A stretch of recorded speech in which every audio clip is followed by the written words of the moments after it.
It's 11 o'clock. I'm Sophy Ridge, and this is a Budget Day special on Sky News. After weeks and weeks of leaks, build-up and speculation, the Chancellor will deliver her second budget this lunchtime. She'll acknowledge that people are angry at unfairness in the British economy. Today, I'm going to take the fair and the necessary choices to deliver on our promise of change. I'm not going to return Britain back to austerity. The cost of living, pensions and mansion tax, and an end to the two-child benefit cap. A significant moment for the country's finances. Will you be better or worse off?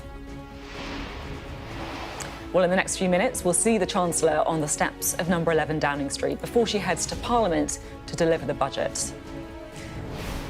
And of course, on the way there, she might catch sight of the farmers who've descended on Westminster in their ongoing protest about inheritance tax. Well, I'll be joined by our political editor, Beth Rigby, and our economics and data editor, Ed Conway, with their expert analysis.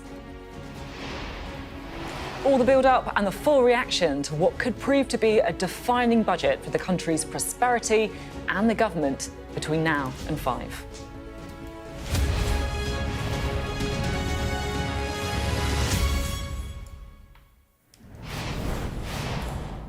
Hello, good morning from Westminster. Now, it feels like we've been talking about it forever, with the leaks, the hints, the speculation dropping on an almost daily basis. More previews than a Hollywood blockbuster. But finally, this lunchtime, we're going to hear the Chancellor announce the contents of the budget. Rachel Reeves says she'll make fair and necessary choices to deliver on the government's promise of change, with the cost of living crisis a key focus. But look, there's a lot at stake for both the Chancellor and the government, of course. We're told to expect a smorgasbord approach to raising taxes. But will there be something for everyone, and how will it affect our finances? Well, of course, Rachel Reeves has had a lot to say about the state of the country's finances over the last year. Let's take a look. This budget raises taxes by £40 billion. This is a once-in-a-parliament budget to wipe the slate clean after the mess that the Conservatives have left us. I'm not coming back with more borrowing or more taxes. As I promised in the autumn, this statement does not contain any further tax increases. The world is changing before our eyes. And since the spring, the challenges that we face have become even more acute. Global economies are becoming more uncertain. We will face further tests, with the choices to come made all the harder by harsh global headwinds. I will make my choices at that budget. I won't duck those challenges. Of course, we're looking at tax and spending as well. We're looking at further measures on tax and spending. We will take the necessary steps to secure those foundations and that stability for the future. We will all have to contribute to that effort. Each of us must do our bit. The priorities of that budget will be to tackle the cost of living, to get NHS waiting lists down and to reduce the national debt. Those are the priorities of the British people, and they'll be my priorities. Now, here's the thing. Normally, you wouldn't hear anything from the Chancellor, really, in the run-up to the budget. They've almost been locked down. But, of course, we had that breakfast time news conference 3 weeks ago. And even last night, she posted this message on social media. So today, I'm going to take the fair and the necessary choices to deliver on our promise of change. I'm not going to return Britain back to austerity, nor will I lose control of public spending with more reckless borrowing. I will take action to help families with the cost of living. We've already frozen rail fares, begun rolling out free breakfast clubs, and we've raised the national living wage for millions of working people. And today I will go further. I will take action to cut hospital waiting lists by protecting record investment in our NHS and tackling waste in the public sector so that your money goes towards frontline services. So, look, she clearly feels she needs to do a bit of pitch rolling, right? Well, with us today to discuss all this, we've got our political editor, Beth Rigby, and also our economics and data editor, Ed Conway. It's finally here. Finally, here we are. I know. It's been a long run-up. It's felt a long run-up. Well, it's because they delayed the budget. I mean, the reason there's been a long run-up is typically the Chancellor would outline the autumn budget at the end of October. and they left it for a further month because I think they were hoping that they could try and somehow have a better run in terms of forecasts and the Office of Budget Responsibilities economic forecasts, and I'm not sure that happened. But what it meant was there was this massive space of endless speculation, which has made it politically a more difficult budget now for the Chancellor and the Prime Minister. Yeah, you say it's politically more difficult because it feels like, from what we've heard so far, and we have heard a bit, obviously, that it is a very political budget, right? Yeah, I mean, look, I think for me the key of this is accountability of the government, the promises they made at the election.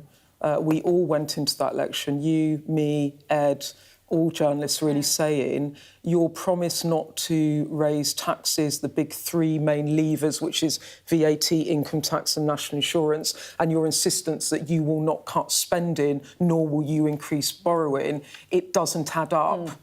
You cannot actually make these commitments and keep to those commitments. And we were told time and again that they would grow the economy, that they wouldn't lift taxes, they wouldn't cut spending. And I think that this is the moment, really, where the chickens come home to roost, because actually the Chancellor did a once-in-a-generation tax-raising budget in 2024, and she is now coming back for more, saying she hadn't come back for more. So it is loaded with political jeopardy. I think the story might be coming out of it, for me at least today, partly about how it is a budget, to quote one Cabinet Minister, in self-preservation, because she will do enough that the Labour backbenchers will like. The public might not like it, but they'll make the calculation, well, the election is 3-4 years away, so maybe we can do more tax-pleasing measures further down the line. But it's going to be extremely difficult to land, and there's going to be a lot of jeopardy in what she announces because a lot of things could backfire. Yeah, that self-preservation thing I think is so key, isn't it? It's almost like getting to the next election without having a leadership challenge, rather than actually, the message to the public. We've got our eyes, by the way, I should say, on number 10, because we are expecting to see the Prime Minister, Keir Starmer, open that door and walk over to Parliament. Prime Minister's questions, of course, before the budget as well. Ed, Beth was saying there the delay in the budget partly in the hope that there might be some better forecasts. What is the sort of picture that she's got to work with today? Yeah. I mean, like Beth was saying, they were kind of hoping to essentially lobby the Office of Budget Responsibility. So they're the people who do the official forecasts. And part of what lies behind this budget and part of what makes it tricky for her is that you've got the economy doing worse than people had expected. I can show you this. I don't know if I want to stick on this picture or whether I go to my screens. Maybe we should stick on the picture if the Prime Minister's going to come out.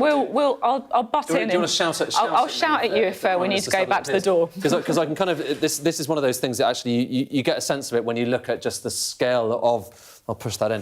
The scale of how the economy is doing, like how fast it's growing right now. Because this ultimately is one of the main things we're going to learn about this time. Is just how I think the Prime Minister's arriving. Is he arriving?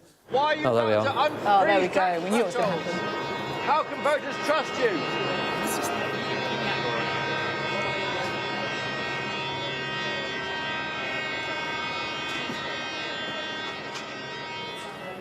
Downing Street ahead of the budget. You can hear the kind of noise of that sort of noisy protest kind of outside as well, and a few shouts of how can voters trust you. He's making the way there to number 10, which means we're now focusing on that door, number 11. That's where we're going to see next. And you can see there the chopper shot overhead as the Prime Minister makes his way the very short distance from number 10 Downing Street to Parliament. Ed. Yeah, sorry about that you had to see me rather than the Prime Minister coming out. But for him and for indeed everyone, the big picture here that overshadows everything really is just how well is the economy doing at the moment. The higher those bars are, the faster the Office of Budget Responsibility thinks growth is increasing in the coming years. And when we're talking about gross domestic product, what does that basically mean? It means the amount of money that's been generated across the economy, which goes into our pockets. Obviously, if you divide it by head of the population, they're a bit lower because the population is rising, largely thanks to immigration. But nonetheless, that's how things looked last time around, relatively weak in this year and then kind of strong in the following years. This time, we'll get the numbers in an hour or two's time, but this is kind of what people are forecasting. So slightly stronger this year, But just look at the next few years. Those bars, those red bars, this is just a forecast from Capital Economics, one of those forecasting organisations. Those bars are weaker, they're lower. So you've got less growth happening, you've got less income being generated, less being shared amongst us, and critically for the Chancellor, that goes into the Exchequer. Because, a lot of that, a share of that, is going in taxes into the Exchequer. And so that's a problem for her because it means that hole that we've been talking about for so long is bigger, partly because of what the economy is doing, but partly also because of the fact that the government has made certain pledges and hasn't been able to keep all of them, particularly when it comes to the state of spending on welfare. I'm going to skip through here because one of the things we're going to be keeping a really close eye on here. I mean, this might not be a story. Hopefully, for the Chancellor and really for everyone, this isn't a story. But we have been asking, what has the reaction been from markets in pretty much every fiscal event since 2022 in the mini-budget? And the reason for that, this is just showing you how much the government's bond yield, it's the 10-year government bond yield. It's basically the rate at which the government, and that affects all the rest of us, the rate at which the government is borrowing out there in markets. The higher that is, generally speaking, there's a lot going on, but the higher that is, generally speaking, the more concerned people are because they're charging you a higher interest rate.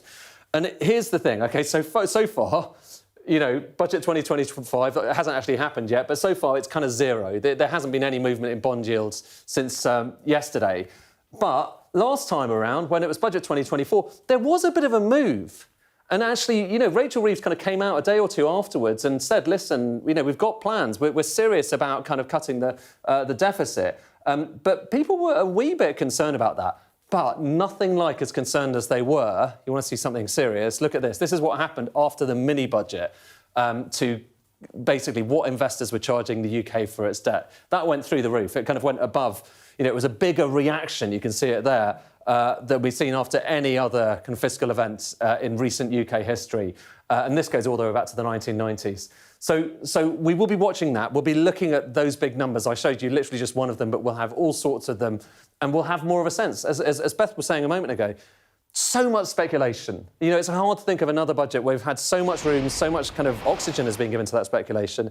And as a result, It'll be nice to see some actual figures, won't it, finally? Yeah, it definitely will. We're looking at the door of number 11, the Chancellor's car moving into position, and so it does feel like Rachel Reeves' departure, that famous departure shot with the kind of red box, is pretty imminent. In the meantime, we can introduce Dame Meg Hillier, who is the Labour Chair of the Treasury Select Committee. Great to have you here. And we've heard Ed, they're kind of crunching through the numbers. With your kind of Treasury Select Committee hat on, what are you hoping to see from the budget?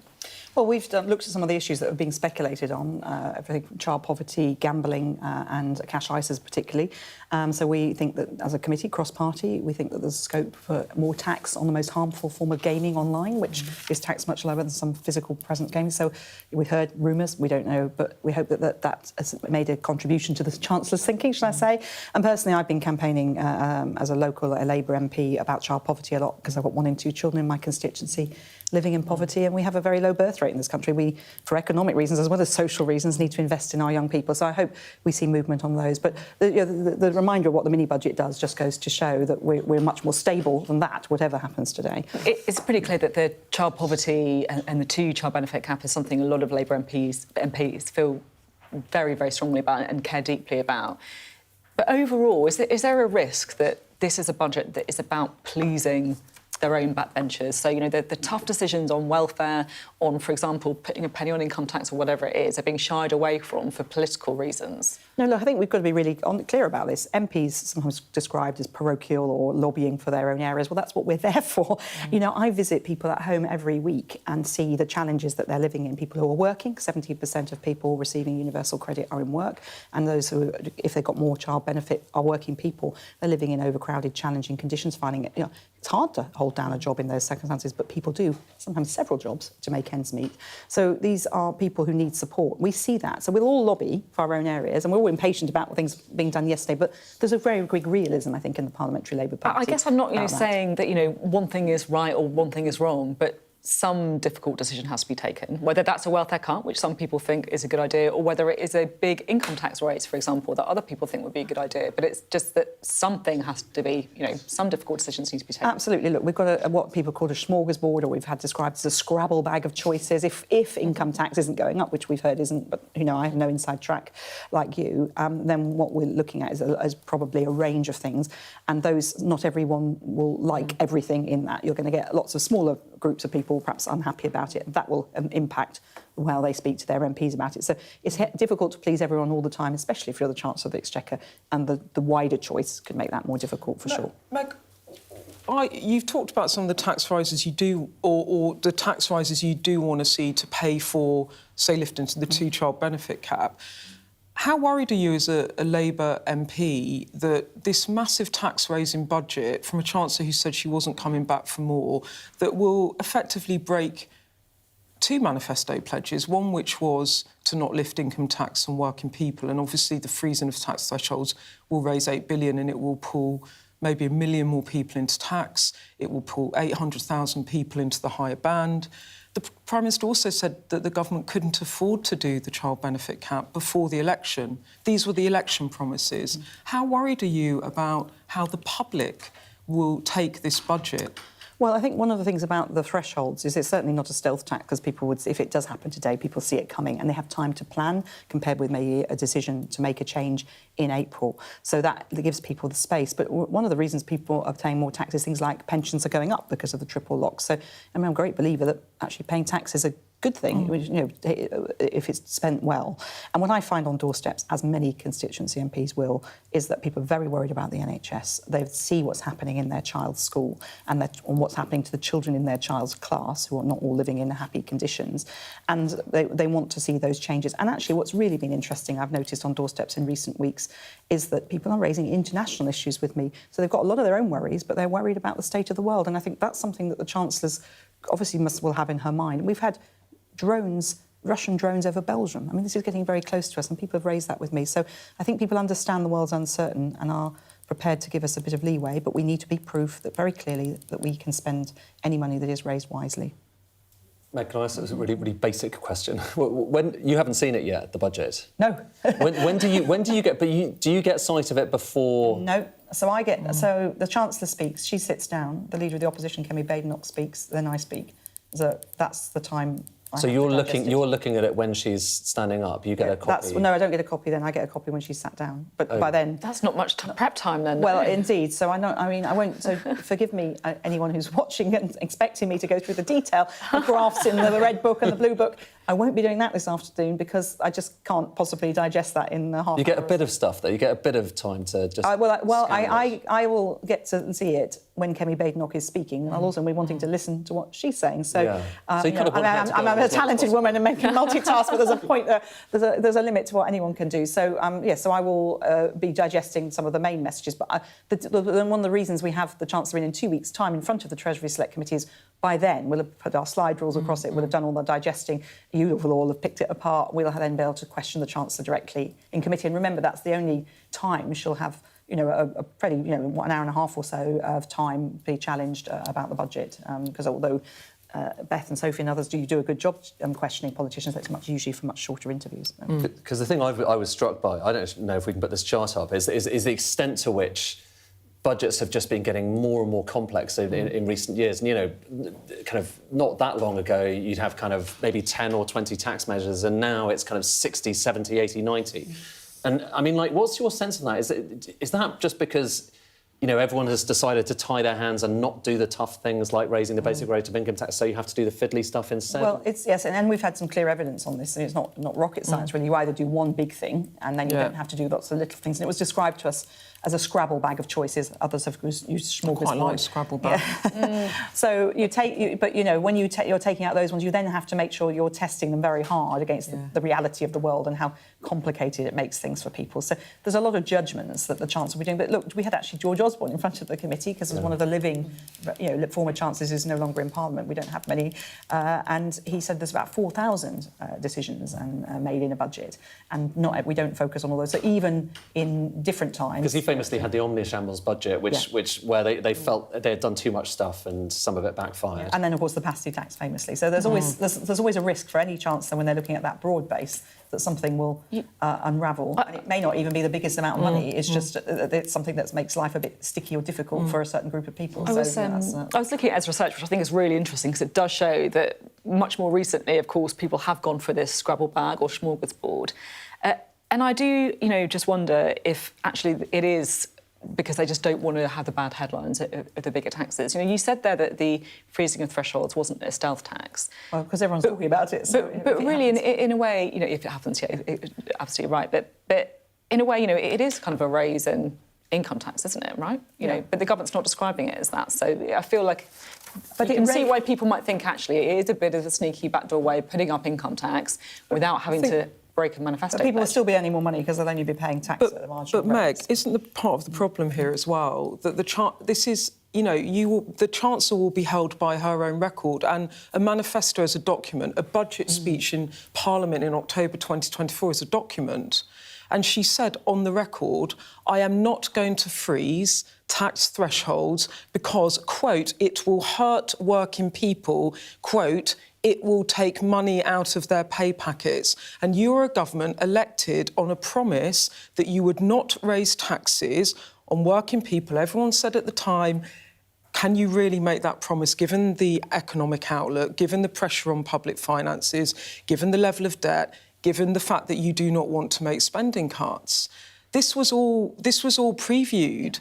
And how does she square that off with the public? And I don't know exactly what's going to be in the budget, but what she said on the record and to some of you is that it's about fairness in taxes. And I think one of the challenges here is that we do have an unequal society. So if there's money, and there's a big cost of living challenge. So if money, for example, the speculation that money will be going in to support people with energy bills. So what is given by one hand and taken by another, but making sure that the overall balance is that those who really need it. And look, I do visit people who are working hard but cannot, through work, get themselves out of their difficult situation. We've got to support people, especially where they've got children, because those children are the future of this country. Yeah, but then don't make promises in an election campaign that you can't keep. Yeah, and it's also it feels as well like it's a kind of honesty thing. Like the tax thresholds.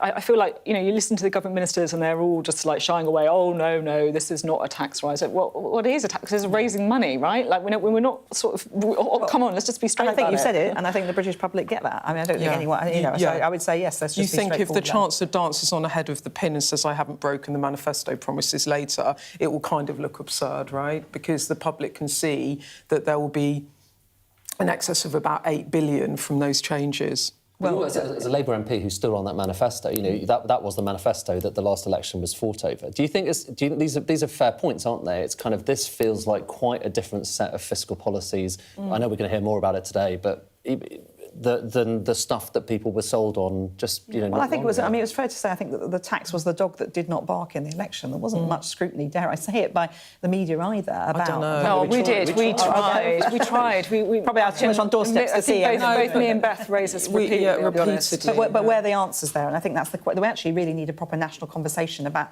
To be honest, the answer was that it will be paid for by increased growth, which hasn't happened. And those things, and those sort of things can take time, and that is the challenge. And we need to have. We need to make sure that we are getting that growth clearly. I mean, we've stagnated since 2008 in the banking crash. It's been a long-running problem. But I was highlighting some of the big public spending challenges when I chaired the previous committee. I chaired the Public Accounts Committee. 700,000 children in schools that are crumbling, the hospitals that were falling down. And we hadn't even decommissioned a single nuclear submarine in this country. Those are problems that were stacking up that were going to cost the taxpayer a lot of money. And we can't hide from those things. We've got to, for instance, sort out our schools, the waiting list in the NHS. And these are pressures that actually the public do understand, but we do need to prove to them, if we're going to raise money, that we're going to see that difference on waiting lists, that we're going to see that difference in the classroom. Meg, on a personal level, I'm interested, because the party was quite divided on the income tax rise. There were some people that were saying, look, the facts have changed, productivity has been downgraded, we're not doing the welfare cuts, we've reversed some of those decisions, so there's more that needs to be raised. And actually, maybe a clean tax rise on income tax, it's clean, it's not going to backfire because, well, it might politically backfire, but it's not going to blow up. It's a clean way of doing it. and you have a conversation with the public about, we didn't want to do this, but we need to for all these reasons. Would you have preferred that? Would you have liked to see an income tax rise? Well, I didn't have access, and I'm always very careful about this, to the full details that the Chancellor has. So obviously she was trailing this as an option, and we don't know. Could still happen, couldn't it? I mean, we don't know what's going to happen. Well, I mean, I really have confidence. I'm on a very high stool, and if I fall off, I might bang my head. That'd be quite the rabbit out of that. But I think that what we've got to be able to do, what I'm really clear, I want from this budget, is us to be telling the story to the British public about what a Labour government is doing with the money that we're taking. That we can't treat the British public like an ATM. You know, that we need to, if we're taking tax, whether it's through income tax or any other route, we need to be saying very clearly what people are going to get as a result of that, and watch very closely that every penny is spent wisely. And that's the story we need to tell. And the story of the children I see living in poverty, the people who are... The woman I met the other day, whose partner 3 years ago had a stroke, and so he's unable to work, and they're still... And so she's now the breadwinner, and they're having real challenges. That's the reality for a lot of people. But then the people who are struggling with their mortgages, partly because of the mini-budget still. So that we've got to say, how are we going to make your life better and tackle the cost of living? And the cost of living is something that we all find. I think every MP, if you ask them, whatever party, will say that's being the issue on the doorstep. We're still looking at the door at number 11, expecting to see Rachel Reeves pretty soon. We also can tell you that she is going to be doing... Ooh, news alert. What's that? Sorry, I haven't Chancellor turned my phone on silent. Your ringtone. At least I'm true to She's the on brand. brand. That's great on brand. And here she is. We think there's Rachel Reeves. Leaving number 11 Downing Street there, flanked by her Treasury team, ahead of delivering the budget. And this is the classic moment where she holds up the red box for the cameras. We're going to find out what is in that red box and what it means for all of us in just over an hour's time.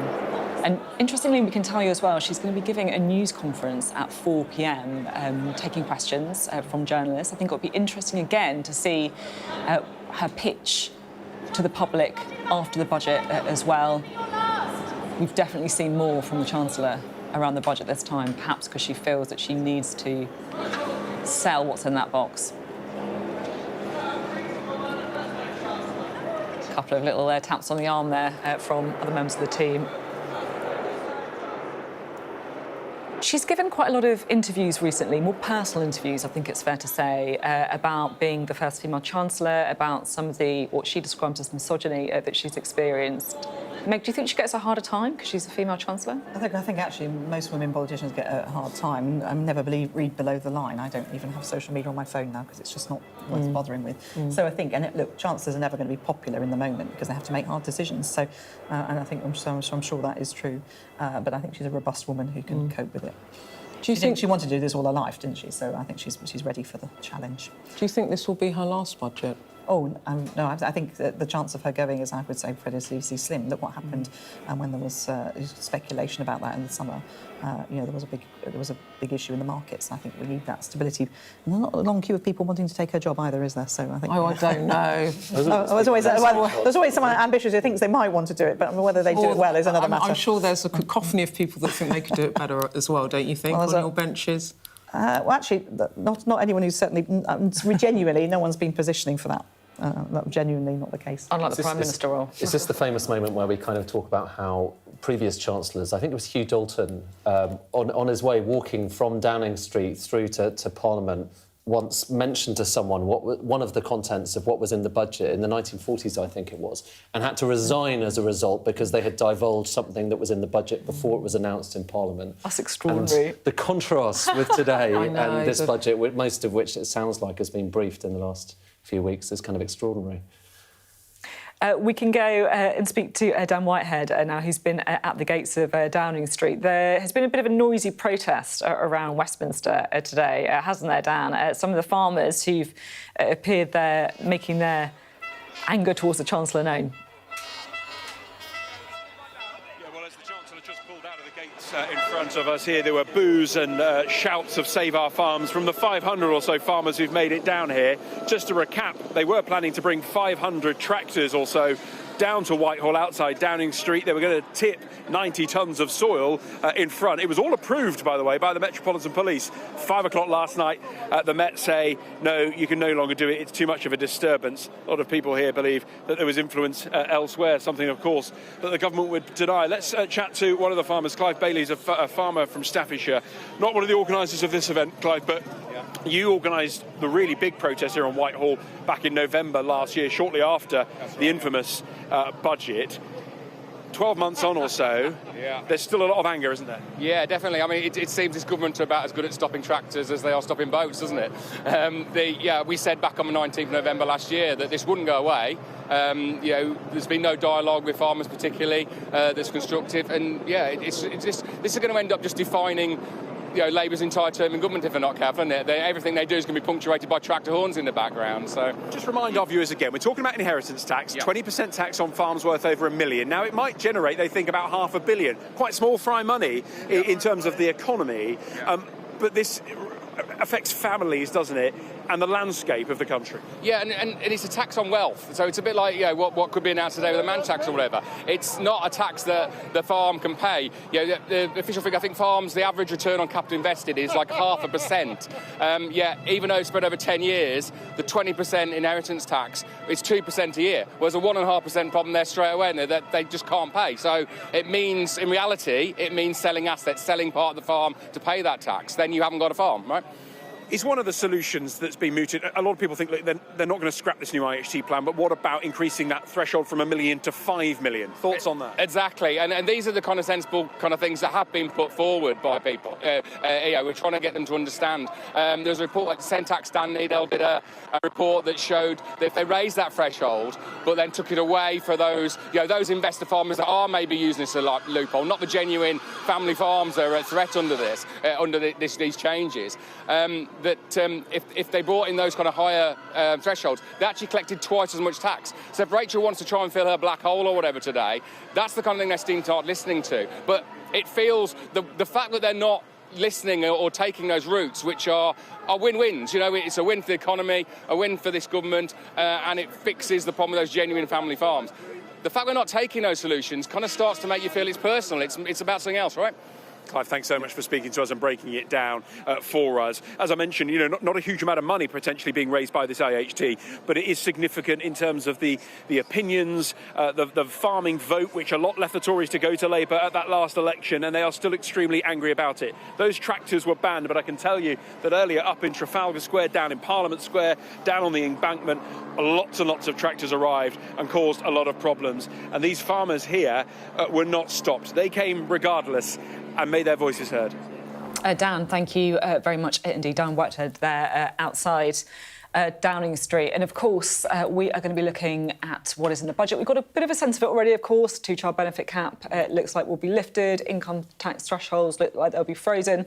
But what I know lots of you are going to be wondering is, how's this going to affect me? So this is why I'm pleased to say we've got Jess Sharp with us as well, the Money Live reporter.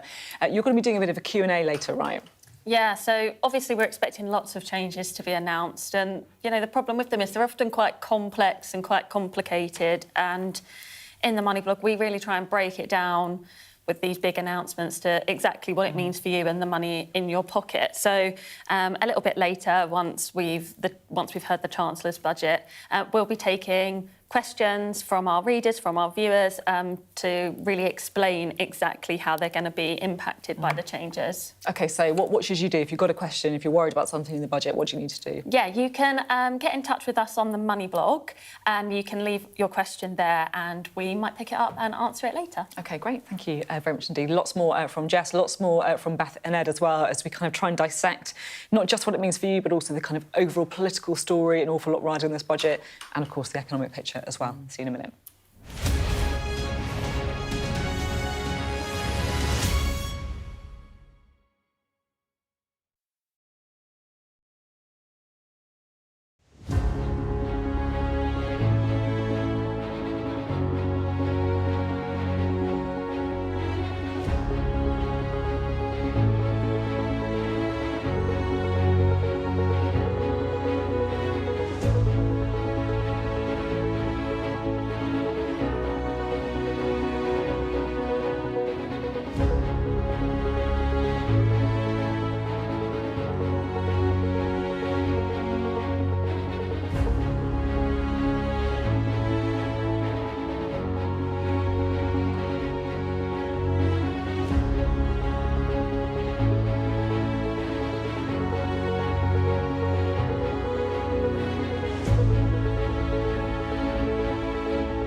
Just got a little bit of breaking news to bring you now, and this is about the incident where we saw someone drive into a crowd of people during the Liverpool Premier League victory parade.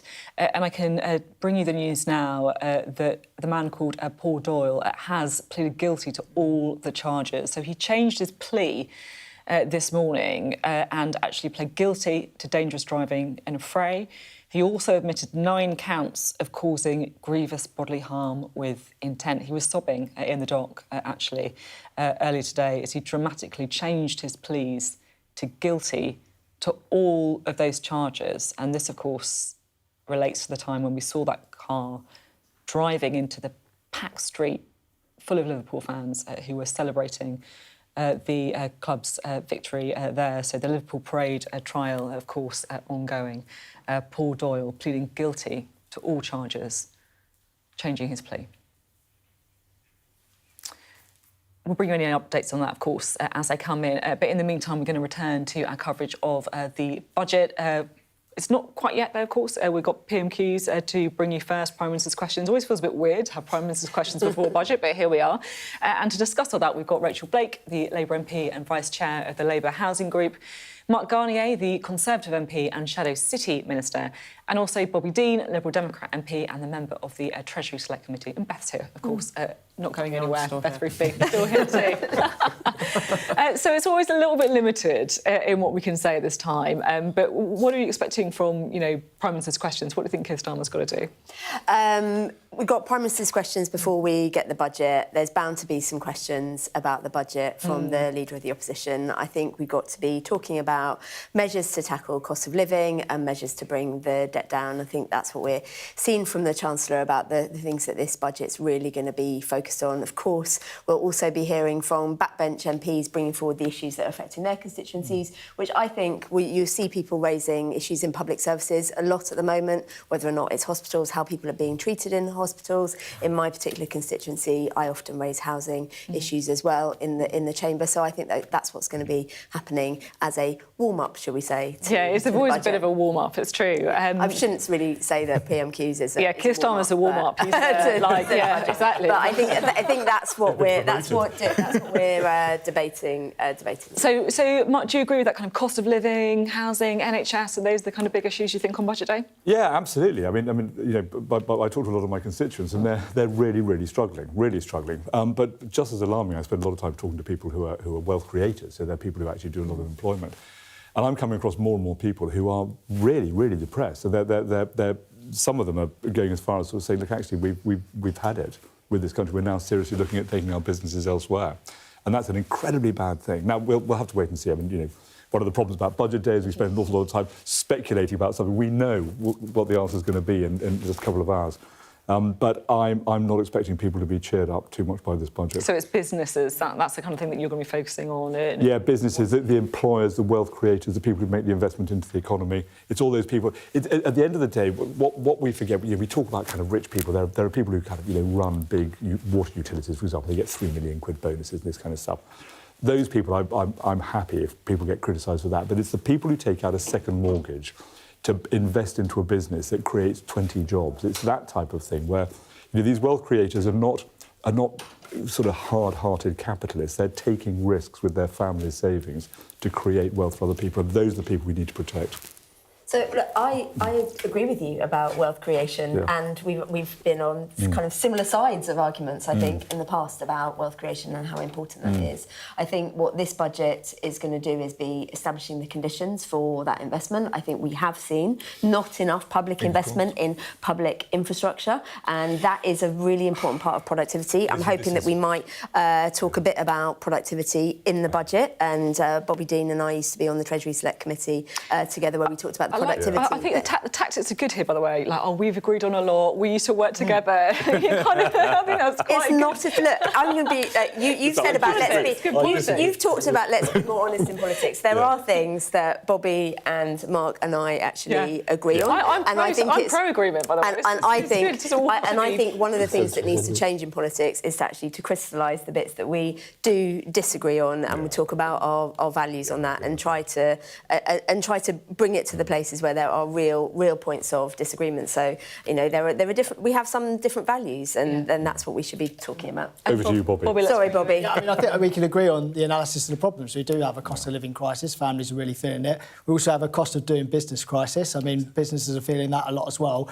But what matters is what action you're going to take to address those problems. And actually, last year in the budget, we saw us go backwards on some of those respects. So the winter fuel allowance being cut didn't help with the cost of living crisis, and the changes to national insurance really hit businesses. So I think what Liberal Democrats are saying is we need to go back to the Chancellor's initial message of growth and see some real evidence of that. I think we could do sort of a short-term injection into the economy with something like the 5% cut to VAT in the hospitality industry, but also focus on the long term, and that means sorting out our relationship with Europe. It's the elephant in the room, the discussion of the economy in Britain. We need to address it. We've got a terrible deal. It's hitting trade, it's hitting investment. We need to go sort that out. And I think that we are probably going to hear quite a bit about that in terms of the impact that the bad Brexit deal has done, losing growth. We reckon it could be between 6 and 8%. A recent report has come out. And actually, we've seen in the last 15 months a much more positive approach, which I was really proud to see. Rachel, that is true. But of course, the red lines that the Labour government have set themselves really hamper themselves in getting a proper deal with Europe. So we're saying you've got to go further. You've got to look at getting a customs union deal, bespoke to Britain, like other nations have as well. But at the moment, Labour's red lines means that straitjacket is still but it's not new news, this. I mean, so I was on the Treasury Select Committee when we did the pre-Brexit investigation, and we knew it was going to cost about 6% of GDP. And the problem that Rachel has got is that the other Rachel is that she came out of the last budget announcing that was the end of it. You know, everything that had been done, and we were going to go back. She would not come back and ask for more taxation. And now we're discovering that apparently the Brexit deal was not done properly. We knew that. I mean, Rachel, what you're referring to is what she will talk about productivity downgrades. And this is a long-term process that the Fiscal Watchdog, the Office of Budget Responsibility, has done. And there's, a 0.3 percentage point downgrade in the economy, and that means that the Chancellor has billions more to raise to balance her books by the end of the Parliament. OK, but equally, you must also recognise that part of that black hole in her public finances is the decision she took as Chancellor vis-à-vis welfare reform. £5 billion in not proceeding with the disability benefits reform, reversal of the winter fuel allowance. Probably you're going to lift the two-child benefit cap. It amounts to about £10 billion in pounds. And then you'll go into probably 3 thresholds of tax. So working people are going to end up paying for more welfare reform, which I think, Mark, I know you're talking about consensus over there, but I imagine for your party, this will be a very big and clear line of attack about values and sort of what the Conservative Party think that the government should be doing in order to reform public services and keep taxpayers' bills as low as possible. We've got the highest tax rates in 70 years, and what Labour are doing. I think this is going to be a big dividing line, isn't it, in the Commons today? It is. I mean, look, there are always going to be difficult choices when you're in government, and this is the problem about being in government. You know, we've 14 years of it. And so we know. But it's but at the end of the day, it's where you invest your money. So if you look at people go on about the NHS, and it's a really, really big, important thing. It's really vital to all of us. But it had 28% real terms increase in expenditure over the last 14 years when we were in government. I mean, people say it hasn't had enough money. It's had a huge amount of money, an enormous amount of money, and productivity has gone down. So the answer is not more money. The answer is more work into improving its productivity. And I think people would go along with that. But if you turn around to somebody and say, look, we're going to change the benefits system, we're going to increase the amount of benefits coming through, and we're going to tax the productive side of the economy to pay for the unproductive side of the economy, you start affecting behaviours where people say, well, why should I work? At the most basic level. Now, you've got to be a bit more intellectual about it than that. You've got to think about these things very carefully. But at the end of the day, the wealth is created by the private sector. It's not created by the public sector. The public sector supports the private sector to make sure it's efficient. It trains people in schools and in colleges to make sure those people can work effectively for the businesses that pay the taxes. But if those businesses that pay the taxes are disincentivised to invest, and that's not just taxation, it's also regulation, legislation. We've got potentially this salary sacrifice thing is going to be changed. That is going to be expensive for HR departments of businesses. if you tie up the economy in complying with rules and you charge them more tax to do it, then you're going to end up killing off the private sector, and that's where you lose your money. So that's the fundamental dividing line. I mean, Labour are great on the public sector, but they don't understand the dynamics. We've got a business secretary who's never worked in business. I disagree about Labour not taking wealth creation and business seriously enough. We are still a great country to set up a business and grow a business, and we are seeing that increased investment. I'm really interested, and I agree with you, I have to, because we've seen that productivity issue within the NHS, and that's why this government is trying to tackle bureaucracy within the NHS. It's stopping NHS England. It's looking again at how some of that management part of the NHS is established, and I think that's a really important part of it. And also pushing down the interventions into neighbourhoods settings and community settings where people are. So I agree that productivity part of the NHS does need to be challenged. We've got far more appointments now in the system because of the choices that were made. But just to Beth's point about those dividing lines, or some people will call them choices as well, and actually having children living in poverty is not part of our Labour values, and it shouldn't, I think, be part of this country's though, did you? The Prime Minister said but the Prime Minister said at the time of the election, I did an interview with him, it's on the record, he said, I am not putting it in the manifesto that I will lift the child benefit cap because I don't think we can afford it, and I want to keep taxes on working people as low as possible. And this, for me, I understand it's about choices, but this is about accountability. What you tell the public, how they make their choices at a general election, and then what you do afterwards once you're in power for 5 years.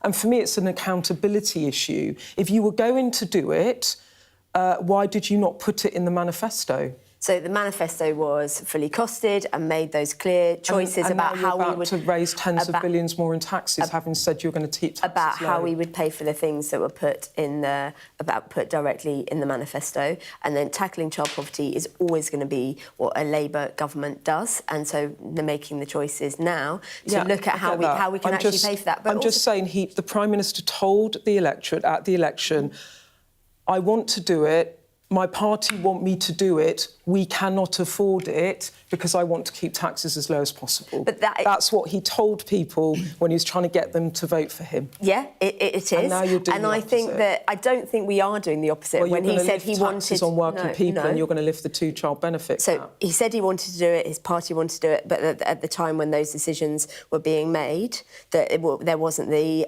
availability within the costs that we put into the manifesto. And now the choices are being made that this is the right thing to do. I don't think that is.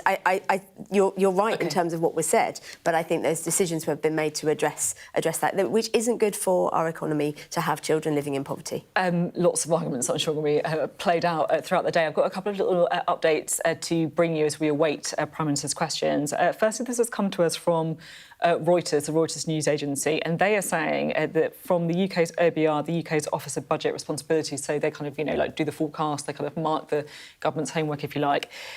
According to Reuters, they say, taking into account forecast and policy changes, borrowing is projected to fall from 4.5% of GDP in 2025-26 to 1.9% of GDP in 2030 to 31. So that is a pretty chunky fall in borrowing projected by the Office of Budget Responsibility, according to Reuters. We've had a little bit of a readout as well, I should say, from the Cabinet this morning as well. So Keir Starmer praising the Chancellor for her work on the budget, saying that the announcement that she's going to be making at 12:30 will be about a question of choices centred on fairness, and also saying today's budget was not a spreadsheet, but all about those choices and about the kind of country we want to live in.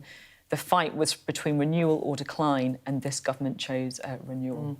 I mean, the fall in borrowing is significant because obviously at the end of the parliamentary cycle of this fiscal cycle, her consistent message since she was running for government, became the Chancellor, was I'm going to stick to my fiscal rules and I am going to balance the books and I'm not going to increase borrowing. She's battled with her party over this, with many MPs thinking she should increase borrowing. And the reason that will matter and be important to her is the markets will like it.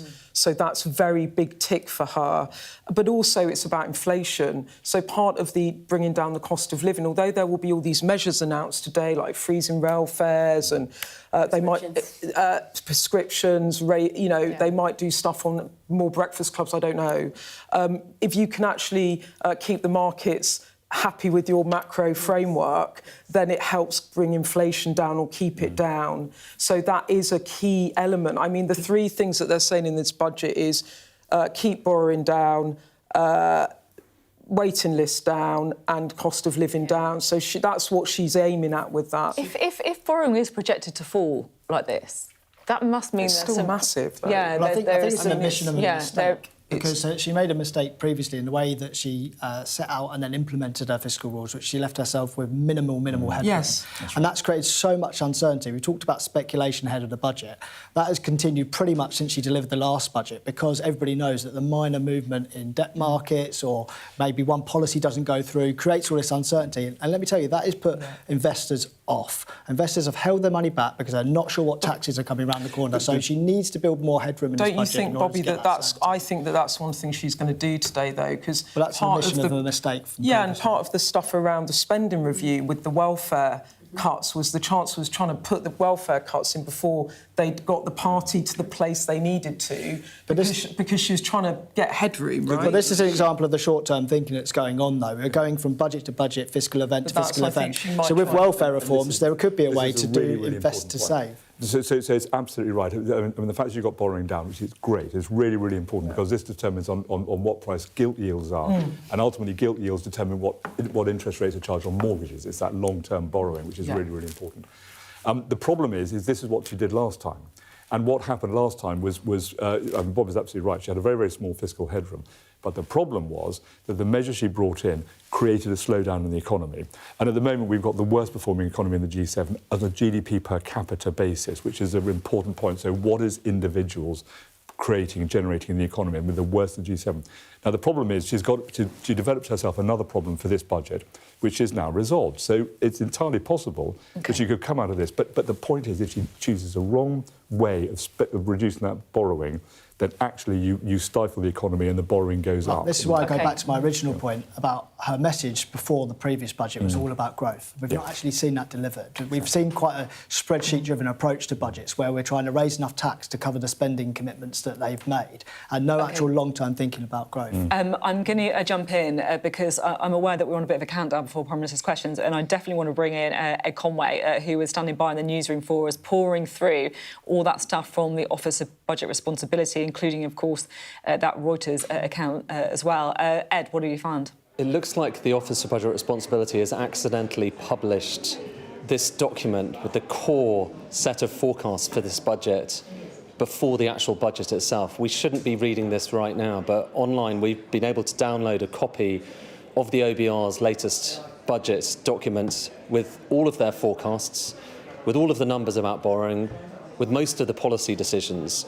It is there online, and I mean, for instance, we can see from this document that they've cut growth forecasts for the next few years. We can see what that means for policy. We can see also that it looks, judging from this, like the government have indeed gone with freezing the allowances in the final years. This is totally extraordinary. I can't remember another time when the details, the full details of the budget have been leaked in entirety by an official organisation, inadvertently it looks like, before the budget itself. The budget hasn't yet happened. We usually get these documents about kind of 1:30 or so, kind of 2 o'clock, when the Chancellor sits down. I don't know how this has happened, and obviously we'll be looking into this. But markets are responding to this. So right now, the 10-year gilt yield, which is the key metric we're all looking at, which everyone has been focused on for a long time, that has dropped quite sharply as a result of this leak, this set of leaks. I mean, I say leak, but it just does look like it's been accidentally published, because it is there on the OBR website, and anyone could right now go and download it. And that's what initially Reuters spotted it and has started reporting some of the headlines from this document.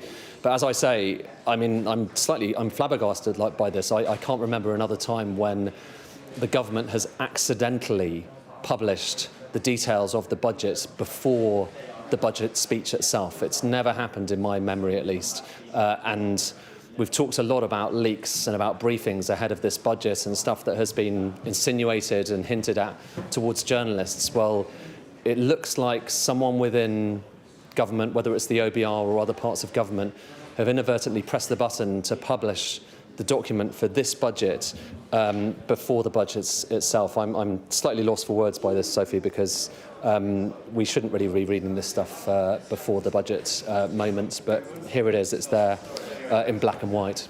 Ed, this is absolutely extraordinary, as you say. I'm going to let you go away and read it. Some lines coming through to us now. I mean, this is effectively, revealing the budget, right? It's the budget. We can see some of the lines in this report from the Office for Budget Responsibility. For example, the Chancellor freezing tax thresholds for an additional 3 years, despite, of course, Beth saying last year that to do so would hurt working people. It's just a lengthy document, and it is absolutely extraordinary. Beth, do you want to? Yeah, it looks like I'm literally reading it. The budget raises tax amounts rising to 26 billion in 29 to 30 through freezing personal tax thresholds and a host of similar measures. It brings the tax take to an all-time high of 38% of GDP in 2030 to 31. This is extraordinary. The Office of Budget Responsibility, as Ed was saying, appears to have accidentally published the fiscal and economic outlook on which the budget is based ahead of the budget. I am actually... It's extraordinary. Trying to process that. I've never seen anything like that. So on the tax thresholds, which is, of course, something that's going to affect an awful lot of people, freezing income tax thresholds for an additional 3 years. And this OBR report saying this means 780,000 more basic rate taxpayers, 920,000 more high rate and 4,000 more additional rate taxpayers by 2029 to 30. So that gives you a little bit of it gives you a little bit of a sense of just how seismic some of these tax changes Sophie, are. they also have details here of, we were talking about the salary sacrifice pension contributions, raises 4.7 billion, increasing tax rates on dividends, property, savings and income by 2 percentage points. That will raise 2.1 billion. Other tax changes raise 11 billion by 2029 to 30. That includes a new mileage charge on electric vehicles. It reforms to gambling tax 1.1 billion, changes to capital gains, tax release on employees' ownership trust 1 billion, there's a freeze to fuel duty, which will cost 2.4 billion next year, 1 billion in the medium term. I mean, they have literally put out... I'm absolutely stunned. They have literally put out the budget in the OBR book. This should be published as the Chancellor... actually, I think it gets published after the Chancellor sat down. It does, after she sits down. We don't get this normally until she's sat down. She's supposed to have her moment in the spotlight, announcing it all for the first time by herself. So they've just released all her tax rises, basically. This is the budget. They've just accidentally published the budget, because when we talk, we've got... It says the publisher's forecast. No, as you were saying, Beth, basically all of the main measures of the budget are contained within this OBR document. I can show it to you, actually, now. I don't know if we can come off this shot for a second, because this is what has just been published accidentally by... And perhaps we can zoom in to show you that this is November 2025. You can see it there. This is accidentally being published on government websites. This is basically the budget. It's not that, there's another document which the Treasury produces, but this contains all of the main measures of the budget, incredibly market sensitive. And as I say right now, Sophie, looking at what's happening in government bond markets, well, they are yo-yoing around all over the place in a way that no one would have anticipated before today, because, like I say, I've been doing this for a long time. Nothing like this has ever happened before. The thing is, as well, this is a massive political moment, like taking a step back, right? It matters for people in the country, but it also matters for, the politics and the survival of this government. I don't think it's an exaggeration. And it is deeply embarrassing that this has happened. It's beyond embarrassing. It is unconscionable. This kind of mistake. I can't tell you as well. just how carefully people hitherto have been sure not to publish this stuff online. Also, it's market sensitive. It's as market sensitive and that's as why it's like the guy who had to resign after. we're talking about Hugh Dalton having to resign years ago for having accidentally briefed one measure of the budget. This is far, far worse. It is the entire budget. I've got the headlines now. So freezing tax thresholds from 28 to 29 onwards, 8 billion. So that's the tax thresholds. Charging national insurance on salary sacrifice, pension contributions, that will be a big hit on business, 4.7 billion. That, by the way, is much bigger than I Much bigger. expected. We thought it would be about 2 billion, right? Yeah, that might be the stealth tax beyond actually the other ones. Increasing tax rates on dividends, property and savings, 2.1 billion. Charging on electric hybrid cars, EV vehicles, 1.4 billion. Gambling tax, 1.1 billion. And changes to capital gains tax release on employee ownership trust, 1 billion. I mean, that's the scorecard. That is the budget that's just been accidentally published before Rachel Reeves has even stood. There's an awful lot for us to digest. I just wonder whether they even do Prime Minister's questions now, or they just get the Chancellor up to. It's one of the most irregular. It's extraordinary. This has never happened before, has it? No. Never. No. It's extraordinary. And we are digesting all the details to bring you as soon as possible. But I feel like with the big one of the very big headline rates that we can now confirm, and it's important to tell you what it is the freeze on income tax thresholds for an additional 3 years. Of course, they said last year that if they did that, it was going to hurt working people. Well, they have gone on and they have done it for 3 years. That means 780,000 more basic rate taxpayers, 920,000 more higher rate, 4,000 more additional rate taxpayers by 2029 to 30. That is a big measure, a big tax-raising measure that has now been confirmed today. It's like I say, I'm kind of lost for words because this is not supposed to happen, and the fact that it has inadvertently been published in its entirety for anyone out there in markets, in politics, the whole lot, it is a breach of unprecedented dimensions. And I imagine, this is not just a little minor leak. This is the entire document. And it's already, people are trading on this, making money on it, losing money on it in financial markets. Let's go to Prime Minister's questions. I imagine that Kemi Badenoch might well bring this up. Mr. Speaker? Yeah. They arrest him, we stand with him. Mr. Speaker, this has been the most chaotic lead-up to a budget in living memory, with resignations, hostile briefings, and... Can I just say to a couple of you, if you don't want the budget, make your mind up now. Nobody wants this budget, Mr. Speaker.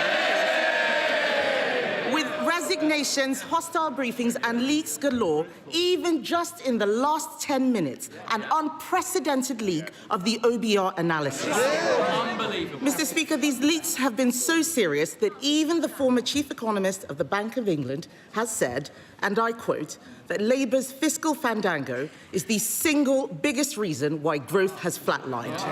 Does the Prime Minister agree with Andy Haldane, and does he have an explanation for this complete shambles? We all know the biggest shambles in living history, the Liz Truss budget. And what did she say at the time? Did she say, I don't agree, this must be wrong? No, she said, I think Liz Truss is 100% right. 100%. Not much room for flexibility. Not one thing was wrong with it, in her view. So we won't be taking lectures from her. Matters for the OBR. The Chancellor will set out the budget in just a few minutes' time. Mr. Speaker, we're talking about the leaks. The Prime Minister doesn't seem to appreciate the impact of these budget leaks on the UK economy. Even the Chief Secretary to the Prime Minister has said this morning that the leaks were unacceptable. So will the Prime Minister launch an investigation into the budget leaks and punish those responsible? Mr. Speaker, it's literally about 25 minutes before the budget will be set out in all, where we'll take further decisions. The Chancellor will set it out, but thanks to the decisions she's already taken, we've got 5 million extra NHS appointments, waiting lists are coming down, mortgages are cheaper, we've expanded free school meals. That's 100,000 children lifted out of poverty, a moral mission for this government. Compare that to the record opposite any day of the week. Mr. Speaker, he talks about the decisions she's already taken. If they were that great, we wouldn't have all those farmers outside protesting. He doesn't want to talk about leaks, but we can see that the chaos in number 10 is having real-world consequences. Instead of focusing on the economy, they've been fighting like rats. Several journalists reported that number 10 sources had briefed against the Health Secretary and other senior cabinet ministers. The Prime Minister then told us that these briefings did not come from number 10. Will he repeat on the floor of the House the claim that none of his advisers has briefed against members of the Cabinet? Prime Minister. Mr. Speaker, I've been really clear about this. No one in number 10 has briefed against cabinet ministers. And the Health Secretary is doing a fantastic job.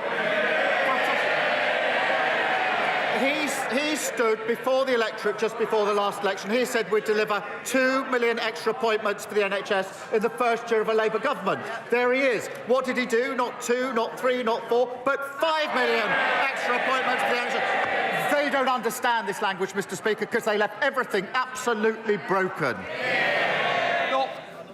Mr. Speaker, the Prime Minister expects us to believe him. No one does. We all know that he did not have a serious leak inquiry. What he did, Mr. Speaker, was he asked Morgan McSweeney to investigate Morgan McSweeney, and then Morgan McSweeney discovered that Morgan McSweeney was innocent. All of this calls into question the Prime Minister's judgment. All of this calls into question the Prime Minister's judgment. We read this weekend that he wants the former Deputy Prime Minister back in his cabinet. He must have forgotten that she had to resign only a few months ago for tax evasion. When did the Prime Minister decide that lawbreakers can be lawmakers? Mr. Speaker, while she's scrolling through Twitter, we've delivered rail fares frozen, prescription charges frozen, the minimum wage boosted. We're focusing on the cost of living, the single most important thing for this country. She's focusing on tittle-tattle. It's not tittle-tattle, Mr. Speaker. We all know that he's only talking about welcoming the Deputy Prime Minister back because he is desperate to shore up his crumbling leadership. But if he were to welcome her back, will he set a condition that she must pay back the £40,000 of property taxes she avoided, the same property taxes they're very happy to put on everyone else, and will she also return her £17,000 of severance pay? Prime Minister. Mr. Speaker, the former Deputy Prime Minister is the biggest social mobility story this country has ever told. She started from humble beginnings and fought her way to the very top. I'm very proud of what she's achieved in politics. I'm very proud of everything she's done for this Labour government. That sounds like a no, Mr. Speaker. I've never heard the Prime Minister speak so highly of people avoiding their taxes. But in summary, this just looks like a government that is a slow-motion car crash. His cabinet are briefing against each other, his MPs are planning for life after him, and the most chaotic run-up to a budget in recent memory is happening on his watch. Even the Chief Whip is telling MPs that he wants out. The truth is simple, Mr. Speaker. His MPs don't trust him, the markets don't trust him, and the public certainly don't trust him. When will he finally accept that the chaos starts and ends with him? The most chaotic budget was the Liz Truss budget. It did huge damage to our country. We're still suffering from that damage. And what did she say about Liz Truss? She obviously does still think it. When asked, was Liz Truss right? 100% right, she said. The most chaotic, damaging budget there's ever been. And she sticks by it. I'm very interested to see her response to this budget if she thinks Liz Truss got it right. Mr. Speaker, what we're doing is focusing on cutting waiting lists, cutting the national debt, cutting the cost of living, renewing our country, a Labour budget with Labour values, delivering for the British people. Thank you, Mr. Speaker. At the moment, everyone is being bombarded with adverts and emails for Black Friday, encouraging them to spend money on so-called time-limited deals, leading to panic buying, increasing debt, buyer regret, and not to mention the impact on the planet, with delivery and returns of goods responsible for millions of tonnes of CO2 emissions. Does he agree with me that instead of rushing to buy online, people should look to their high streets to support local businesses and keep money in the local economy this Christmas? Well, I want to see our high streets thriving, and we encourage everyone to support local businesses this Christmas. Through our small business strategy, we've got £3 billion boost to help small businesses expand, and we've tackled the most significant reforms to tackle late payments, the most significant in 25 years, Mr. Speaker. And the Chancellor will have to say more about that in just a moment. Sir Ed David, Leader of the Liberal Democrats. Thank you, Mr. Speaker. We've just seen in the leaked OBR documents that taxes are going up to a historic record high. So will the Prime Minister explain why Labour is hiking people's taxes instead of fixing the £90 billion Brexit black hole in the public finances by growing our economy with a new, detailed, brilliant trade deal with our European partners? Well, he'll only have to wait a few minutes for the full details of the budget. But, Mr. Speaker, every week he comes here with the same problem. He always wants more spending, and he never wants to say how he's going to raise the money for it. The two things can't go together. Sir Ed Davey. Speaker, we want to grow the economy, not tax the economy.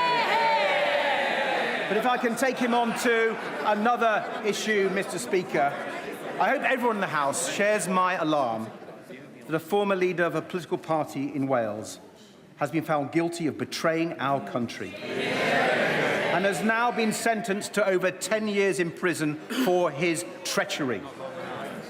The Prime Minister said that Reform should hold an independent investigation, and he is right, but we both know that that's not going to happen. So given Reform won't, he must. So will he now launch a national investigation into Russian infiltration into our politics? Well, he's right to highlight this very serious case, a long sentence for pro-Russian bribery in the Reform Party at the highest level. You would think a leader of a political party would want to get to the bottom of that and ask the question, how on earth did that happen in the Reform Party? And what other links are there between Reform and Russia? But no, the leader of Reform doesn't want to do it. Because, Mr. Speaker, we know he doesn't want to know the answer to the question because Reform is riddled with pro-Putin propaganda. Thank you, Mr. Speaker. Mr. Speaker, after 8 years of traffic chaos and increasingly creative traffic diversions, residents of Parkside and Marston Grange in my constituency are beginning to wonder whether the A513 at Beaconside is a permanent monument to the traffic cone. In the time that Staffordshire County Council and Taylor Wimpey have taken to complete one stretch of road, we've had 6 Prime Ministers, not to mention Notre Dame burned down and was rebuilt using medieval building techniques. So what can be done to hold developers and local authorities properly to account so that essential infrastructure is delivered on time with minimum disruption? Well, it's staggering that an important upgrade for drivers to improve their journeys has been delayed for 8 long years. And I understand the scheme is currently being held up by the Reform-led council, Kel Sabri, who are proving as hopeless in local government as everybody anticipated. Mr. Speaker, we've invested £24 billion in our roads, and I call on Staffordshire Council to end the delay, get on with the job, and get this scheme started for her constituents. Alison Bennett. Thank you, Mr. Speaker. University Hospitals Sussex currently have 350 people, well enough to go home, for occupying beds. That is the same number of beds as in Princess Royal Hospital in Haywards Heath in my constituency. The reason they can't go home is because there is no social care package for them to go to. This is terrible for them, puts strain on the trust and is ruinous to the taxpayer. Given there is no urgent plan to reform social care, what is the Prime Minister's plan to bring them home for Christmas? Well, as she knows, we are reforming social care, and I've asked Baroness Casey to lead on that. And she's had the first of her cross-party meetings to build consensus, which is obviously what we need on this. As I've said out a number of times, the first phase will report in 2026, so we can reform as we go on. There will obviously be a phase after that. And I remind the House we've already boosted social care funding by £3.7 billion, record increases also to the carers allowance, and £500 million for the first ever fair pay agreement to properly recognise and reward carers. Prime Minister's questions ongoing there. It's always a warm-up act to a budget, and I think even more so given that they have just published in an extraordinarily unprecedented manner effectively the entire budget before the Chancellor gets up to say it. Just to bring you some of the headline measures. So there is confirmation that they're going to be freezing tax thresholds for 3 years, total raising taxes by amounts rising to £26 billion by 2029-30. So that gives you a bit of a sense at those tax-raising measures in the budget. They're going to be scrapping the two-child benefit cap at a cost of £2.3 billion. They're also going to be introducing a mansion tax on properties worth more than £2 million, or as they call it, a high-value council tax surcharge that is expected to raise £0.4 billion. The budget increases spending every year, reaching £11 billion in extra spending by 2029-30.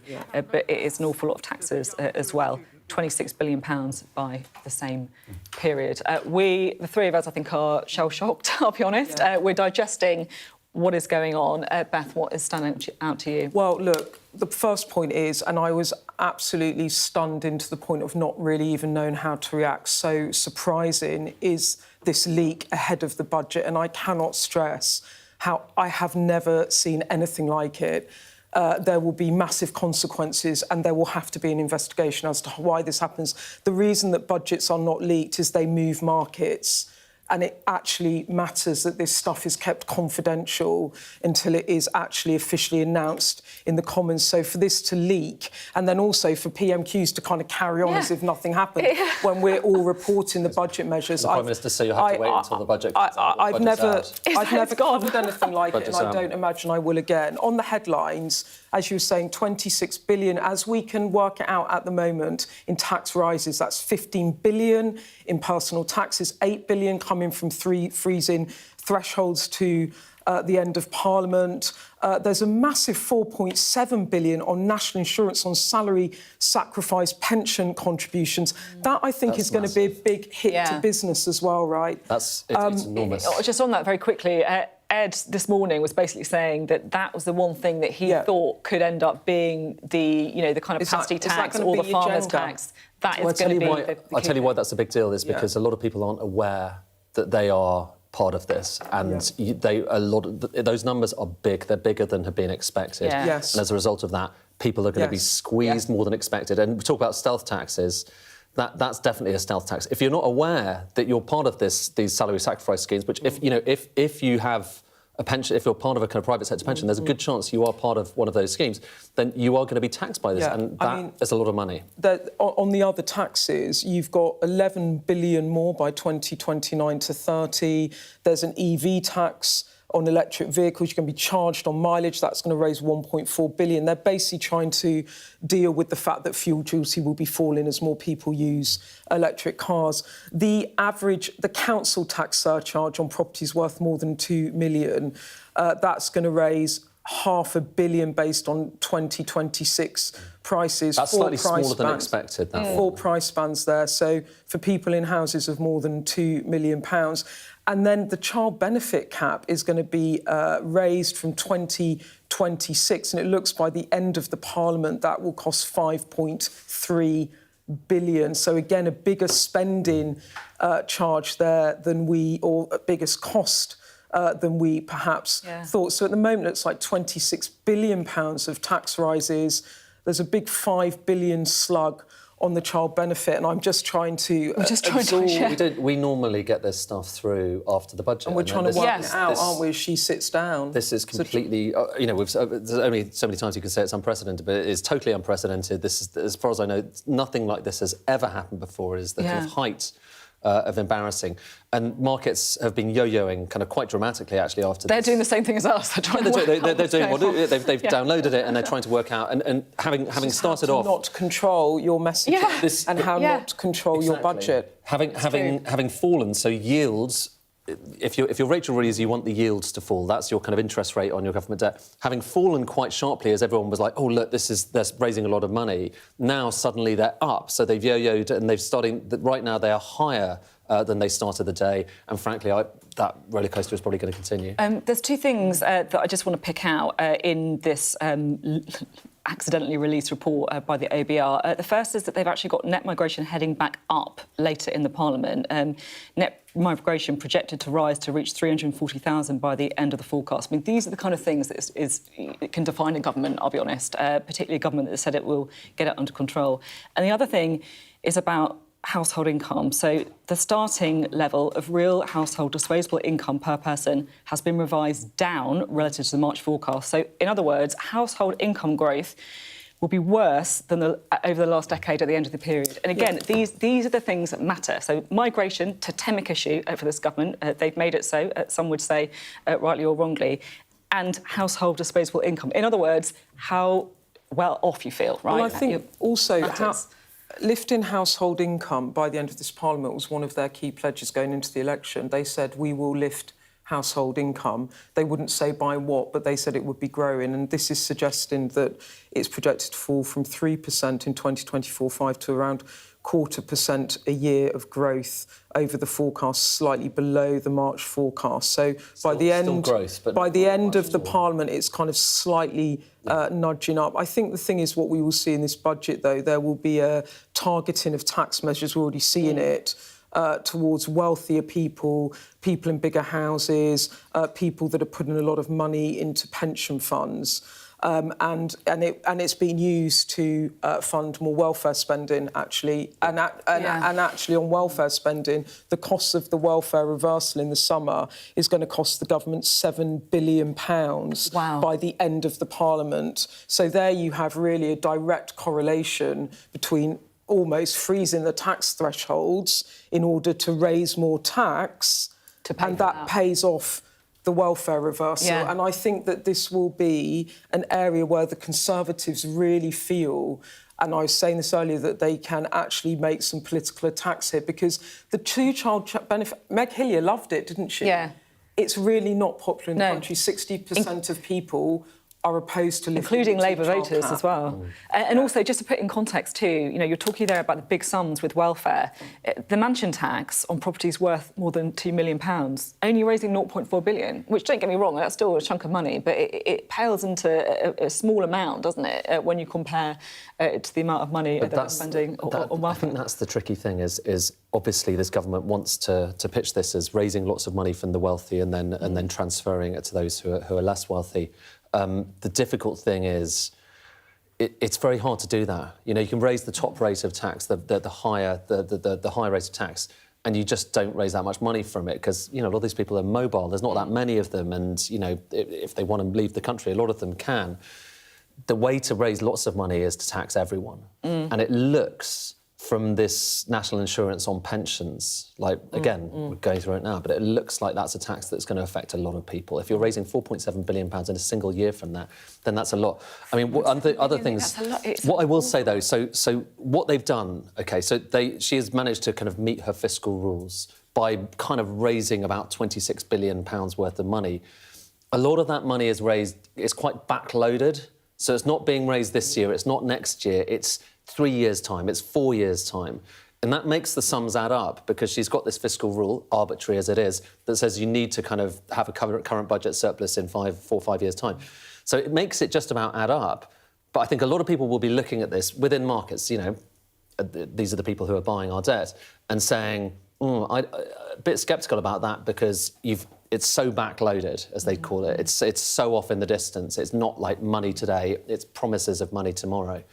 But the big picture here is lots more taxes, the total level of taxation in this country. And we were talking earlier, Beth, weren't we, about the manifesto and what promises were made in the manifesto. You know, I remember vividly the manifesto working out what did that imply the tax burden would be under Labour. Yeah. And what I can tell you, and we'll have this chart when we finally get to put it up on screen, the tax burden is heading up much higher. But what did you have it as? It was heading up to like 37.4% before the election. of GDP. That was the manifesto. Because now it's saying it will be 38% of GDP in 2030, 31. I keep going back to that interview I did with the Prime Minister before the election in our live show, where he said taxes on working people are too high in this country. They're a 70-year high. I want to keep taxes as low as possible, They're and gonna you head can see that in black and yeah. white. It's a new 70-year high. It's a the new, highest ever. Well, it'll be a 75-year high, won't it? Well, it's actually the highest highest. To be fair, it's actually the highest ever because I think pre-war we never managed to raise as much tax as that. We've heard from the Office of Budget Responsibility. Oh. So they've apologised and they've launched an investigation after its economic and fiscal outlook document, as in the budget, was published early ahead of the budget, and they've described it as a technical error. Yeah. They've described it as a technical error. I mean, that is some technical error. Well, I mean, technically it is technical. It's a technical error, but it's about the biggest technical error I can think of when it comes to budgets. The thing is, they're saying now, I've got it here as well, they're saying that they've now removed it, but the problem is we all have it, so it's done now. You can't put the genie back in the bottle. It took them by surprise, by the way. I spoke to a few people at the OBR after when I was like, what on earth is happening? And they were like, nothing's happening. Nothing. Wait for it to come out at 2 o'clock. Extraordinary. Absolutely extraordinary. Rachel Reeves apparently in Prime Minister's questions kind of scribbling furiously, making notes. I mean, can you imagine being the Chancellor right now, like sitting in... It's a terrible situation to be in. It also, look, and actually I've got a message here from Andrew Griffiths, the Shadow Business Secretary, and he's saying the shocking leak of the OBR's report is inconsistent with every other part of the budget being leaked. The budget process has been a fiasco from start to finish, and the unprecedented leak of OBR report is just the final embarrassment. That's Andrew Griffith, the Shadow Business Secretary. And, you know, for a Chancellor that has had such a messy run-up to this budget, where she has been under fierce criticism for the kite flying, the leaks, to now be in a situation where her budget is basically leaked before she even says it. Yeah. It just feeds into that sense of a government that's chaotic and out of control. Yeah. Fairly or unfairly. I mean, it's unfortunate for her. It's really unfortunate. It's that, you know, it's the OBR gets the forecasts. It's not on Rachel Reeves that they've leaked it, but it adds to her political difficulties. Just to bring in the full statement from the OBR, who have taken full responsibility, a link to our economic and fiscal outlook document went live on our website too early this morning. It's been removed. We apologise for this technical error and have initiated an investigation into how this happened. We will be reporting to our Oversight Board, the Treasury and the Commons Treasury Committee on how this happened, and we will make sure this does not happen again.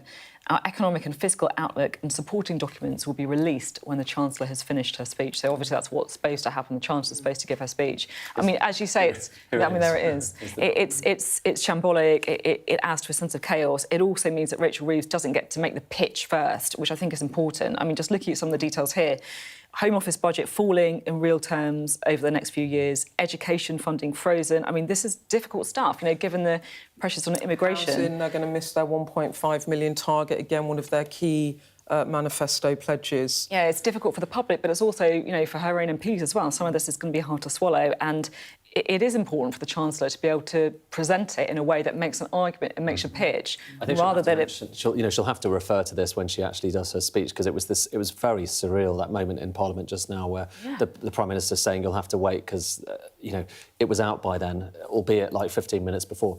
I do wonder. I mean, I think this is genuinely a historic moment. I mean, people still talk, and I was mentioning it earlier about Hugh Dalton having to stand down as Chancellor kind of 70 years ago, 80 years ago, because he leaked something in the budget inadvertently. This is a far bigger leak than that.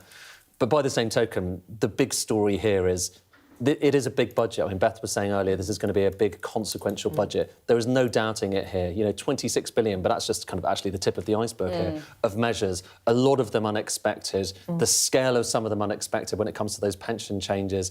The kind of technical question marks over some of them, like how do you actually raise that per mile number on electric vehicles? Still enormous questions. It also means for Kemi Badenoch that when she stands up and responds to this budget, she's going to have a razor-sharp response because she'll have seen the budget. It's true. She will have seen the budget. Normally, that's the worst job in the business because the Chancellor announces the budget and you have to stand up and you are... You know, it's on your feet. Whereas now, she's going to be able to get her team to go through this and they're going to have a good 90 minutes to 2 hours to actually give her a response that really hits the spot. So, again, in terms of the framing, they've given the opposition, the government haven't, but the OBR have now inadvertently given the opposition an opportunity to kind of really frame it because they got more time to go through it and work out where their attack lines will be. It's just terrible for Rachel Reeves. Yeah, if you're just tuning in now, we've got the budget, we can tell you what's in it. It's probably worth taking a beat and trying to just recap some of the big measures, because this is a big budget and there is a lot of stuff in here that is going to affect a lot of people. Freezing the tax thresholds for 3 years, that is going to bring an awful lot of people into paying higher rates of tax. Scrapping the two-child benefit cap, introducing a mansion tax on properties worth more than £2 million, a gambling tax as well. Let's go to the House of Commons. This is Mel Stride, the Shadow Chancellor. Refused to answer her question. So, Madam Deputy Speaker, please can you advise this House what steps are at its disposal to force a leak inquiry into this matter? And would it be possible to ask the Table Office to distribute copies of the report given to the House, given that everybody outside of this House has already had the opportunity to read it? Order! This is not a point of order for the Chair. The Chancellor is about to make her budget statement, and I expect members and their constituents wish to hear from the Chancellor directly. However, before I call the Chancellor to speak, I nonetheless wish to make a short statement. For a number of weeks, and yet again yesterday, there have been extensive briefings to the media on the government's fiscal policy and public finances. This disappointing trend in relation to budget briefings has been growing for a number of years under successive governments, but appears to have reached an unprecedented high. Weeks ago, we saw the Chancellor delivering a speech in Downing Street, setting the scene for the budget, as well as specific policy announcements being briefed out to the media in advance of today's financial statements. I don't need any help. And just a moment ago, it seems the OBR analysis has also appeared online.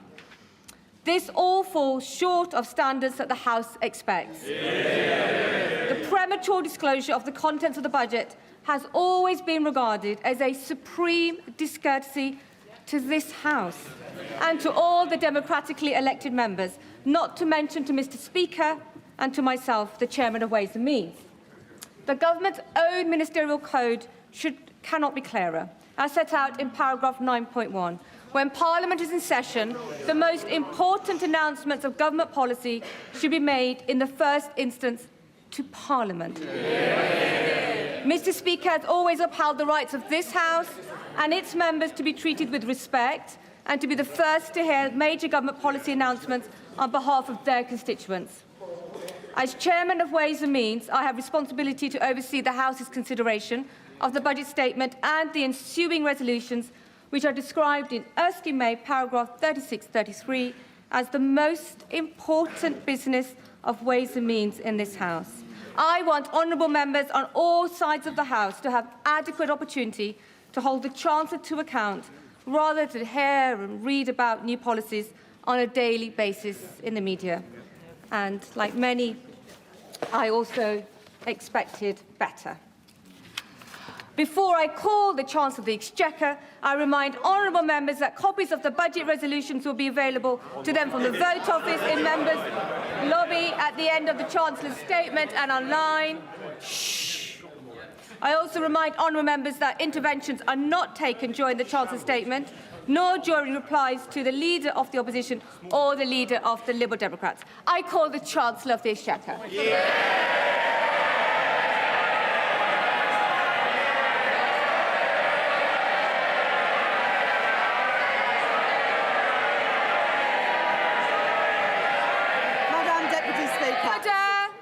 Chancellor.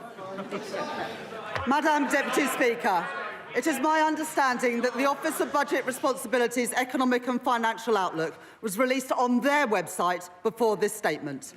This is deeply disappointing and a serious error on their part.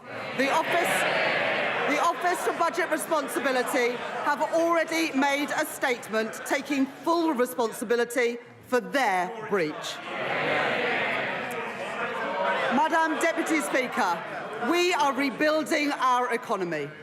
Over the last 16 months, we have overhauled our planning system to get Britain building, forged new trade deals with the United States, India and the European Union, reformed our visa system to bring the brightest and the best to Britain. We changed our fiscal rules that we inherited from the Conservatives and raised public investment to its highest level in 4 decades. And in last year's budget, I raised taxes on business and the wealthiest to close the £22 billion black hole in the public finances left by the party opposites. And we used that money to fund the biggest ever settlement for our National Health Service. They were the fair and necessary choices. And we faced opposition to them, from opponents to planning reform, who will always demand that the future is built somewhere else, not in their backyard. Opponents to trade, who want to take us down the path of isolation and division. Opponents to investment, who believe that the only good thing a government can do is get out of the way. Opponents who insist that the only way to balance the books is to cut public spending. And opponents who say that we don't need to balance the books at all. But we made these choices for a reason. Because after 14 years of Conservative government, working people demanded and deserved change. Investment, not cuts to our public services. Stability for our public finances. The single most important factor in getting the cost of living down. And economic growth, the best means to improve wages, create jobs, and support public services. That is what our plan, that is what this government and our Prime Minister are all about. Today's budget builds on the choices that we have made since July last year.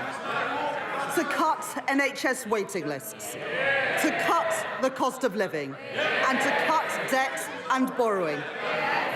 No doubt we will face opposition again, but I have yet to see a credible or a fairer alternative plan for working people.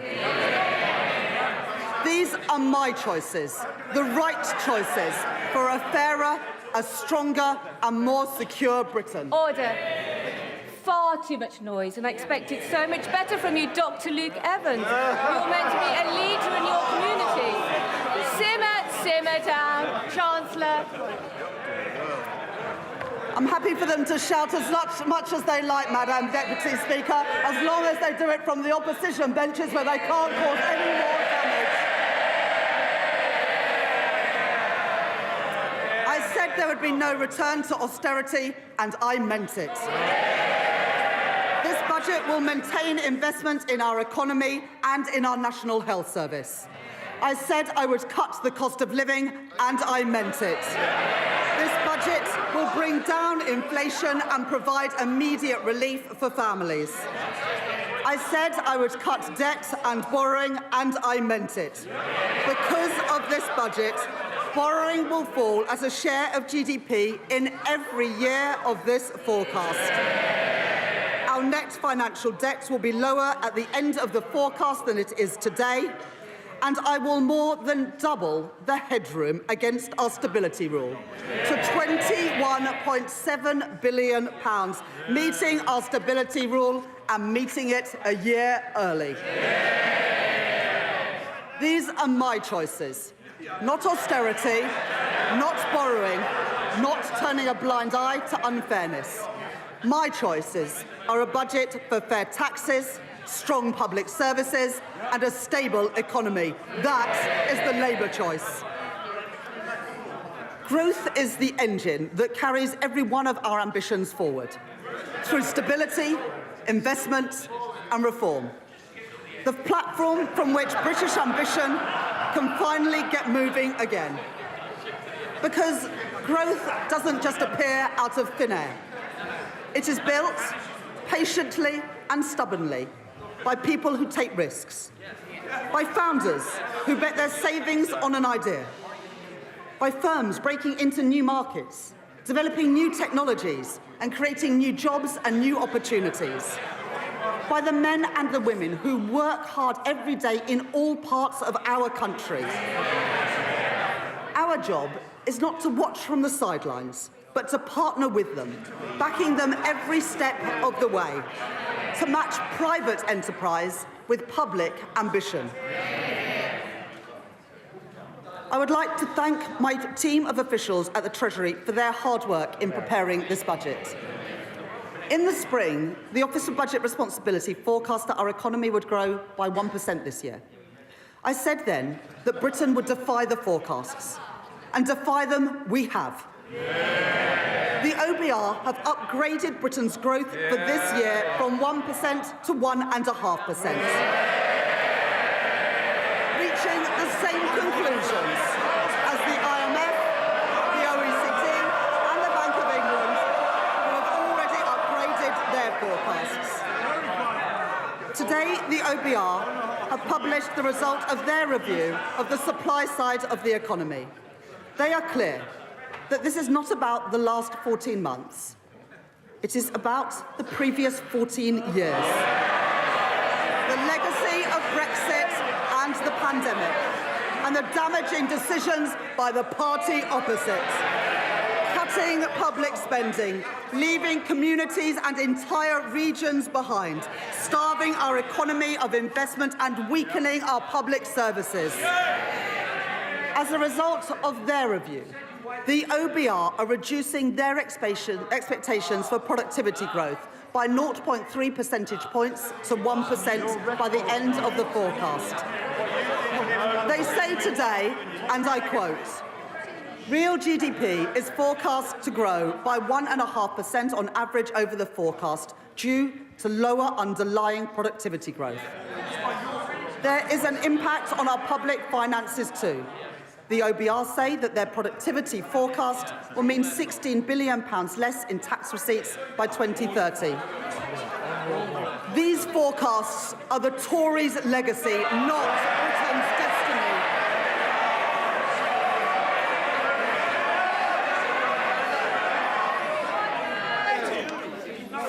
Order.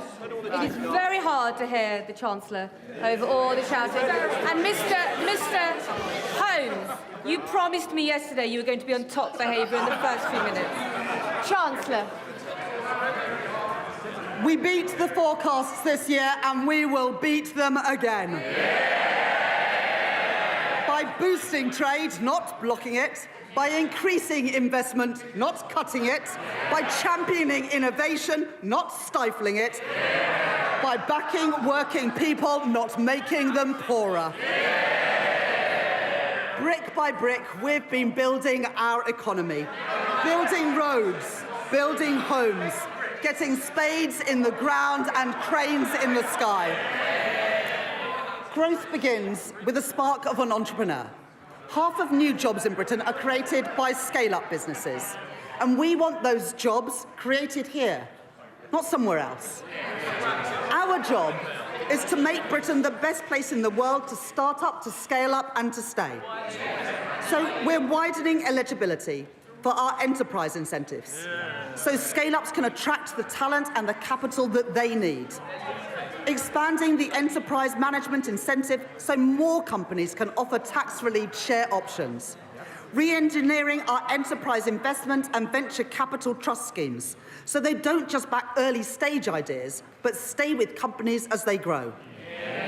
Introducing UK listings relief, a 3-year exemption from stamp duty reserve tax for companies who choose to list here in Britain. And to continue this work, I am launching a call for evidence on how our tax system can better back entrepreneurs and a targeted review with founders and investors at the heart to make the UK an even more attractive place to grow your business. We are sending a simple message to the world. If you build here, Britain will back you. And our retail investment system should do the same.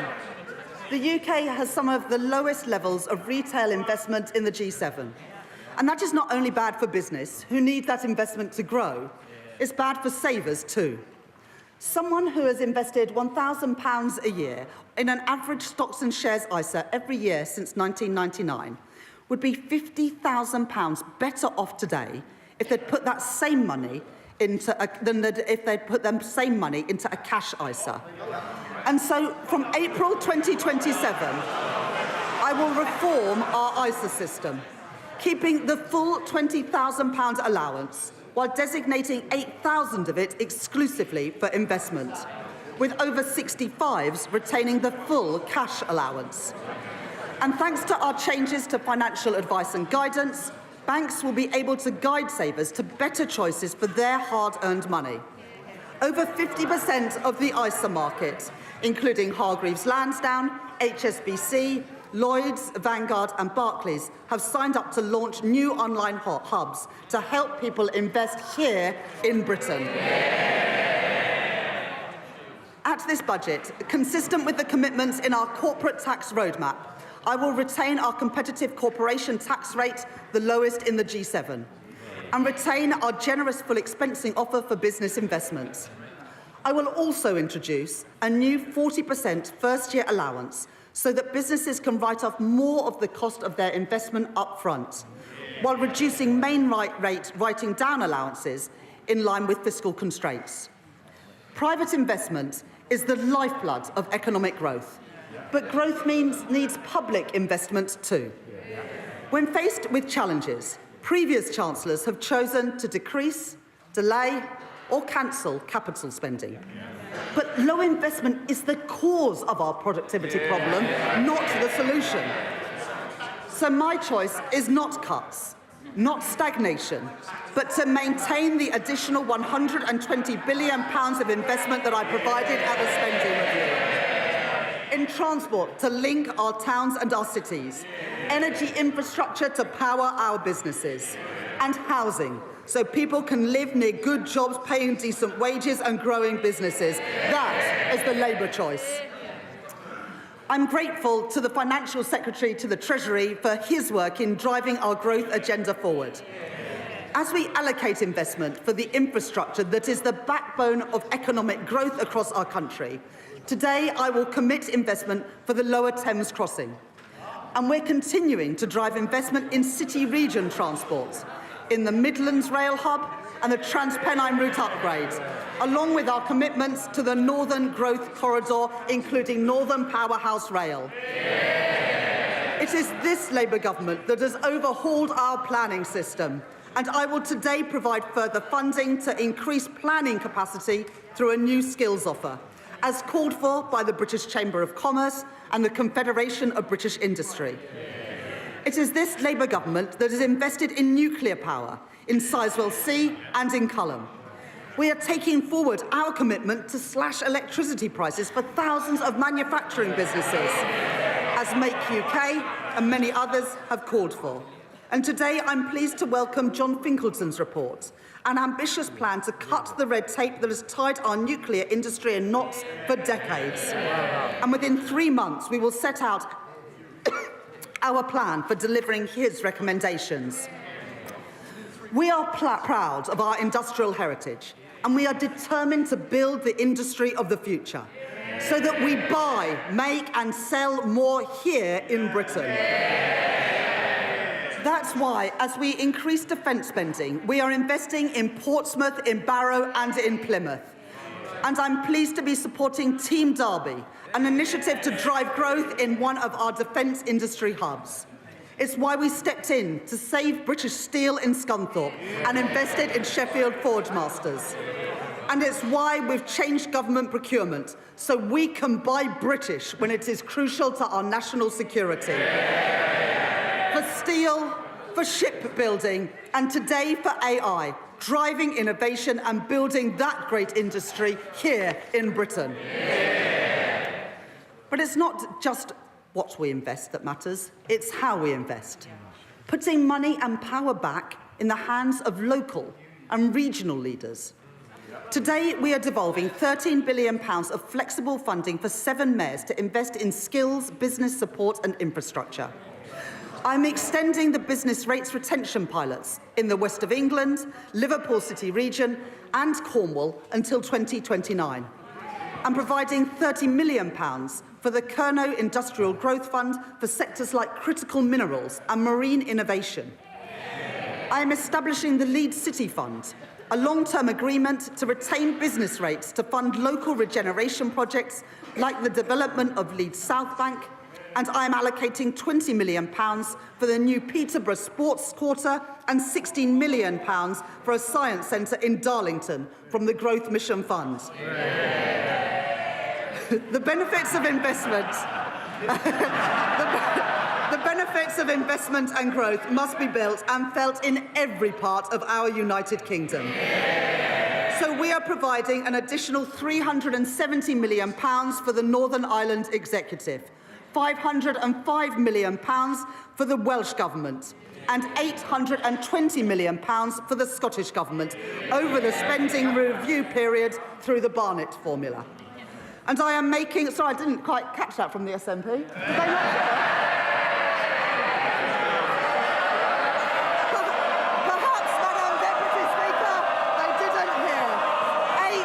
£120 million for the Scottish Government over the spending review period because Anna Sawa asked us to. And I'm making targeted investments in our industrial strategy sectors across the UK. In Northern Ireland, I am providing £17 million to support businesses and strengthen the UK internal market, and backing advanced manufacturing through the Northern Ireland Enhanced Investment Zone. Wales will be the host for 2 AI growth zones, creating more than 8,000 jobs, supported by a £10 million investment in the semiconductors critical for that industry. And we are building the UK's first small modular nuclear reactors with Rolls-Royce at Wilfer in Anglesey. 2 Labour governments working together in Wales to deliver for the people of Wales. And in Scotland, I'm committing over £14 million for low-carbon technologies in Grangemouth, £20 million to renew infrastructure at Inchgreen in Inverclyde, and £20 million to redevelop Kirkcaldy Town Centre and Seafront, with construction starting next year.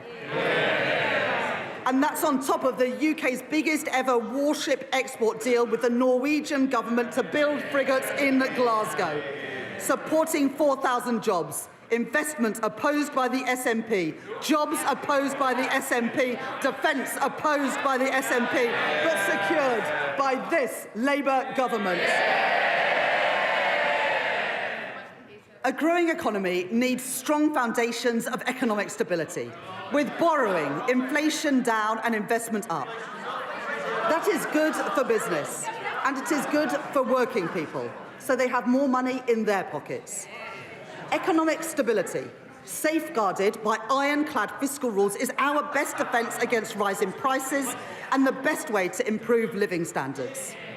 We've all seen the alternative. 3 years ago, in their clamour to cut taxes for the richest, the Tories under Liz Truss crashed the economy and sent mortgage rates spiralling and brought pensions to the brink.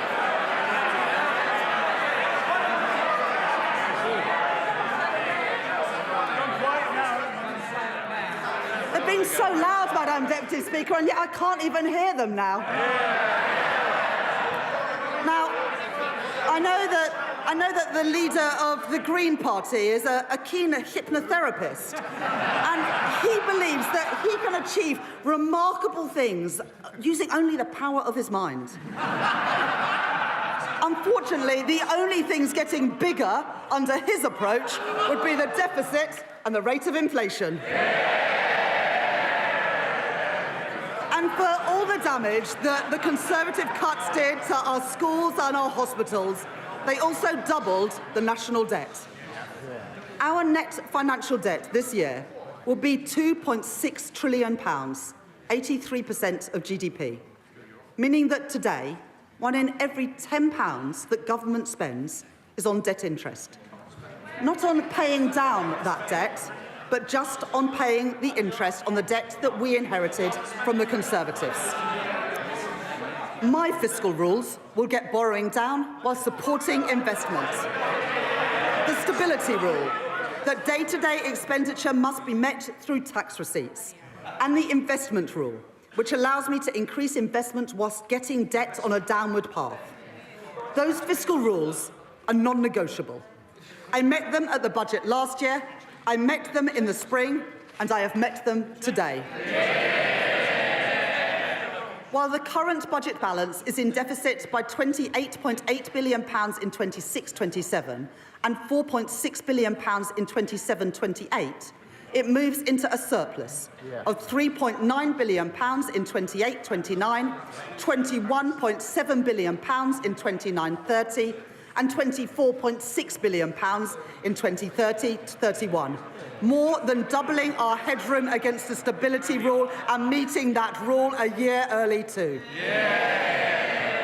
And our net financial debt is 83.3% in 26-27, 83.6% in 27-28, 83.7% in 28-29, falling to 83.0% in 29-30 and 82.2% in 2030-31. Madam Deputy Speaker, I said we would cut the debt, and we are, with debt down by the end of the forecast.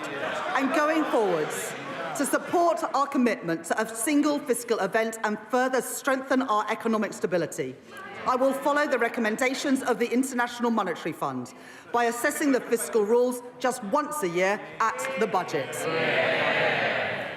Despite the challenges we face on productivity, the path of our deficit reduction remains broadly the same as in spring. Public sector net borrowing is due to be £112.1 billion, or 3.5% of GDP in 26-27, 3% in 27-28, 2.6% in 28-29, 1.9% in 29-30, and 1.9% in 2030-31, ending at £67.2 billion. Translating into an increase in the net cash requirement next year of £4.2 billion, taking the total to £133.3 billion. According to the IMF, we are due to reduce borrowing more over the rest of this Parliament than any other G7 economy.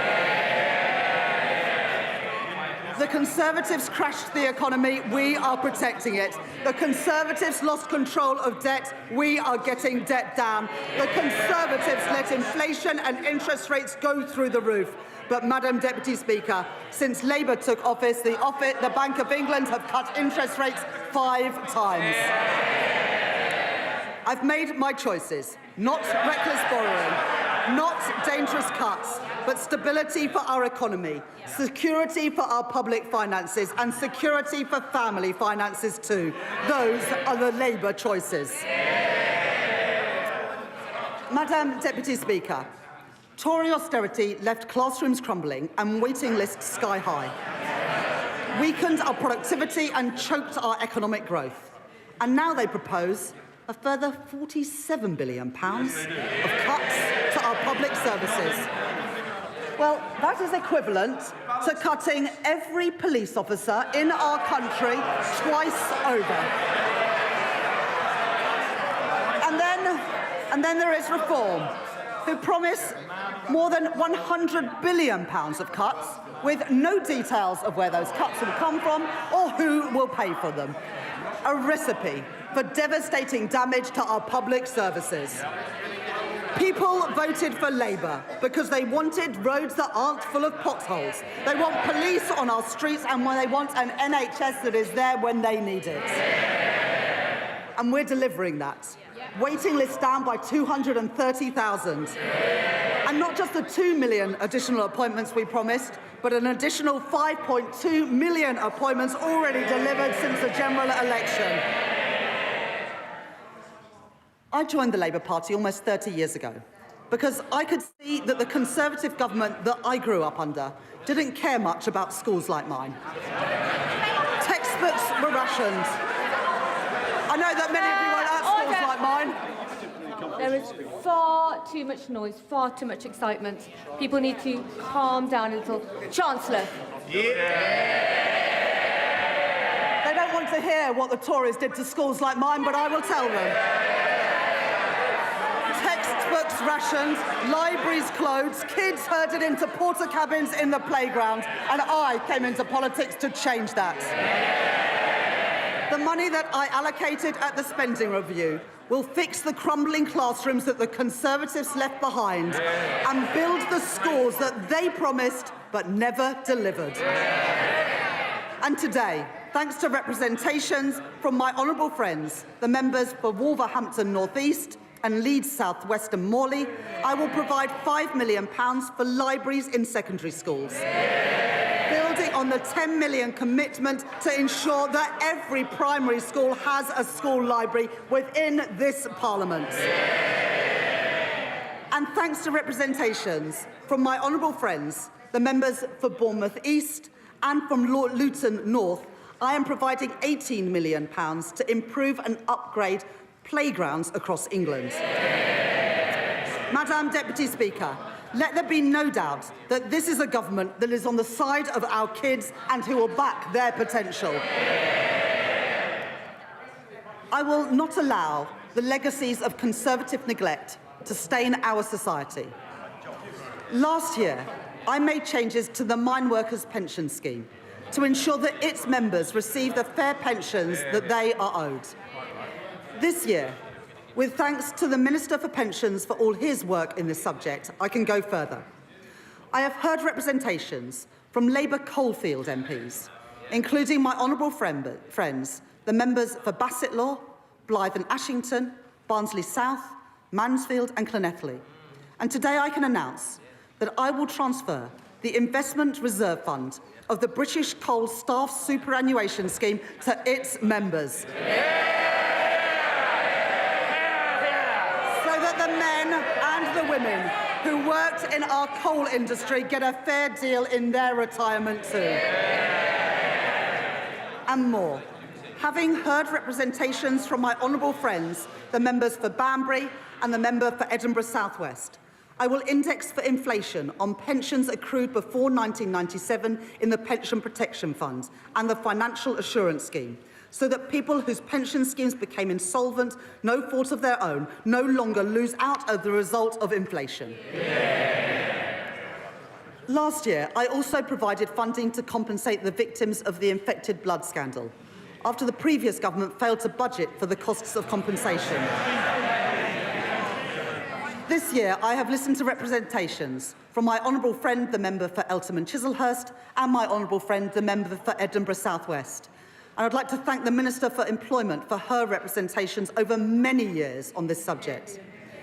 As a result, I will exempt all payments from the infected blood scheme from inheritance tax, regardless of the circumstances in which those payments are passed down. Madam Deputy Speaker, that is how we should be spending taxpayers' money, on dealing with injustices and building strong public services, not on waste and inefficiency.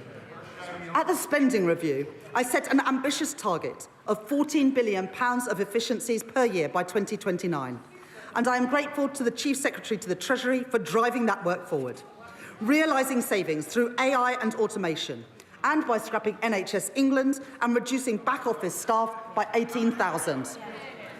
At this budget, I will find a further £4.9 billion of efficiencies by 2031. Getting rid of police and crime commissioners, cutting the cost of politics and local government, and selling government assets that we no longer have any use for. These savings will be required across government, but for our National Health Service, I will reinvest all of these savings back into the care that people rely on. More nurses, more GPs, more appointments.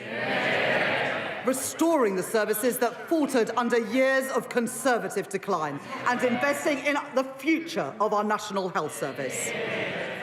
And today I am announcing £300 million of investment in technology to improve patient service and 250 new neighbourhood health centres.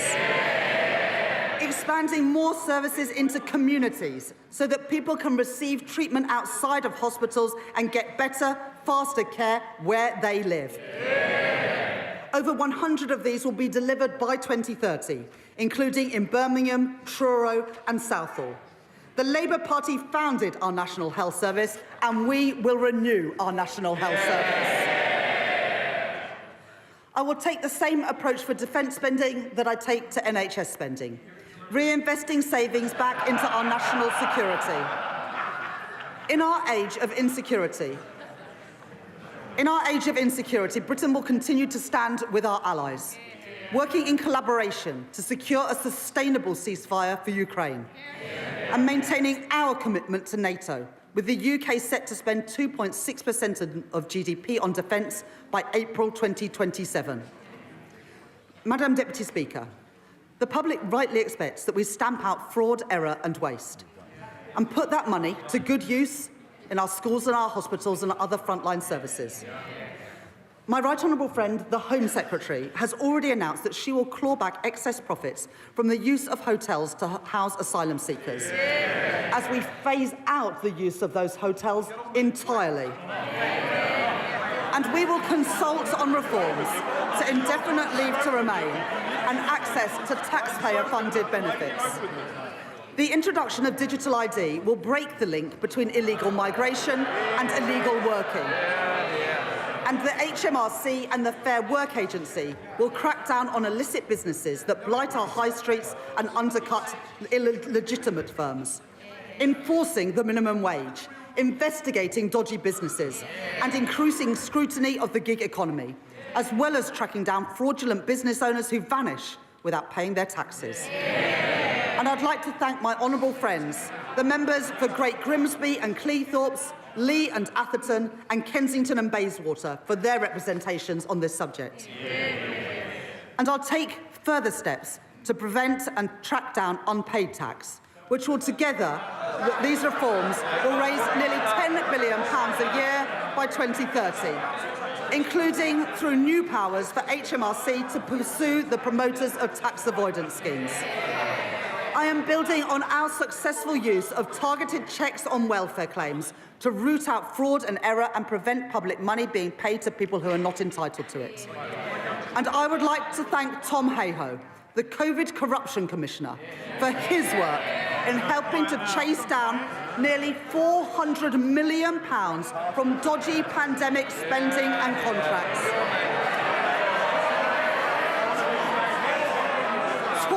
Contracts handed out by Tory ministers to Tory peers and Tory friends.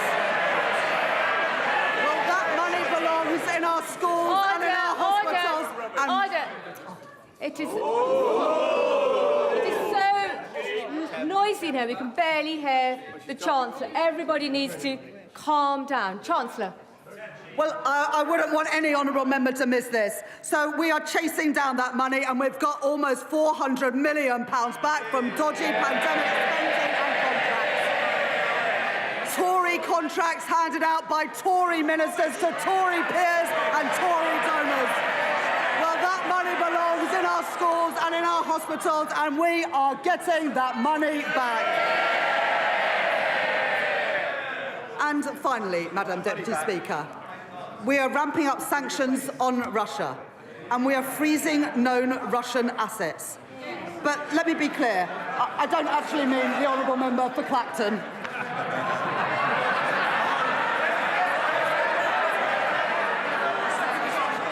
Under the Conservatives... Order.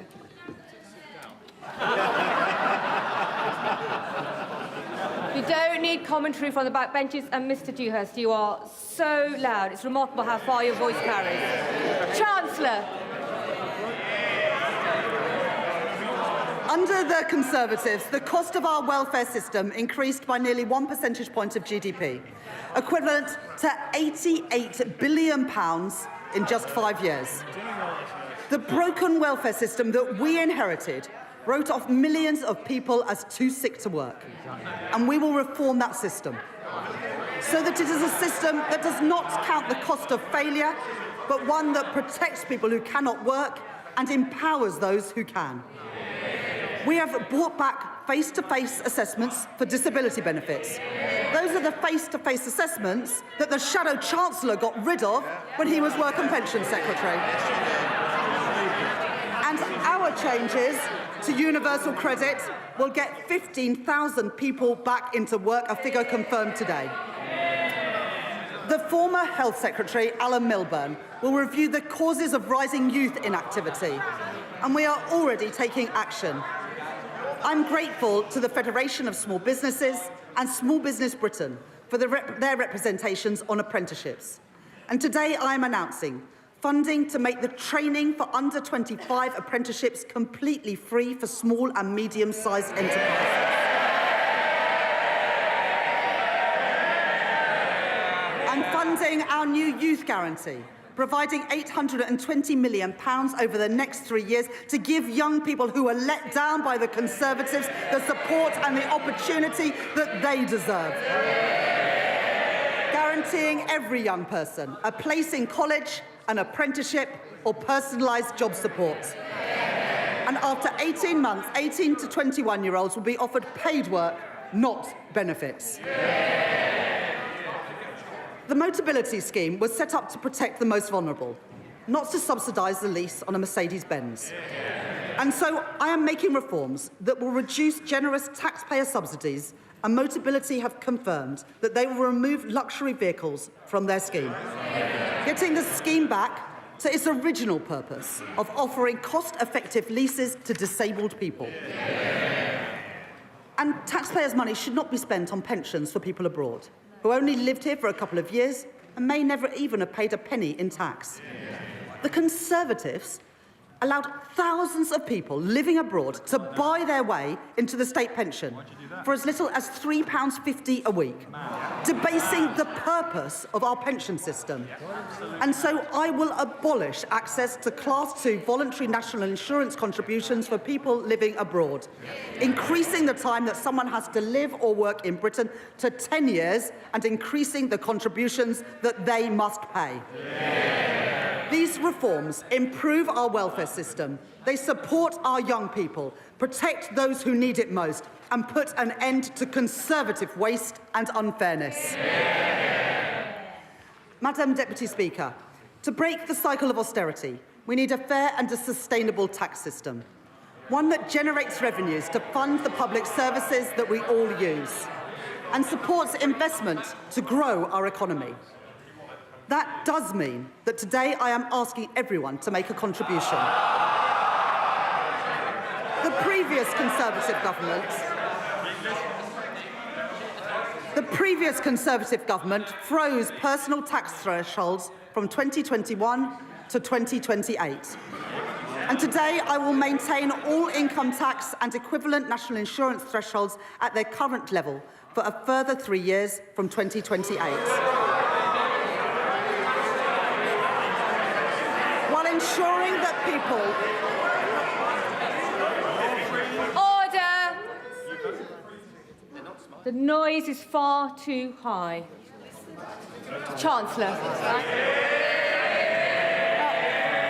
The Right Honourable Lady supported these freezes when her party made them. She might want to forget about it, but the British people never will. At the same time, we are ensuring that people only in receipt of the basic or new state pension do not have to pay small amounts of tax through simple assessment from April 2027. I will also keep the Plan 2 student loan repayments threshold at its 2026-27 level for 3 years. Madam Deputy Speaker, I know that maintaining these thresholds is a decision that will affect working people. I said that last year, and I won't pretend otherwise now. Madam Deputy Speaker, I am asking everyone to make a contribution, but I can keep that contribution as low as possible because I will make further reforms to our tax system today to make it fairer and to ensure that the wealthiest contribute the most. The Conservatives knew that our tax system didn't work. Time and time again, they ducked the necessary reforms, leaving a system unfit for a changing economy, with unfairness that they refused to address. Currently, a landlord with an income of £25,000 will pay nearly £1,200 less in tax than their tenants with the same salary, because no national insurance is charged on property, dividend or savings income. It's not fair that the tax system treats different types of income so differently. And so I will increase the basic and higher rate of tax on property, savings and dividend income by 2 percentage points, and the additional rate of tax on property and savings income by 2 percentage points. Even after these reforms, 90% of taxpayers will still pay no tax at all on their savings. As well as narrowing the gap between the tax on income from assets and income from work, I also believe that a fair society is one where the wealthiest pay their fair share.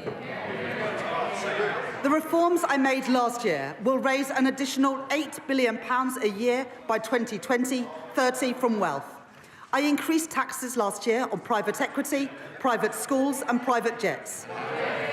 I abolished the non-dom tax regime. And this year, I will make 2 changes to cap trust charges and prevent avoidance. I reformed inheritance tax on agricultural and business assets. And this year, I am aligning those reforms with wider inheritance tax rules by allowing the transfer of the 100% relief allowance between spouses, balancing the taxation of these valuable assets with the realities of family life. In this budget, I will take further steps to deal with a long-standing source of wealth inequality in our country. A Band D home in Darlington or Blackpool pays just under £2,400 in council tax, nearly £300 more than a £10 million mansion in Mayfair. And so, from 2028, I am introducing the high-value council tax surcharge in England, an annual £2,500 charge for properties worth more than £2 million, rising to £7,500 for properties worth more than £5 million.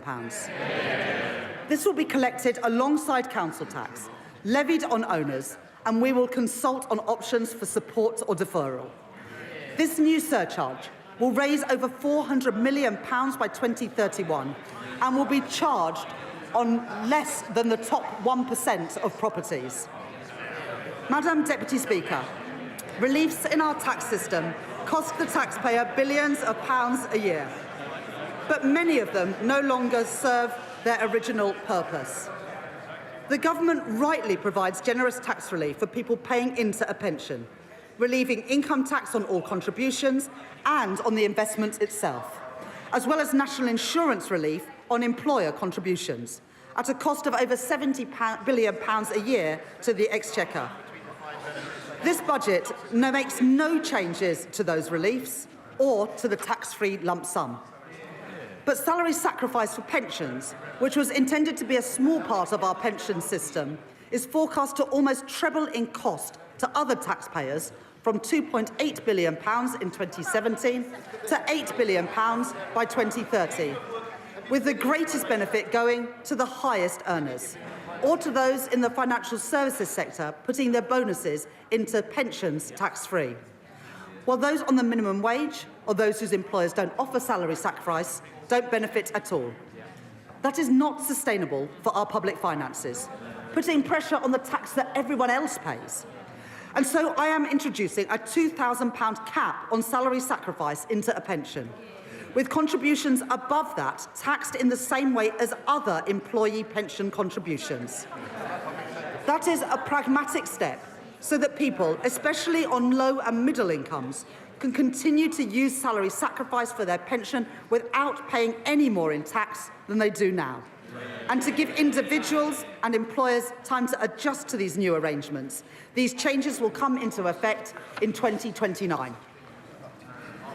The coalition government introduced 100% relief from capital gains tax on business sales made to employee ownership trusts, creating a route for gains to go completely untaxed when businesses are sold. I will reduce that relief to 50%, retaining a strong incentive for employee-owned companies. And as we work towards doubling the size of the cooperative economy, the Department for Business and Trade will launch a call for evidence on how we can better support co-ops to grow. Because of the changes that I have made to capital gains tax this year and last year, receipts are forecast to increase from £14 billion this year to £30 billion by 2030. To support our high streets, I am announcing a package of regulatory changes as called for by UK Hospitality and the British Retail Consortium. And I will support the Great British Pub through our new national licensing framework, encouraging councils to back our pubs and to back late-night venues with greater freedoms. For business rates, I will introduce permanently lower tax rates for over 750,000 retail, hospitality and leisure properties, the lowest rates since 1991, paid for through higher rates on properties worth more than £500,000, like the warehouses used by online giants.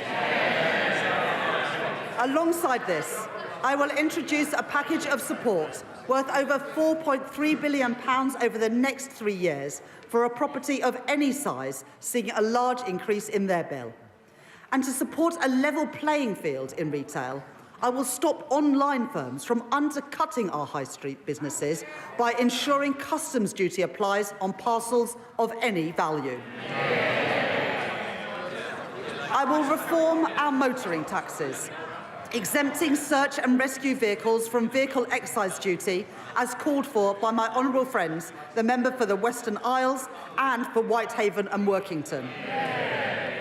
And because all cars contribute to the wear and tear on our roads, I will ensure that drivers are taxed according to how much they drive and not just by the type of car they own, by introducing the electric vehicle excise duty on electric cars.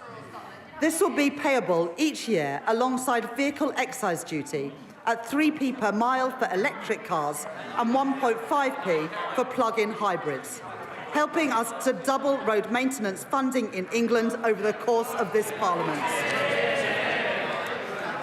And alongside this, I am providing support to boost our British car industry, increasing the threshold for the expensive car supplement on electric vehicles to £50,000, saving over 1 million motorists £440 a year.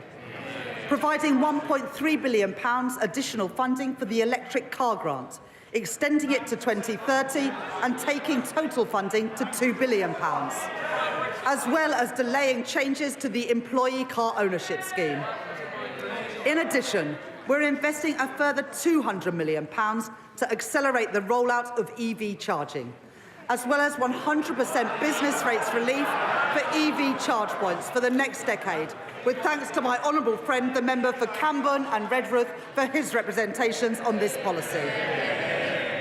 And I will improve competition in our taxi industry by ending ride-hailing companies' use of a discount scheme intended for coach tours, as called for by Steve McNamara, the General Secretary of the Licensed Taxi Drivers Association, legislating to restrict access so that everyone pays fairly and protecting £700 million of tax revenue each year. I am responding to our consultation on landfill tax, and listening to representations, particularly from our house building industry. I will not converge towards a single rate, but I will prevent the gap between the two rates from widening to balance the need to address tax avoidance in the current structure. I will today publish Ray McCann's report into the loan charge along with the government's response, setting out a new settlement opportunity that will finally allow people to finalise their position and draw a line under this long-standing issue. And I'd like to thank my honourable friend, the member for Milton Keynes Central, for her representations on this subject. I will continue with the planned uprating for tobacco duties that I set out last year and uprate alcohol duties by inflation, along with our plans to introduce a vaping products duty in 2026 and changes to the soft drinks industry levy announced by my right honourable friend, the Health Secretary, yesterday. And I'd like to thank the Exchequer Secretary to the Treasury for his work on all the tax measures in this budget. I will also reform gambling taxes in response to the rise in online gambling. Remote gaming is associated with the highest levels of harm, And so I am increasing remote gaming duty from 21% to 40%. With duty on online betting increasing from 15% to 25%. I am making no change to the taxes on in-person gambling or on horse racing. And I am abolishing bingo duty entirely from April next year. Taken together, my reforms to gambling tax will raise over £1 billion per year by 2031. As a result of the tax reforms I have made today, I can confirm that I will not be increasing national insurance, the basic, higher or additional rates of income tax or VAT. And I have kept everyone's contribution as low as possible through reforms to make our tax system stronger, closing loopholes, ensuring that the wealthiest pay their share, and building a tax system that is fairer for the future as our economy changes. On the day I became Chancellor, I said that I would judge my time in office a success if I knew that ordinary children from working-class backgrounds were living more fulfilling lives. Their horizons expanded, their potential realised. I joined the Labour Party, I came into politics, because I believe that every child has equal worth and deserves an equal chance to achieve their promise. The biggest barrier to equal opportunity is child poverty. Because for every child that grows up in poverty, our society pays a triple cost. The first and the heaviest is to the child. Going to school hungry, waking up in a cold home, or in another B&B. While other children enjoy the advantages of parents with time to help with homework, the quiet space at home to work in, too many go without. And there is also the cost of supporting a family in poverty, which ends up in the lap of overstretched councils, who can do no more than shunt them into temporary accommodation at huge cost to local taxpayers. Then there is the future cost, to our economy and to our society, of wasted talent and a welfare system that bears the cost of failure for decades to come. Young people with so much to contribute, but whose potential is suffocated early by limited life chances and missed opportunities, struggling to make their way in a society that did not look out for them. I don't intend to preside over a status quo that punishes children for the circumstances of their birth and demands that Since last July, we've rolled out free breakfast clubs in schools. We're expanding free school meals to 500,000 more kids, lifting 100,000 children out of poverty as we do it. We've passed the Renters' Rights Act, and we've extended the childcare offer. And I'm proud of all of that. But it's not enough. Because there is one policy that pushes kids into poverty more than any other. It was introduced by the party opposite.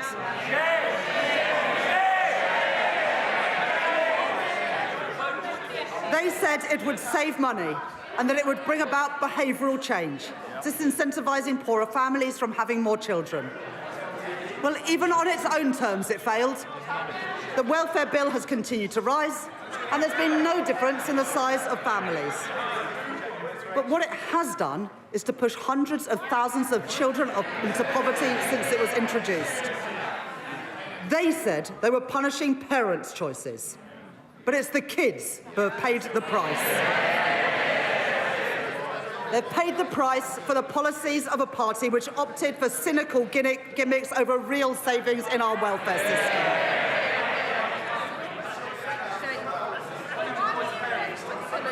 I understand that many families are finding times hard and that many kids have had to make difficult choices when it comes to having kids.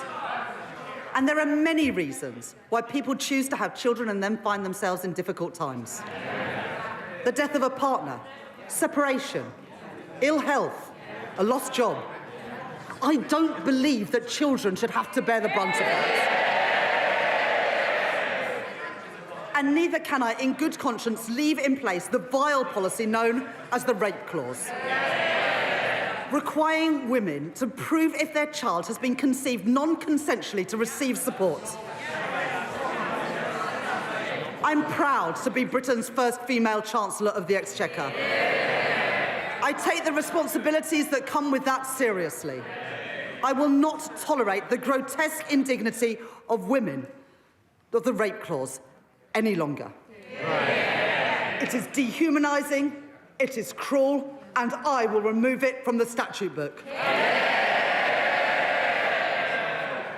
And so because I am tackling fraud and error in our welfare system, because I am cracking down on tax avoidance, because I am reforming gambling taxation, I can announce today, fully costed and fully funded, the removal of the two-child limit in full from April.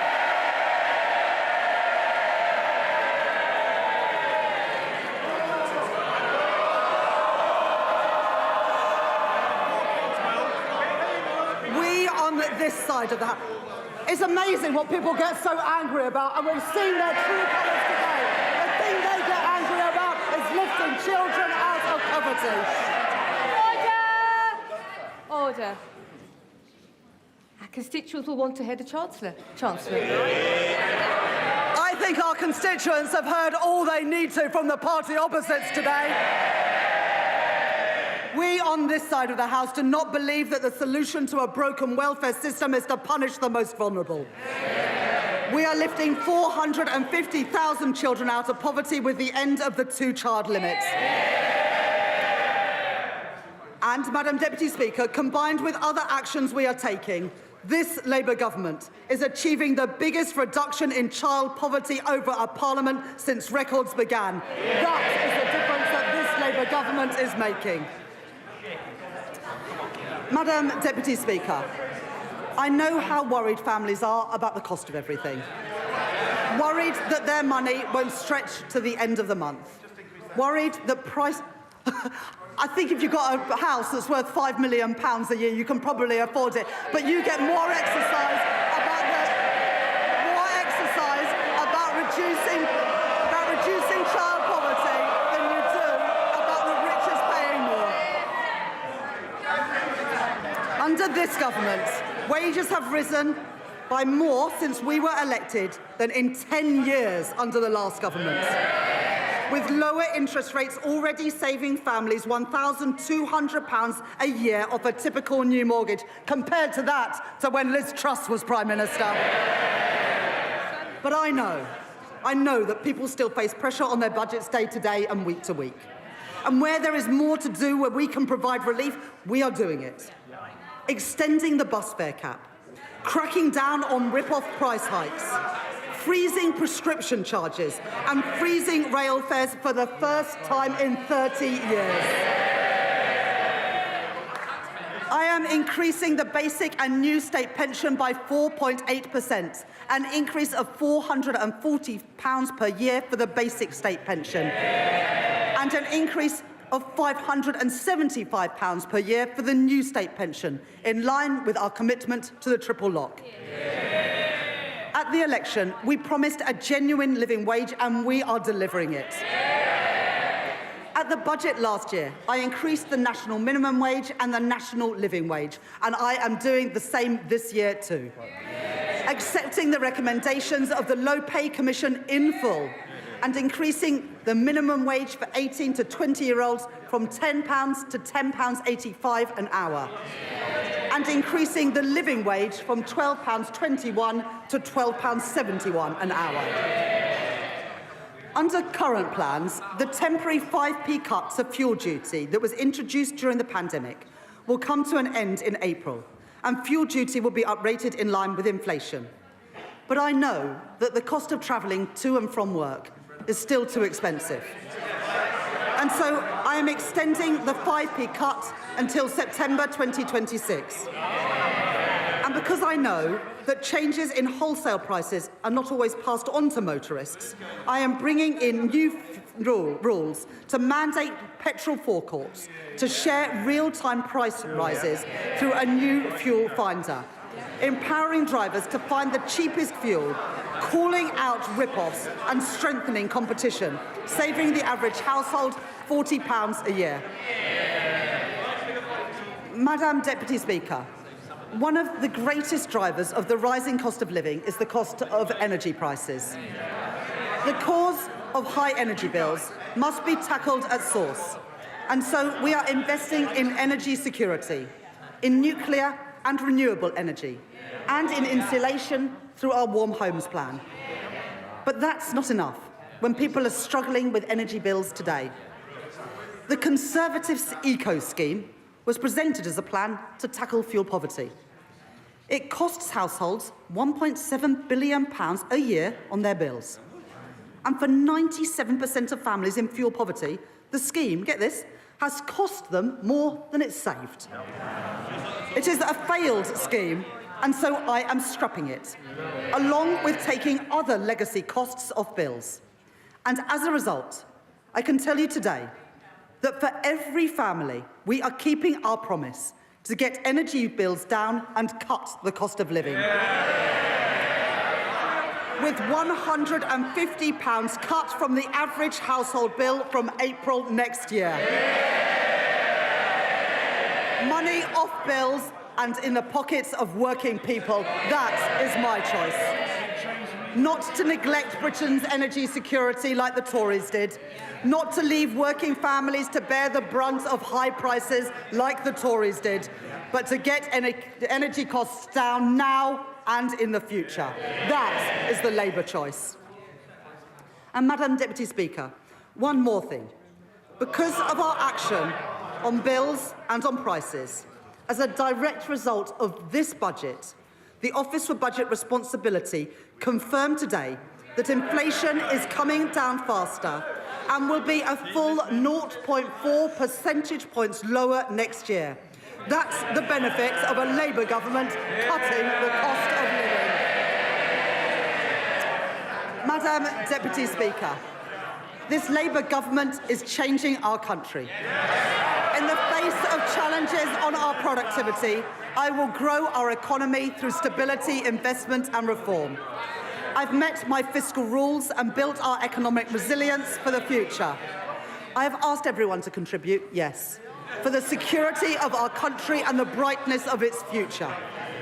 But I have kept that contribution as low as possible by reforming our tax system, making it fairer and stronger for the future.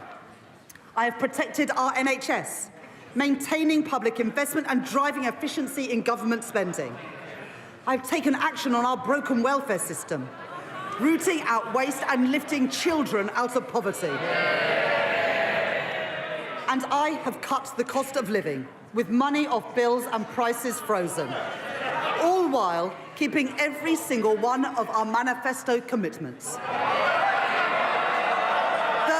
are my choices. Order. Mr. Rankin, Miss Moulton, your voice carries right across the chamber. Right across the chamber. Try and take a breath every so often. Chancellor. Those are my choices. Not austerity, not reckless borrowing, but cutting the debt, cutting waiting lists and cutting the cost of living. Those are Labour choices, promised and delivered by this budget, promised and delivered by this Labour government. And Madam Deputy Speaker, I commend this statement to the House.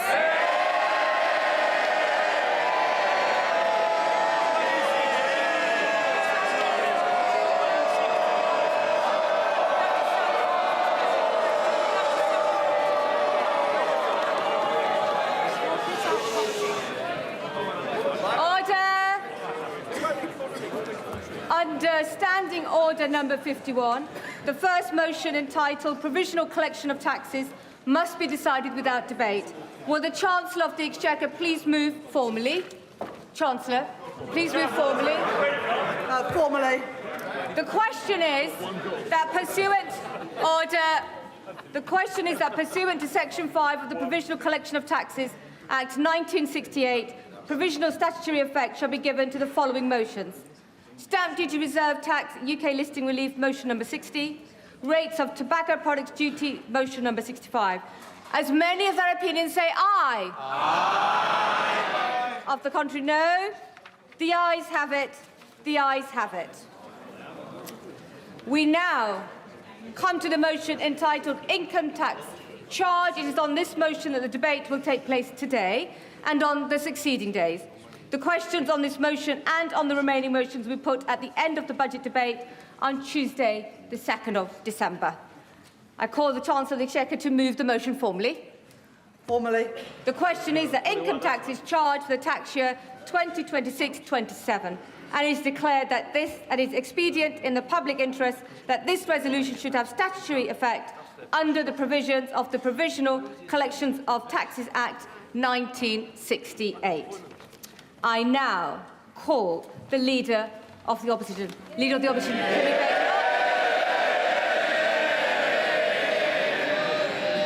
Thank you, Madam Deputy Speaker. And may I congratulate the Right Honourable Lady on delivering her second budget. I hope she enjoyed it, because it really should be her last. What a total humiliation. A total humiliation. Last... Can colleagues who are exiting the chamber do so swiftly so we can focus on the Leader of the Opposition? Swiftly exit, quietly. Right. Leader of the Opposition. It's a total humiliation, Madam Deputy Speaker. Last year, she put up taxes by £40 billion, the biggest tax rate in British history. She promised that she wouldn't be back for more. She swore it was a one-off. She told everyone that from now on, it would be stability and she would pay for everything with growth. Today, she has broken every single one of those promises. If she had any decency, she would resign. At the last budget, she said she was proud to be the country's first ever female Chancellor. After this budget, she will go down as the country's worst ever Chancellor.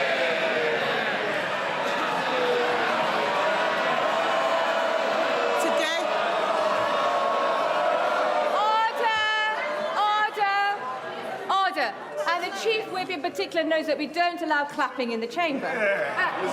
Leader of the Opposition.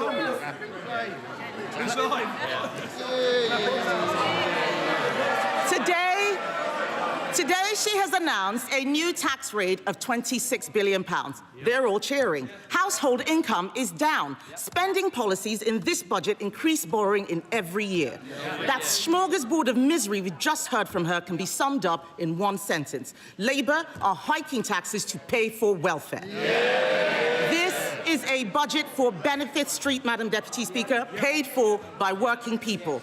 This budget increases benefits for 560,000 families by an average of £5,000. They are hiking taxes on workers, pensioners and savers to pay for handouts to keep their backbenchers quiet. These are the same, yes, they can chanter all they like. These are the same backbenchers, Madam Deputy Speaker, who cheered last year when she taxed jobs and left more than 100,000 people without an income. They cheered because they didn't understand the consequences of what they were doing, and they still don't. Madam Deputy Speaker, it's not been an easy time for the Chancellor. No one liked seeing her sitting on those benches as it dawned on her that her own backbenchers were going to do to her political career what she's done to our economy. But she could have chosen today to bring down welfare spending and get more people into work. Instead, she has chosen to put up tax after tax after tax, taxes on workers, taxes on savers, taxes on pensioners, taxes on investors, taxes on homes, holidays, cars, I think even milkshakes, taxes on anyone doing the right thing. She and this government have lost what little credibility they had left, and no one will ever trust her again. What's amazing, Madam Deputy Speaker, is that she has the nerve to come to this House and claim this is all someone else's fault. A laundry list of excuses. Yeah. Yes. Madam Deputy Speaker, they blame the Conservatives as if we've been sneaking into the Treasury under the cover of darkness to give pay rises to the unions.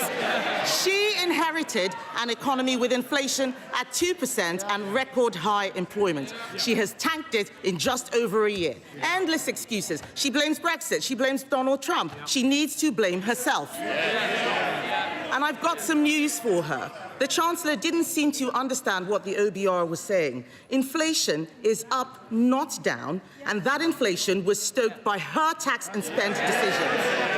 The economic fiscal outlook says that they expect inflation to stay higher for longer. Everybody else has read it. She still hasn't read the OBR analysis. She blames higher than expected borrowing costs. Where does she think they came from? Those borrowing costs are driven by her lack of grip. She is paying more, you're saying us, she's paying more to borrow than Greece. She is paying more to borrow than at any point under the 14 years of Conservative government. Perhaps if Labour MPs read a book sometimes, they would know something. That includes an energy crisis. Madam Deputy Speaker, under us we had an energy crisis sparked by a war in Ukraine and a global pandemic. What is her excuse? What is her excuse? She is taking the public for fools, but they are under no illusions whose fault this is. The fact is, the bad choices she is making today, choices to break promises, choices to put up taxes, choices to spend more of other people's money, are because of the bad choices she made at the last disastrous budget. If you want growth, you need to start with knowing what kind of country you want to be and make a plan to get there. Create certainty for the people and businesses who will drive growth. There is no growth and no plan because Labour focused on settling scores and scratching the itches they had in opposition. She promised stability, she delivered chaos. Just look at the circus around this budget. First the leaks, then more leaks to try to undo the damage. Calling panicky press conferences, U-turning on her U-turns, rolling the pitch one day only to plough through it the next. She had the cheek to talk about stability, Madam Deputy Speaker. She has become the first Chancellor in history to release the whole budget ahead of time. This is extraordinary. It tells you everything you need to know about her grip on the Treasury. She's making the UK a shambolic laughingstock to international investors, and if she doesn't resign for breaking her promises, she should sure as hell go for this.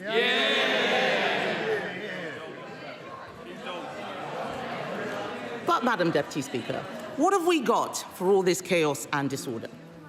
There are 1 million more people claiming universal credit than there were at the time of the last budget. Government spending, up. Welfare spending, up. Universal credit claimants, up. Unemployment, up. Debt interest, up. Inflation, up. And what about the things that you want to go up? What about the things you want to go up? Growth, down. Investment, down. Business confidence, down. The credibility of the Chancellor, and not just down, through the floor. These figures are shocking. Does she really think that anyone will be confused by the sleight of her hand that she had in her speech? Her speech today was an exercise in self-delusion. Today, she had an opportunity to apologize and show some humility. Instead, we've been fed puff pieces in the Times and the FT showing a woman wallowing in self-pity, whining about mansplaining and misogyny. Madam Deputy Speaker, let me explain to the Chancellor. Woman... Order. Colleagues need to simmer down, most definitely, and just breathe a little and allow the Leader of the Opposition to be heard. Leader of the Opposition. All we've had is wallowing in self-pity and whining about misogyny and mansplaining. So, Madam Deputy Speaker, let me explain to the Chancellor, woman to woman. People out there aren't complaining because she's female. They're complaining because she is utterly incompetent.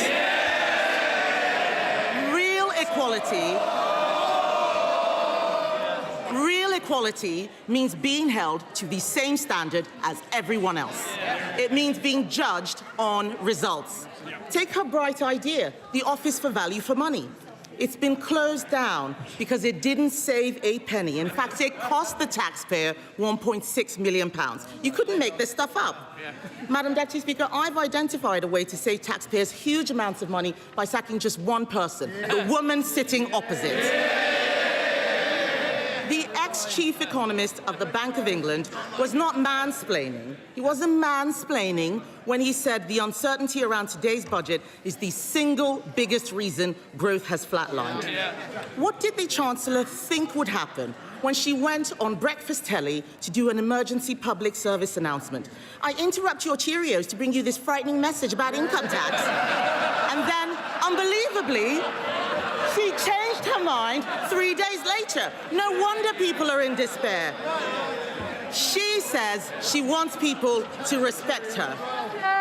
Order. Conservative colleagues are drowning out the Leader of the Opposition speech, so just be mindful nobody will be able to hear her at home. Leader of the Opposition.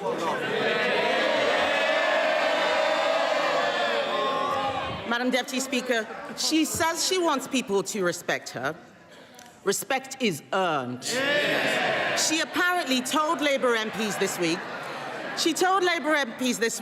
I'll show the media, I'll show the Tories, I will not let them beat me. Show us what? Making stuff up at the dispatch box, incompetence, chaos, and the highest tax burden in history. She said to them, Madam Deputy Speaker, I'll be there on Wednesday, I'll be there next year, and I'll be back the year after that. God help us. She is spineless, shameless, and completely aimless. Talk to any business. Talk to someone looking for a job. Unemployment is up every single month since Labour have been in office. They don't want to hear it, but it's true. They're shouting and complaining they cannot create jobs. It is the worst year for graduate recruitment on record. Are they proud of this? Companies like Merck and Ineos slashing investment plan. Order. If you're on the front bench, I can obviously see you, Mr. Kyle. And there's no need for you to be chuntering this loud. They can see and hear you as well. Leader of the Opposition. Thank you, Madam Deputy Speaker. They don't want to hear the truth, but I'm speaking for all of those people out there who are sick of this government. Companies like Merck and Ineos are slashing investment plans. The construction sector has shrunk. How is that house building target going, by the way? I'll tell you, Madam Deputy Speaker, they are miles behind and won't even come close to what we achieved. Business confidence is at record lows. No wonder today future growth has been revised down in every year of the scorecard.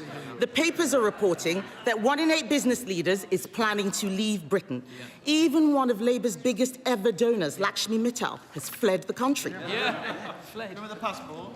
What we have in front of us is a budget littered with broken promises. She stood on a manifesto which promised better returns for UK savers. Today, she's putting up taxes on savings, on salary sacrifice even. She promised to give pensioners the security and retirement they deserve. Today, she slapped higher taxes on people saving for their pension. She promised to make Britain the best place in the world to invest and do business. Today, she has raised the dividend tax rates. She and the Prime Minister had already broken their promise to freeze council tax, but today she's decided to go even further, introducing a new property tax clobbering family homes that will only raise small amounts. This is Labour's Britain. This is Labour's Britain. People who work hard, Madam Deputy Speaker, people who work hard and save hard to buy their homes get taxed more, while those who don't work, who in some cases refuse to work, get their accommodation paid for by taxpayers. And then to top it all off, because taxing your home, your car, your savings and your pension wasn't enough, she has, by her own admission, broken her manifesto promise on income tax. Because in the last budget, she said, and I quote, I am keeping every single promise on tax that I made in our manifesto, so there will be no extension of the freeze in income tax threshold. She said in that budget that extending the threshold freeze would hurt working people and take money out of their payslips. But But today, she has done exactly that. Why should anyone believe anything she's promised in this budget? And so where is the money going? Small changes to rail fares and prescriptions, these are distractions while she steals your wallet. The real story here, Madam Deputy Speaker, the real story is that Labour have lost control of welfare spending. Not only will working people have their tax thresholds frozen while benefits go up in line with inflation, not only have Labour abandoned reforms that would have saved the taxpayer £5 billion after pressure from these backbenchers, today they have added another £3 billion to the bill by scrapping the two-child benefit cap. We introduced that cap, Madam Deputy Speaker, because it means people on benefits have to make the same decisions about having children as everyone else. Even Labour voters know that it strikes the right balance between supporting people who are struggling and protecting taxpayers who are struggling themselves. Just this summer, the Chancellor admitted that lifting the two-child benefit cap was not affordable. But that was before the Prime Minister accidentally fired the starting gun on the race to replace him. So now he and the Chancellor are buying the votes of their own MPs with taxpayers' money. If she wants to reduce child poverty, she should stop taxing their parents and stop destroying their jobs. She congratulated herself on a new tax on landlords. Let me tell her this. Hiking tax on landlords will only push up rents. It will push landlords out of the market. The people who will suffer are the tenants. And then she talks about taxes on electric vehicles. These changes will hit rural drivers the hardest, but we know that Labour don't care about rural people. All this budget delivers is higher taxes and out-of-control spending. Nobody voted for this. The Chancellor must take responsibility. She chose to impose the jobs tax, driving unemployment higher month after month. She chose to abandon welfare reform, meaning the benefits bill is spiralling. She chose to spend more and more money she didn't have, leaving taxpayers to foot the bill. She is out of money, out of ideas, out of her depth, and she has run out of road. The country simply cannot afford a Chancellor who can't keep her own promises. Her position is untenable, and she knows it. She's talking to the Chancellor. Is he mansplaining to you, by the way? Is he mansplaining? Do you want some help? Would you like some help? What the Prime Minister should do is grow a backbone and sack her. But he won't, because he knows if she goes down, he goes down with her. So we're stuck with them both, Laurel and foolhardy. Does she have any sympathy for the people facing Christmas without a salary because of her jobs tax?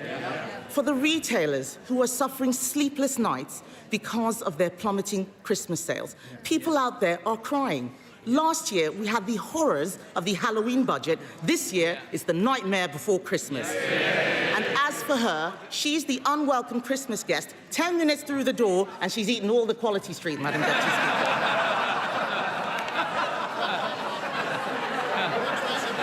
But let me tell the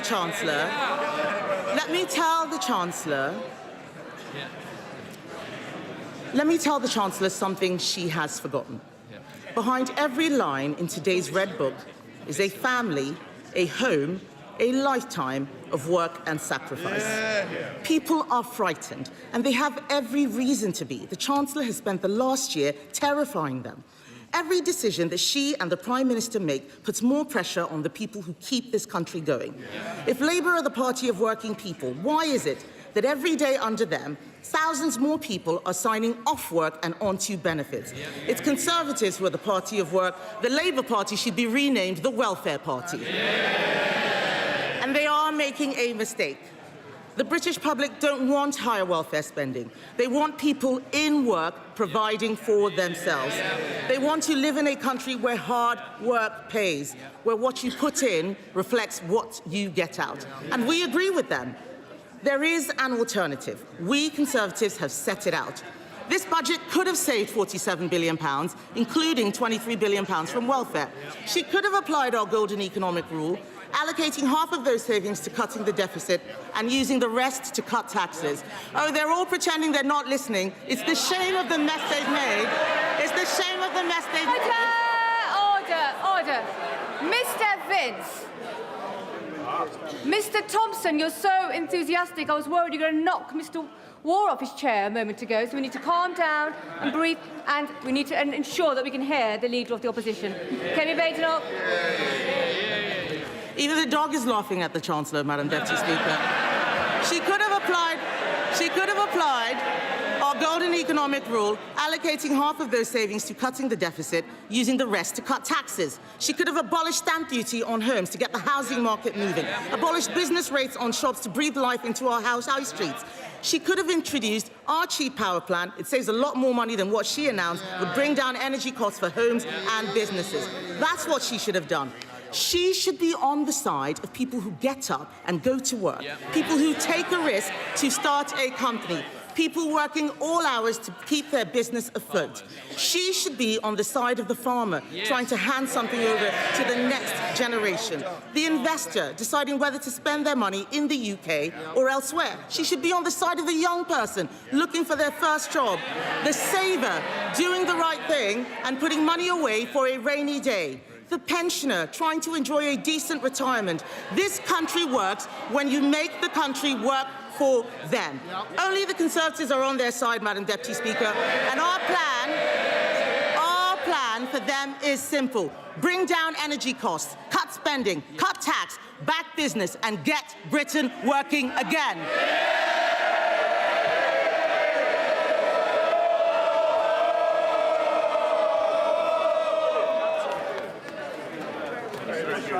Colleagues are exiting. Can they do so quietly and quickly before we come? Well, that was an absolutely savage response to the budget from Conservative leader Kemi Badenoch there, who'd obviously been given a little bit of extra time to prepare the normal because of the extraordinarily accidental release of the budget by the Office for Budget Responsibility earlier on. Rachel Reeves delivering her budget, and my goodness, it was a big one. Tax rises, I think probably the headline there, saying that, of course, £26 billion in tax rises were announced today, which means the tax burden is on course to hit an all-time high. An increase in welfare spending, scrapping the two-child benefit cap at a cost of £2.3 billion. Also, the total increase in welfare spending up around £90 billion by the end of the period in 2030. And some big moves on tax, as I mentioned too, freezing those tax thresholds for 3 years rather than the 2 that was expected. And the one that has really caught an awful lot of people's eyes is this limit on the salary sacrifice scheme, pension scheme, which is going to raise £4.7 billion, which I think pretty much suggests just how many people are going to be dragged into that. So it was a pretty seismic budget, I should say, and I think it's going to be a pretty controversial one as well. Let's bring in our political editor, Beth Rigby, and also our economics editor, Ed Conway, standing by. Beth, what are your reflections? Well, look, I think the headlines tomorrow is going to be a Chancellor that a year ago raised taxes by 40 billion is now coming back for another 26 billion pounds, taking the tax burden to an all-time high of 38% of GDP by the end of Parliament.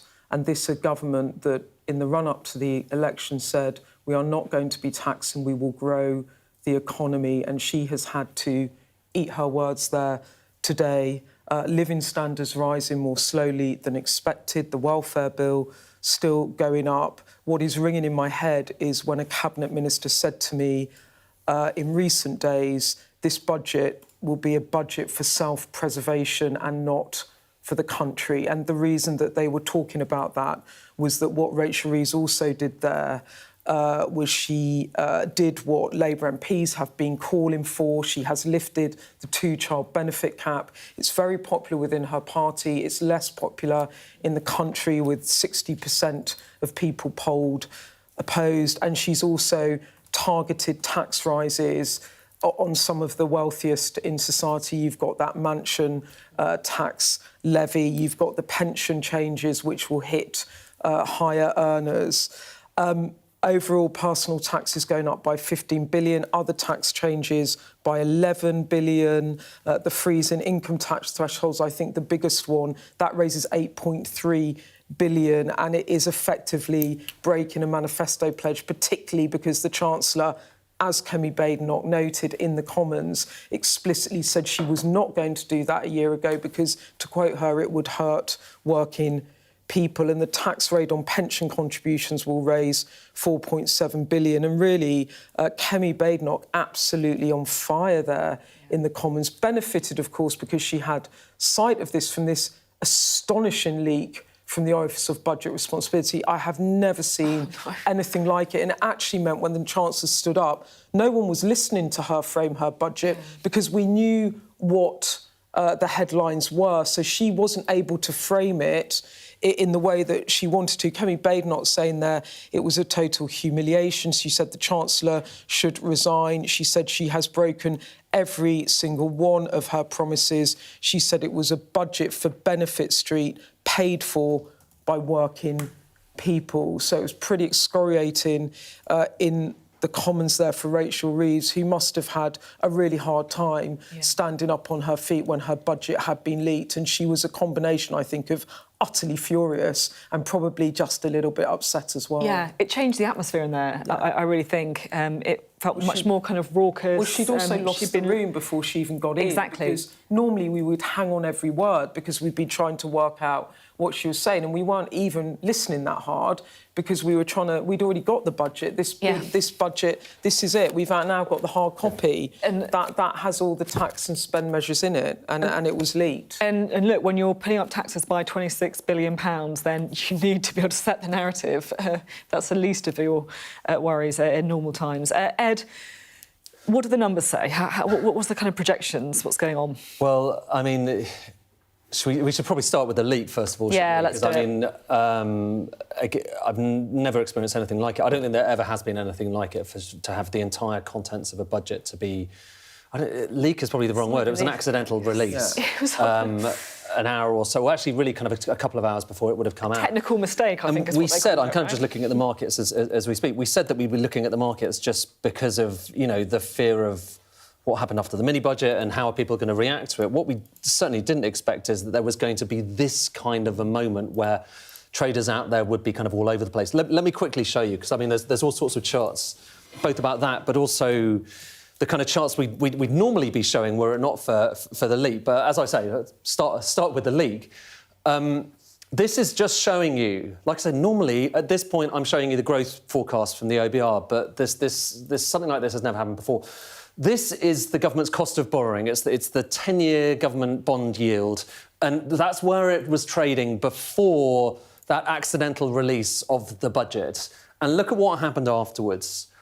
Look at how that just yo-yoed around. That is traders reacting to the news, trying desperately to pick up a copy of it or download a copy before it gets removed from the website, which eventually it was, and then going through it and trying to work out, is this going to be positive for the public finances? Is it going to be negative for the public finances? And we'll be updating that over the course of the coming hours, because actually, even since I made this chart, that started to trend downwards. So now this is looking like, you know, actually, that's kind of encouraging. The Chancellor would like that line to be down. She certainly wouldn't like it to be going all over the place, which is what it was for a period, because people were just reacting to something that had never happened before. But let's just kind of take a step back, a breath, and just remember what this budget ultimately was about, because we now have the numbers. We've got the big numbers. This is the growth forecast last time around. Economic growth, it's really important because it feeds into everything else. 1% this year, and then 1.9, 1.8, 1.7, 1.8. So kind of stronger off in the future, weaker in the short run. Here is the latest set of forecasts from the Office for Budget Responsibility. So it's a little bit better this year, actually quite a bit better this year, 1.5% rather than 1%. But look at the following years. Weaker, weaker, weaker, weaker, and then 1.5 off in the final year of the forecast horizon. And take that all together, and then that feeds into a weaker growth forecast for the Chancellor. And weaker growth, by the way, that means there's less tax revenue coming in, which means that you're having to do more work to try and deal with this, the deficit. And when you're talking about the deficit, look, last time around, the higher these bars are, the more the government is borrowing. And actually, a lot of people thought the government was going to be borrowing less in the future. In fact, actually, the deficit which is the key thing, is higher in the first year, the second year, the third year. It's only really at the end of this forecast that suddenly the deficit is looking better than it was before. And what does that tell you? It tells you that a lot of these measures we're just hearing about from the Chancellor, and we saw a bit in that OBR report, they're all quite distant. They kick in year 4 and year 5. And that's the kind of thing that, a lot of people might wonder whether it's actually achievable. But here, everything really in a nutshell is about the fact that the Chancellor was left with a bit of a problem. I mentioned those growth numbers a moment ago. She's got these fiscal rules, basically. She had £9.9 billion of headroom against her fiscal rules. Again, because the economy has been a little bit weaker than expected, that was eroded away, so by £5.7 billion. So all of a sudden that went, and she had to do something about it. And what did she do about it? She mostly did that. That's taxes. So that's £26.1 billion of taxes that are suddenly coming in, and then they get up to there. And I'll go to those taxes in just a second. And then because there's a little bit of extra spending, primarily on the two-child cap, that comes down by £3.9 billion. And also the fact the economy just doesn't do as well when you're raising taxes on everyone. That means it's a little bit weaker. So she's left with more headroom than before, which is kind of why I think investors are out there probably going, well, this is better than we thought.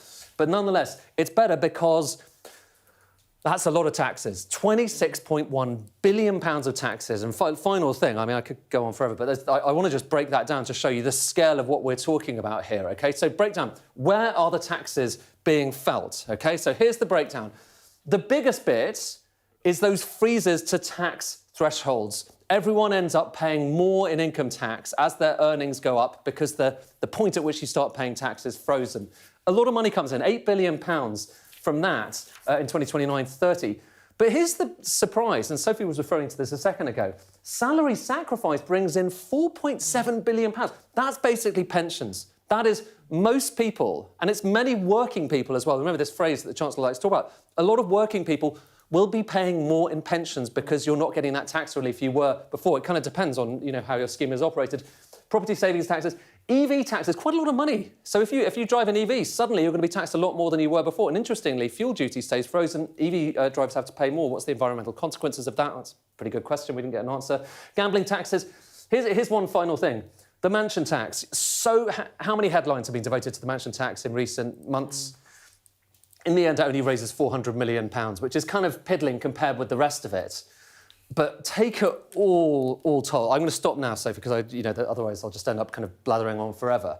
But take it all in total, and that is a lot of money, a lot of tax that's just being raised now. And it's tax that's being raised in order to finance, A, the fact that there's a bit of a hole in the finances because the economy's not doing so well, but B, as Beth was saying earlier, there's more spending on welfare. And so it's higher welfare spending and then more taxing on the other side. It's extraordinary, it really is, and a lot to digest with both of you. I did just want to bring you the latest that we've heard from the Office of Budget Responsibility, because Richard Hughes, who is the head of the OBR, has just arrived at the building ahead of the press conference that we're expecting at 2:30. We caught up with him. This is what happened.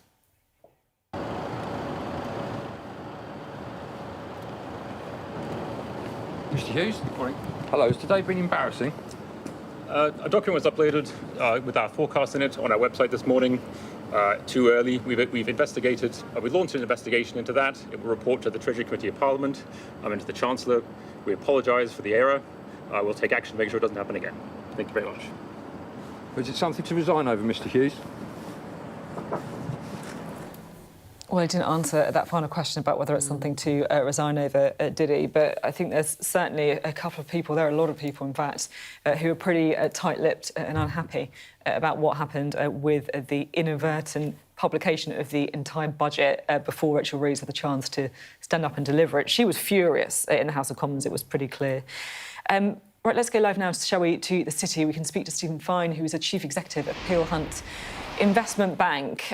Good to have you with us. What's your initial reaction, then, to what we've heard in the budget? Well, other than the extraordinary scenes when the OBR accidentally leaked or published, I think, if anything, this feels very much like a buy now, pay later budget. And I think, as your presenter just before was explaining, an awful lot of this is backloaded towards the end of the 3-4 year period. Market seems to quite like the fact that there's plenty of headroom. Currency market's quite stable. Bond yields are coming down a little bit. FTSE 100's up 1% or so. FTSE 250's up 1% or so. So I think we've got a bit more stability now, and I think the headroom is probably something that people are focusing on. Yeah, that's interesting, the headline, isn't it? Let's just kind of explain to viewers what it means. It's basically the money she's got spare, if you like, right, to kind of deal with kind of eventualities almost. Do you think that it might mean that, in the coming years we see a bit more of a kind of grown-up sort of politics rather than just hurtling from one sort of crisis to another? I think myself and the rest of the market would very much like to see a bit more grown-up politics here, and today wasn't necessarily the best example in the run-up to this. But the sort of stop-start, the rationale behind the let's sort of fly a few kites, let's leak a few things, let's see what happens, see what the market thinks. We've got this limited amount of headroom, what do we need to do? The rampant speculation around that doesn't do anybody any harm, doesn't allow anyone to plan, doesn't allow anyone to feel there's any sense of stability. So hopefully this level of headroom will allow a lot more planning to take place. There was an awful lot of tax rises in the budget, £26 billion worth of them, which are going to be very controversial. And it's pretty clear that Rachel Reeves went for, in the vast majority of cases, tax rises over cuts to spending to kind of balance the books. Do the markets really care whether it's tax rises or, spending cuts, or is it just the kind of fiscal red line that they're looking at? I'm not so sure the markets care that much about the exact specifics of where the taxes are going. Personal preference would have been bite the bullet, put an income tax rise in, affect everybody, and then cut spending. That hasn't really happened. When you get a smorgasbord, tapas, whatever you want to call it, it's never going to please everyone. So there's plenty of headlines for all sorts of commentators to mull over today, tomorrow, and the weekend. Really interesting to have you on the programme. Thank you so much for giving us your reaction there. Interesting to hear, I think, there that the markets, well, they're quite happy, it seems like, with that bit of headroom increase, a bit of stability that they'll be looking for. Though I'm not sure if the political stability, Beth, is going to be one that the Chancellor is going to be able to enjoy for much longer. I know you need to go off and do an awful lot more stuff today. But what's your kind of final thoughts before you go and do that? Well, I think the first thing to say is that for a Chancellor that was already under a lot of pressure and there was a lot of political jeopardy around this budget, just the way in which it was leaked and the way in which she was unable to frame it just added to the sense of chaos around both this budget process with the leaks and the U-turns. And then actually the delivery of it. And it was actually a terrible misfortune for her because this was beyond her control, which is why I think she seems so angry. But I think it all adds to this sense of a hopelessness about the government and kind of the momentum of this administration. And I think there was a lot at stake for the government today in terms of trying to get this budget across the line for the backbenchers. And I think that there will be unhappiness about just the mess of the day, even though that was beyond her control. The second thing I would say about it is that the dividing lines are now clear. Kemi Badenoch really did eviscerate the Chancellor there. And she was clear, you are funding Benefit Street to raise taxes on working people. You've broken your manifesto promises. And it was uncomfortable to hear her quoting back what the Chancellor had said about what they would do. And before the election, they said we would grow the economy so we won't have to tax people. And then they land a £26 billion tax-raising budget on top of a £40 billion tax-raising budget last year. So I imagine that the headlines are going to be very difficult for her tomorrow. The question, though, really was, what was the audience? We started off the day saying there's four audiences here. There's the markets, there's business, there's voters, there's Labour backbenchers. The markets at the moment seem quite stable because she's built this big headroom in. And what they like about that is she doesn't have to keep coming back for more tax rises and moving around. So that's, tick, right? Apart from the volatility around, right? Business, I think that there will be grumbles about this, but there wasn't anything really brutal in terms of big tax. I mean, remember, £25 billion in national insurance tax rises for employers last year. The party, the two-child benefit cap, will be something that they will cling on to, and other measures that they can say, freezing rail fares, etc., that they will try it, freezing fuel duty that they try and sell on the doorstep. Voters, I think there's a trust deficit here. And this government is already polling really badly. The Chancellor and the Prime Minister are politically, polling-wise, more unpopular than any of their other predecessors. And in terms of what they promised people before the election and now, it's going to be a bitter pill to swallow.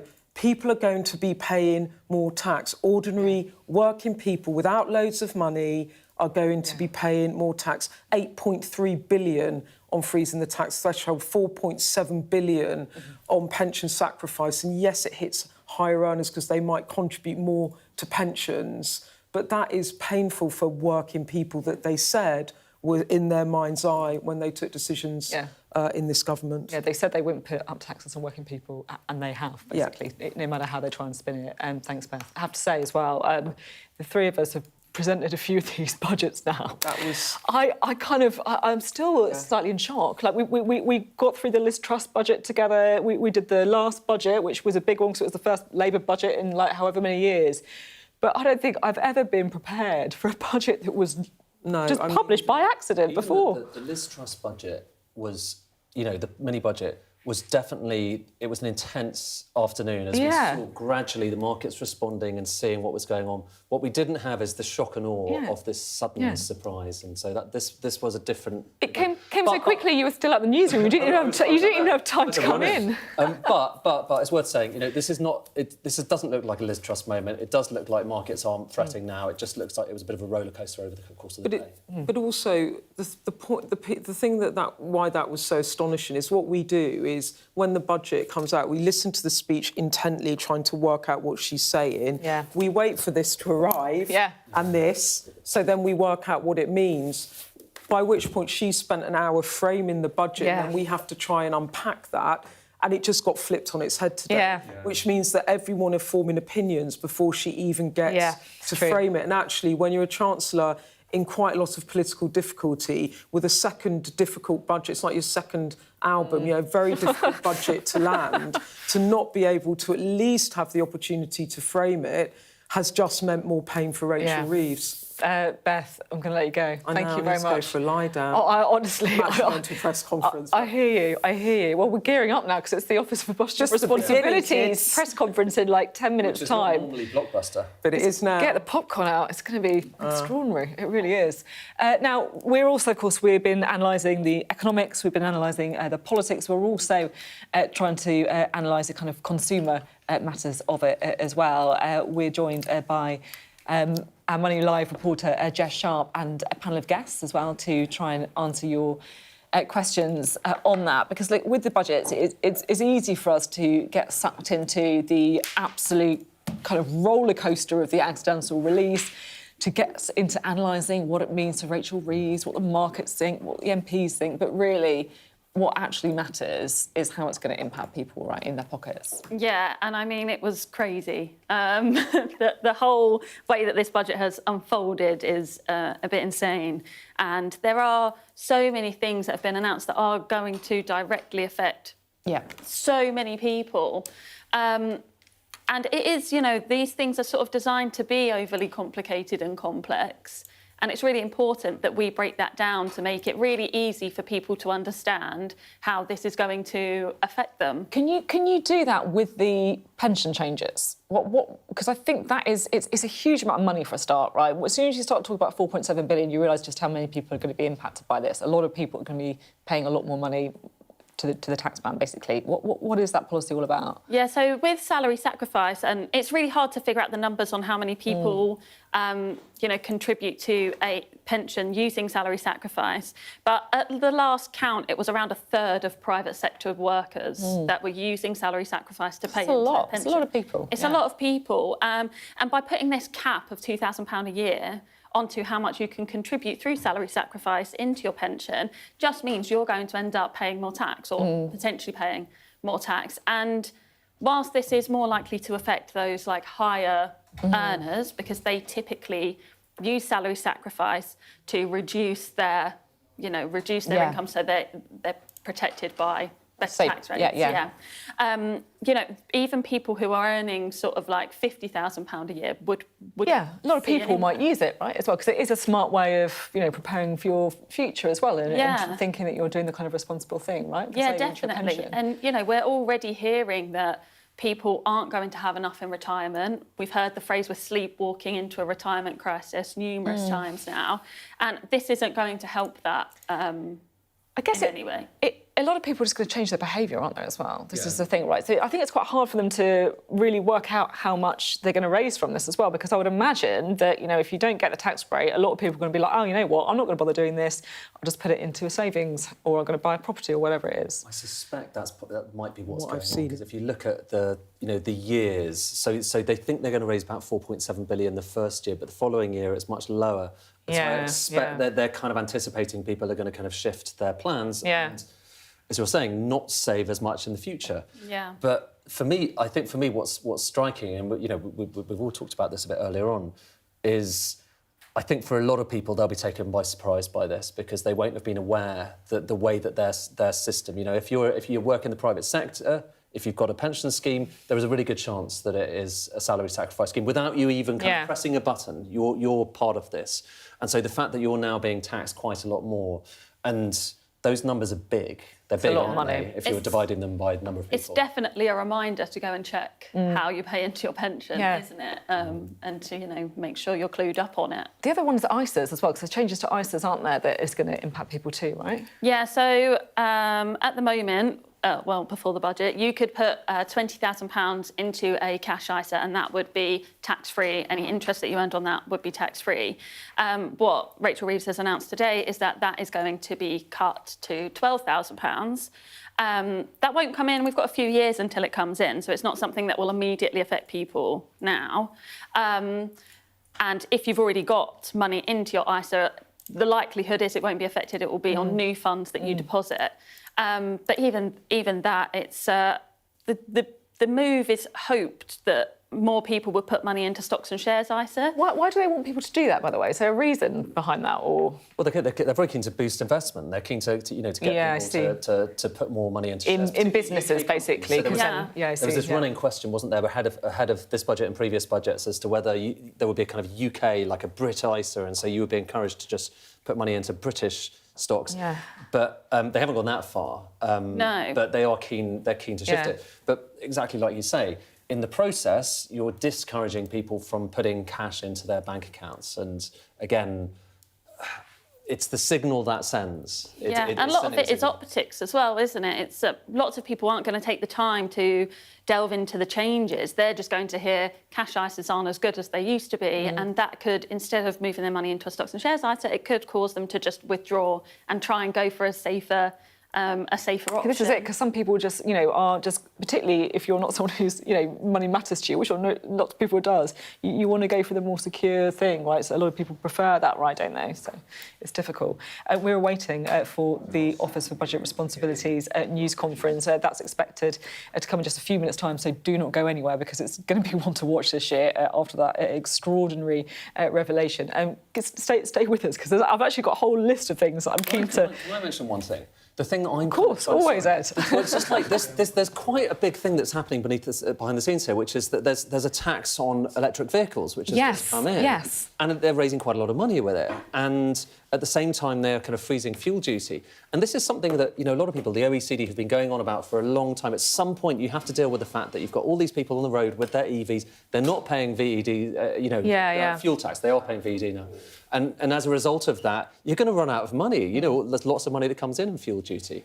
And so quietly, I mean, not quietly, because, I mean, it was announced here, but this is a massive shift that's happening behind the scenes here.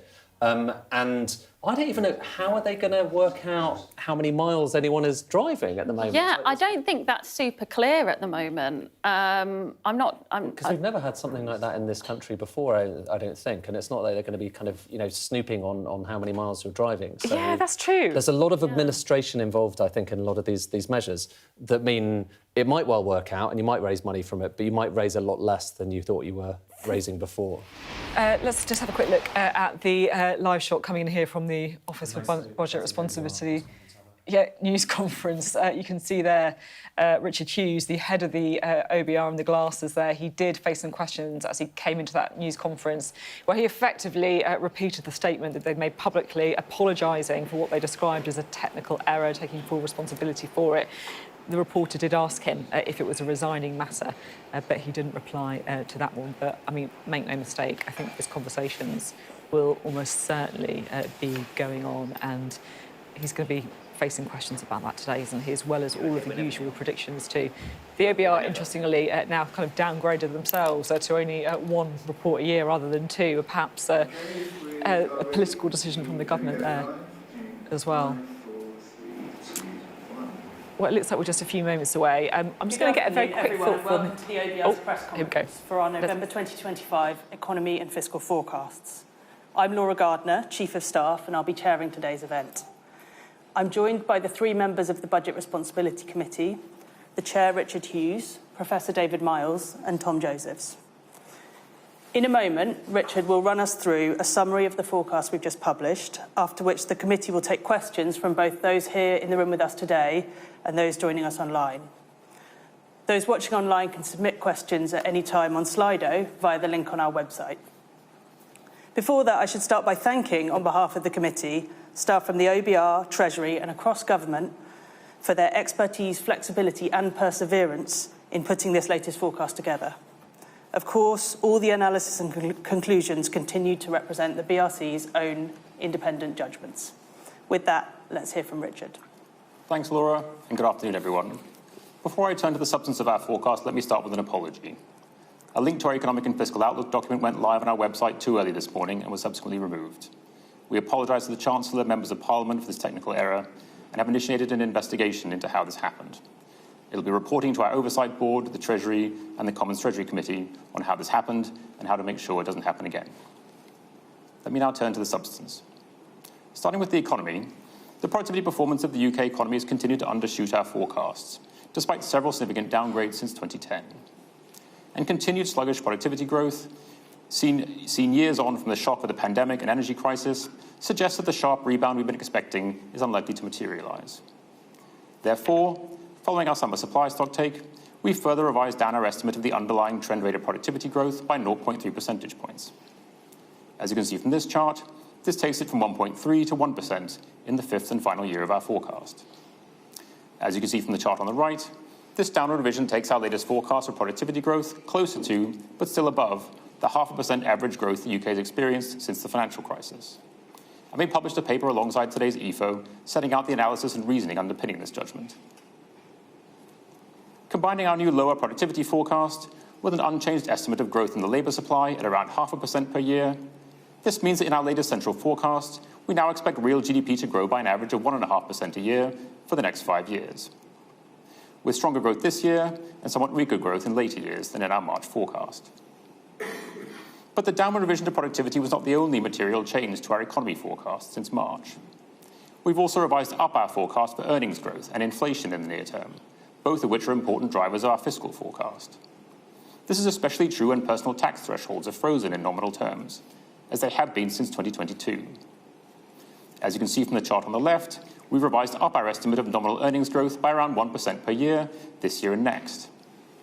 This reflects the more persistent strength we've seen in wage settlements for this year and in expectations for next year than we'd anticipated in March.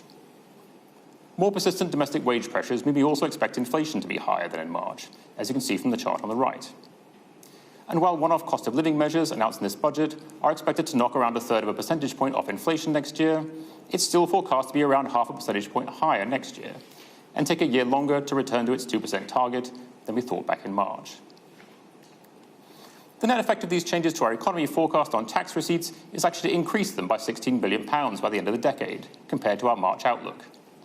This is because while the reduction in productivity growth would have, in isolation, lowered tax revenues by around £16 billion by the end of the decade, as you can see from the grey bars on this chart, higher near-term inflation partly offsets its impact on nominal GDP, which is a key driver of tax receipts.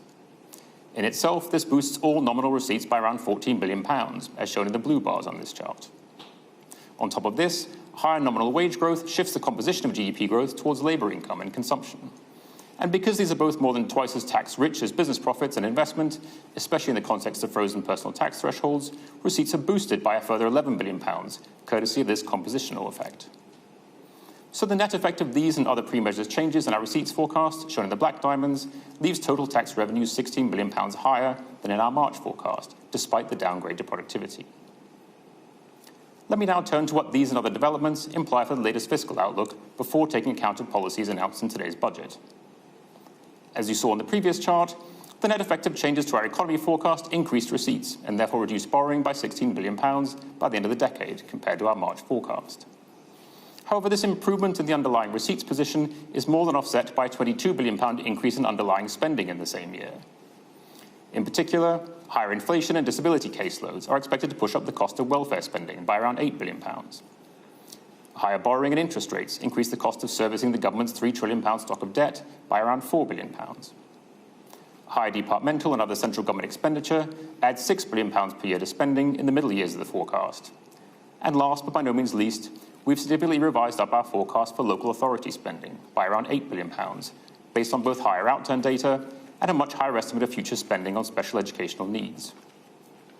Taken together, and before accounting for the impact of budget policies, these and other changes to our underlying fiscal forecast added around £6 billion to borrowing in 2029-30. And with the same impact on the current deficit, this left the Chancellor still meeting her target to balance the current budget in that year by around £4 billion in our pre-measures forecast. Against this slightly weaker underlying fiscal position, the Chancellor's autumn budget included an array of spending and tax increases. Starting on the spending side, first it pays for the reversals to previously announced cuts to winter fuel payments and health-related benefits announced over the summer at a cost of £4 billion per year. Second, it pays for the increases in departmental spending announced during the June spending review at an average cost of £1 billion a year over the next 3 years. Third, it scraps the two-child limit on benefits, which costs £3 billion per year, and increases payments to 560,000 families. And fourth, it announces a range of other spending measures, including £2 billion a year to reduce household electricity bills over the next 3 years. Moving to the tax side of the budget, it freezes personal tax thresholds for a further 3 years, which raises £8 billion in 2029-30. Second, it charges national insurance contributions on salary sacrifice pension contributions, which raises £5 billion. Third, it increases income tax rates on dividends, property and savings income by 2 percentage points, which raises £2 billion. And there are a host of other tax measures raising a further £11 billion, which you can read about in Chapter 3 of our EFA. Adding the cost by 2 percentage points, which raises £2 billion. And there are a host of other tax measures raising a further £11 billion, which you can read about in Chapter 3 of our EFA. Adding the cost and yield from budget policy measures to the pre-measures fiscal position from before, budget policies further increase spending in every year, and by £9 billion by the end of the decade. But budget tax rises more than offset this increase in spending by raising £26 billion in additional revenue. All these policy changes, together with their indirect effects on the economy and the forecast changes I described earlier, leave borrowing £15 billion higher next year, but £6 billion lower by 2029-30. And because some of the extra budget spending is in the form of investment, the current budget is improved by £12 billion in that year compared to our March forecast. Taking both forecasts and policy changes together, the budget pushes both tax receipts and spending higher as a share of GDP.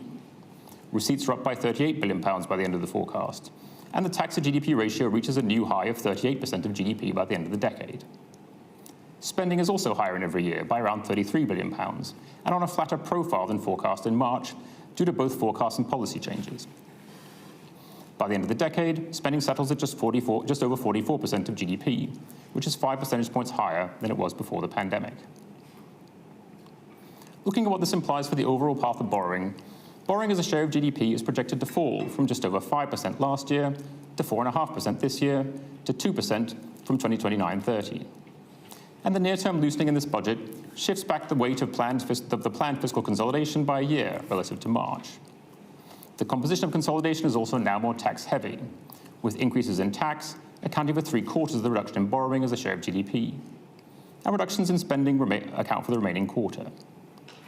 This compares to around 2/3 tax and 1/3 spending in last autumn's budget.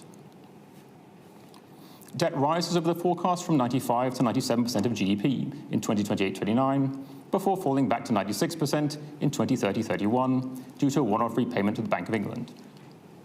Compared to our March forecast, debt is around 1.5% of GDP higher on average over the next 5 years. Looking at what all this means for the specific aggregates targeted by the Chancellor in her fiscal rules, starting from the £10 billion the Chancellor had against her current balance target in March, underlying forecast changes reduced the margin against her current balance target by £6 billion, meaning the fiscal rules were met by £4 billion in our pre-measures forecast. Budget policies improved the current budget in 2029-30 by £18 billion. So the current balance target is met in our post-measures forecast by a margin of £22 billion, which is more than double the £10 billion headroom the Chancellor set aside in her first two fiscal events. And this increases the Chancellor's probability of meeting her fiscal mandate from 54% in March to 59% in this event. Turning to the Chancellor's target to get net financial liabilities falling as a share of GDP by 2029-30, this is also expected to be met by an enhanced margin of £24 billion, which is somewhat higher than the £15 billion she had in March, and increases the probability that this target will be met in outturn from 51% to 52%. To put the £22 billion margin the Chancellor has now built up against her main fiscal target in context, it's now roughly equal to the average revision to our pre-measures forecast between fiscal events of around £21 billion.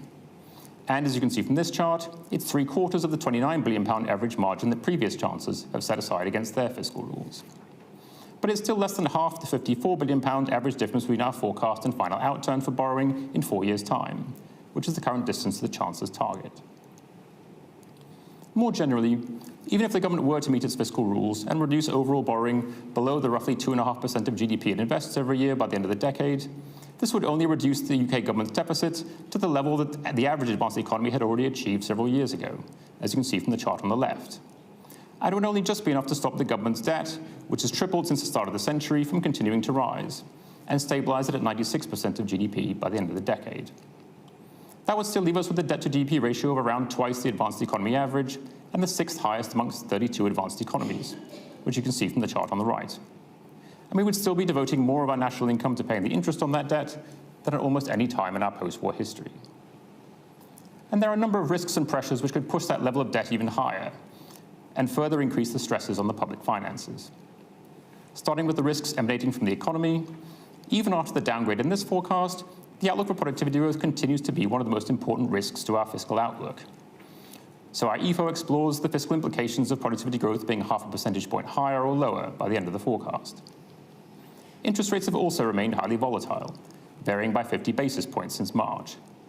And the shortening in the average maturity of gilt issuance in recent years increases the government's exposure to such changes. Finally, with some US equity valuations reaching levels seen during the dot-com bubble in the early 2000s, we also explore the economic and fiscal implications for the UK of a sharp correction in global equity prices. Turning to the fiscal side, there are also risks generated by policy commitments and pressures in spending and taxation. These include the government's as-yet unfunded commitment to further increase defence spending, from 2.5% of GDP at the end of this decade to 3.5% by the middle of the next. This would require the government to find an additional £32 billion in today's money, with an overall envelope for departmental spending, which is set to grow more slowly than the economy. The government's also announced that the full cost of spending on special educational needs will be met by central rather than local government after 2028-29. But it has yet to set out a plan for how the additional £8 billion cost will be absorbed within existing budgets. And while local authorities will then no longer be responsible for financing the costs of SEND, they would still be required to recognise a £14 billion cumulative deficit built up based on their past spending on the programme, which would leave many authorities technically insolvent at that point. A final policy risk comes from the planned increase in the tax take to a historic high by the end of the decade, which delivers most of the government's deficit reduction plan. A rising tax take increases the risk that it distorts or constrains economic activity by more than expected, reducing the revenue yield below that assumed in our forecast. There's one risk that the OBR has highlighted in successive EFOs and fiscal risks and sustainability reports, which this budget does partly address, and that's the steady erosion of the £25 billion per year that the government currently collects in fuel duty, from a combination of successive freezes to the duty rate and the rising take-up of electric vehicles. Left unaddressed, as the blue line on this chart shows, the shift from petrol-driven to electric cars is projected to reduce revenues from fuel duty to close to zero by 2050, leaving a hole in the public finances equivalent to more than 0.5% of GDP. By introducing a 3 pence per mile tax on electric cars, this budget helps to plug some of that hole. However, the new EV tax raises only half the revenue the petrol duty currently does from a given car over the course of a year. And the EV tax only applies to cars and not vans and lorries that currently account for around 40% of total fuel duty receipts. Therefore, the new EV tax, as currently configured, only replaces around a quarter of the total revenue the Exchequer is set to lose from the steady decline in the number of total petrol and diesel-driven vehicles between now and 2050. And it would still leave a hole in the public finances of around £15 billion in today's money by the middle of the century. Let me now conclude. To sum up our latest pre-measures forecast, we expect the economy to grow by 1.5% on average over the next 5 years, which is 0.3 percentage points slower than in March due to weaker underlying productivity growth. But we also expect wage growth and inflation to be higher, the net result of which boosts overall tax receipts by £16 billion in 2029-30. But underlying spending pressures in local authorities and on welfare and debt interest have also increased, which leaves total spending £22 billion higher in the same year. These forecast changes result in a modest deterioration in the pre-measures fiscal outlook, with borrowing £6 billion higher and the margin against the Chancellor's current balance target reduced by the same amount. Against this backdrop, the Chancellor's budget delivers a £12 billion increase in spending on average over the next 5 years and a £26 billion tax rise by the end of the decade. Taken together, these budget policies increase borrowing over the next 3 years by £5 billion on average, and then reduce it over the following 2 by an average of £13 billion, shifting the weight of fiscal consolidation back by a further year. The net effect of these forecasts and policy changes is to boost the margin against the Chancellor's current balance target from £12 billion to £22 billion. And while this is double what she had in March, and roughly equal to the average movement between forecasts, it's still less than half the difference between our 4-year forecast and final outturn. And even if this rule were met, it would still leave the UK with £60 billion more debt by the end of the decade than we forecast in March, an overall debt burden which is twice the advanced economy average, and the country continued to pay more to service that debt than at almost any other time in its post-war history. And with that, I'll hand things back to Laura to manage the Q&A. Thank you, Richard. We're going to take some questions in the room first, and then I will turn to Slido. Have we got a mic? Let's go to the gentleman at the front, please, Raf, to start with. Hugh Dalton in John 1947, who quit, or the budget leak to the Daily Mirror in 1996. Have you offered to resign? And if not, why not? The document was unintentionally uploaded onto our website too early. We've initiated an investigation into how and why it happened. That investigation will report to our oversight board, to the Treasury and to the Treasury Committee, and I will abide by the recommendations. So if they say you should resign, you'll go, will you? I will abide by the recommendations, and I always serve, so long as I have the confidence of the Chancellor and the Treasury Committee. But this is a very serious leak. We take it very seriously, which is why we've initiated an investigation and why it will report to the Treasury Committee and the Treasury. Do you know how it happened? We're launching an investigation. I'm not going to preempt its conclusions. Does that mean you don't know how it happened? At the moment, we understand how it happens, but we want to get to the fundamental causes and make sure it doesn't happen again. Has anybody been disciplined or anything like that? We've been focused on getting our EFO out into the public at the right time in light of this, in light of what happened. When the report is finished, we will give it to the Treasury, we will give it to the Treasury Committee, and we will publish it. And I will abide by the recommendations of the Chancellor and the Treasury, in whose confidence I serve from day to day. Was it a mistake in your organisation or outside? It was a mistake in the OBI, yes. Thank you. Thanks. Let's go to the gentleman behind, and then I'll come over to this side. Jack Barnett from The Times. The probability forecast, the headroom, is only nudged up ever so slightly. It's 59% now. I think it was around about 54 previously. But the actual headroom has more than doubled. I mean, what level of headroom does the Chancellor need to get to before you can give her fiscal rules a clean bill of health? Are we looking back to the George Osborne coalition era of £70 billion? Richard Hughes there, the head of the OBR, been questioned by Sky's very own John Craig, asking him if he'd offered to resign, and if not, why not. He said that he would abide by the recommendations of the investigation and that he was serving at the confidence of the Chancellor and the Prime Minister. So in other words, he's waiting to see the verdict passed by others on that extraordinary mistake where effectively the entire budget was released early before the Chancellor had even had a chance to deliver it. Well, Ed's still here, and as if by magic, we've also got our Deputy Political Editor, Sam Coates, in the room with us now. Sam, because it's the first time we've spoken today, let's take a breath. What's your kind of big takeaway? So I wasn't expecting there to be somebody having a worse day than Rachel Reeves today, if I'm being honest. But my goodness, if you had listened to much of that press conference with the sound off, and maybe that would have improved it if I'm being honest, then I think you could tell something was up. They're having a terrible day at the Office for Budget Responsibility. It's the worst budget leak there's ever been, I think. And there's a real-world impact to that, you know, Sophie, because I pretty much read the key bits of the Office for Budget Responsibility document before Rachel Reeves even started giving us the spin and the political arguments. And it just really highlighted how she was giving you only a partial part of the picture. And it does make it less flattering, I have to say. I totally agree with you, actually. It is one of those things where people will be like, well, it doesn't change the fundamentals, which is obviously true to a point, but you know, the whole act of listening to Rachel Reeves frame the decisions to make the arguments before you get to the budget, that does make a massive difference. And I felt that it did change the atmosphere in the House of Commons as well, which comes into it too. That's absolutely right. Look, the story that Rachel Reeves wanted to tell was about how she was reducing borrowing, helping the NHS and doing stuff for cost of living. That's actually a really small part of the budget. And, you know, much of it was about something else, and the OBR told us that before she even stood up. Yeah, that's exactly it.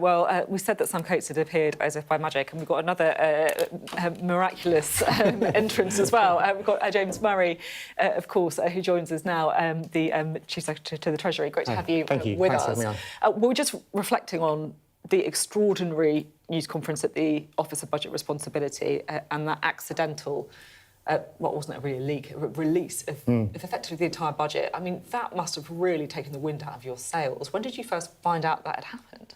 Well, I became aware as I was going into the chamber, and it's really serious. Yeah. You know, it's really disappointing. I think, as I've been following this, sort of as I've been walking around Westminster, I think the OBR have put up a statement. They've said they're going to have an inquiry. I haven't seen their press conference, but they said they're going to have an inquiry about what happened. So, you know, I hope that gets to the bottom of what happened. I mean, if this happened in politics, someone pretty senior would lose their jobs over it, wouldn't they? Does Richard Hughes needs to consider his position? Well, I'm not going to go down that route today. I think, look, it's a really serious mistake. It's really disappointing. They've put up their statement taking full responsibility for it, and they said they're going to have an inquiry, an investigation into what happened. Let's find out what happened. Let's talk about the budget, shall we? £26 billion in tax rises. And I guess for me, you know, the question's about accountability, because you went into the election and millions of people voted for you when you said you wouldn't raise taxes on working people. And now you have raised taxes on working people. You know, how can anyone trust you? Well, we said in our manifesto that we will keep taxes on working people as low as possible. And if you look at the choices we've taken today, these choices are facing the challenges that we know we face in terms of the budget. We've kept that contribution from working people as low as possible because of the other reforms we've made to the tax system, whether that's asking people with income from property or high-value properties to pay more, the changes to electric vehicle and gambling taxation. All of those changes means that we've kept the contribution from working people as low as possible. So that's 0.4 billion that's raised by the increase in property taxes. You've got 4.7 billion through pension changes, salary sacrifices, £8.3 billion by tax thresholds, which is effectively people paying more income tax. I mean, come on, it's not comparable. You've got to be straight with people. That's the whole point. You are asking working people to pay an awful lot more tax, and way more than they would have expected if they'd listened to what you said during the election campaign. And the Chancellor was really upfront with people during that speech about the budget today, saying we are asking everyone to make a contribution, but we are keeping the contribution from working people as low as possible because of the other changes that we're making to the tax system to make sure that it's fair. And it's worth being really clear about, you know, why we've taken these choices. And it is so that we can cut the cost of living, we can cut NHS waiting lists, and we can cut government borrowing. You know, that's the way to make our country fairer. Ed, you... I know you like a chart, and I do you mind? Can we show you a couple of charts on? Maybe we can bring them up here, hopefully, because one of them is just showing you the tax burden and what, you know, total national account tax as a percent of GDP and what it was before this government came in. I think it's going to come in a second.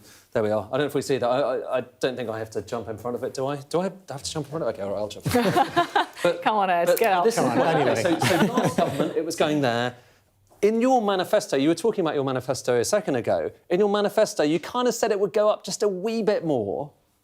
And then in your last budget, you said, oh, actually, it's going to go up quite a bit more than that. And now in this budget, just look at how much higher. The higher that is, the more we're being taxed as a nation. And regardless of who is being taxed, the total amount of taxation on this country is far, far greater. In fact, you know, the gap between these two lines, there's another way of showing it, OK? The gap between those lines, this is just showing you how much more or less taxing a different parliament is. It's an IFS chart they just put together. This parliament is going to be increased taxation across this country more than any single parliament going back to the 1970s. I mean, it's kind of staggering, like, you know, given the difference between what the manifesto said and that. I don't think the manifesto might have pointed towards about that. It would no way have pointed towards that. So I guess I'm kind of curious, what's your response to that? And how do you begin to explain that to people who are going to be paying those taxes? The other thing the manifesto said is that we would get public services, particularly the NHS, back on its feet. We said we would get waiting lists down. We said we would have 2 million extra appointments. You know what? We've had 5.2 million extra appointments, and today we've also announced another 250 neighbourhood health centres. So we said that we would get public services back on their feet, and we would improve and increase public investment. So that's investment in roads, railways, housing, energy, and so all that infrastructure. We're protecting that investment because we know that protecting that investment is the way to get out of the bad productivity history we've had recently in this country that the OBR brought to light today. But you said you would do that without raising taxes to the extent that you are now raising them. That's the critical thing. Let's be clear. We had a choice going into the budget today, right? We know there are some really big challenges that we face. We know there are challenges that we face because of the productivity downgrade, which as a result of austerity and badly handled Brexit under the previous government. The OBR have confirmed that today. That has an impact on our economy and on the revenue that the government has. How do we respond? What we decided let me say what we decided not to do was to go down the route of further cuts to public investment, because we know that that leads to even worse productivity in the future. And we decided not to go down the route of uncontrolled borrowing, because we're determined to get the cost of borrowing down. We chose to take fair and necessary decisions when it comes to taxation. Sam, just this one thing I want to ask you, because when you were going through there, all the things that you've been investing in and the things that were important, you didn't mention welfare. Why didn't you mention welfare when it was the flagship thing of the budget? Is that something you're uncomfortable with? Well, look, the welfare system, more broadly, is broken. Like, we inherited a system that is broken, and we started to change it early this year with the changes to universal credit, which means that it should not pay more to be sick than it does in work. That's coming in April next year. Today we announced more changes to the welfare system, restricting motability, so you can't get luxury vehicles, more action on fraud and error, helping young people to get into work. But is there more to do on welfare? Absolutely.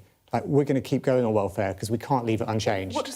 It's confusing to me what keep going means. Well, keep going. Some people would say keep going means, you know, doing what you've done today, which is putting more money into the system, such as through scrapping the teacher. I mean changing it so that it is no longer a system like the one we inherited, which keep people too sick to work and does not work for our country. So we've got Alan Milburn is looking at the issue of young people and health. How do we get young people back into work? We've got Stephen Timms looking at personal independent payments. You know, we're determined to make the welfare system work. Okay, Sam. I've listened to you very closely, James, and fellow ministers, and I do just worry that this government has a problem with the whole truth.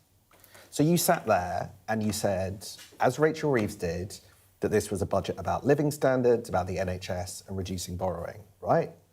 Living standards, according to the OBR, are going to be squeezed in almost every year of this Parliament. There was no big NHS announcement this year, and borrowing continues to go up. The deficit's coming down, but borrowing continues to go up. These things that come out... borrowing goes down every year of the forecast. Yeah, but it's higher in every year than it was in the previous... borrowing goes down in every year of the forecast. At a slower rate than in the previous forecast. But it goes down, which means that debt is lower, so debt falls in the target year. But it's worse. It's worse. It's a higher deficit forecast than last time around. If you look at the way the fiscal rules work, it says what is the debt now, and what is it going to be in the target year? It falls, and borrowing falls in every year. That wasn't the point that Sam was making. Sam was making the point that borrowing is higher every year in your forecast horizon than it was last time around, regardless of whether it's going down. That's true, isn't it? But the point is, we have to get to a position where it's sustainable and where we get the cost of debt down. I think Sam's point was also like being upfront and honest as well. So it feels a little bit like we're dancing on the head of a pin again here. Well, I don't see it as dancing on the head of a pin, and the reason why is because the fiscal rules that the Chancellor introduced last year underpin economic stability. And we met those fiscal rules in the first budget, we met them in spring, and we've met them again today. And actually, one of the things which the Chancellor has done today is to increase the headroom over those fiscal rules to £21.7 billion. And that means that we are better protected as an economy, as a country, if things come our way. So that focus on getting debt down alongside getting NHS waiting lists down and getting down the cost of living are what was our priorities going into this budget. You mentioned the cost of living again. The OBR says that the cost of living in most years of this Parliament goes down. Why is this a cost of living budget when the cost of living is getting worse compared to what it was in March? Because we know that people need help now with the cost of living. Now, we've made a really strong argument since coming into government that we need to invest for the long term, but we also know that people are struggling now. So the changes that we've made around taking £150 off energy bills, around the freeze to rail fares, around the freeze to prescription charges, the increase in the national living wage, the increase in pensions, all of that helps to put more money in people's pocket, and that's real help for people in the coming year. At 2028, 2029, 2030, living standards are worse. It isn't a living standard improving budget. Look, we are reversing the decline in living standards that happened under the previous government. But I make this point because it's important, which is that, people, I think, understand that lasting change takes time, but people also want help now. And that's why cutting the cost of living through our measures around energy bills, prescription charges, railway fares, so on, that's why that's so important, because it helps people right now as we invest for the long term. We will see whether people buy your argument. Can I ask you about the salary sacrifice scheme? So it feels like this is quite a big deal with the changes to how much people are saving for their pensions. It's £4.7 billion that it's projected to raise. So a lot of people obviously impacted by that. Are you worried that it's going to make people, I guess, just stop saving towards their pensions? So people can obviously still save towards their pension. This just changes the tax treatment above that £2,000 cap. And I think when the salary sacrifice behaviours, I guess, well, when the salary sacrifice scheme was introduced for pension contributions, it had a good principle behind it, but the cost of it has gone up a lot in recent years. And when we're taking a set of decisions and we want to make the decisions as fair as possible and keep the contribution of taxes from working people as low as possible, we have to take other choices to make sure we can raise the necessary revenue from other places. And that's why looking at salary sacrifice along with the other measures in the budget is a decision that we took. OK, great to have you on the programme. James Murray there for the government on a... well, it's been an extraordinary day, hasn't it? Not least, of course, because of the budget being accidentally released. But good to have you on the programme, as always. James Murray speaking to us there. Sam, let's chat a little bit more, shall we, about what have you noticed from the budget? Is there anything in particular, if you look at the kind of headline things that people at home are going to be going away from and really focusing on? Look, I think that the tax rises are going to be just because of the scale of them, 26 billion in 2028, 29, 30 billion in 29, 30. It's a large amount. For me, the thing that leapt out is that Keir Starmer said over and over again that this is a budget for growth. This is a government for growth, and growth is the top priority. And while growth is up a bit this year for the whole of the rest of the Parliament, growth is down compared to the March forecasts. Now, I can understand an argument where a government comes in and the first budget that they do after an election, they make difficult decisions and have to put right, as they would put it, the previous. You'll be doing that today. But this is the second budget, and we are still fixing the foundations. There is no sign of the British economy motoring in this budget, in these numbers. Thank you, Sam. Well, we've heard, of course, from the government and the opposition, but we can now, I think, hear from Reform UK. Nigel Farage is holding a news conference. Conservative government nor and we can go and listen in. There isn't really much truth being spoken about just how much trouble we're in. But there was one absolute truth that came from Rachel Reeves this morning, and that was that this government had a very bad inheritance. Just think of it, tax levels at post-war highs, mass uncontrolled immigration, most people coming, not actually working and being a burden and a massive cost, net zero policies, deindustrialising Britain at a rapid rate, giving us the most expensive energy in the world, and generally debt, which went up about 2.5 times during those 14 years. So the economic inheritance that Labour had was poor. And whatever the Tory leader stands up and says in the House of Commons doesn't do anything to take that away. But I have to say, I sat there thinking this really was the Alice through the looking glass budget, with a healthy dose of socialism thrown in. Yes, words mean what I say they mean, not what they really mean. She talks about growth, and yet the projections for the next few years, growth is continually being downgraded. And quite how she and the Prime Minister can talk, they literally talked repeatedly about cutting debt. Cutting debt.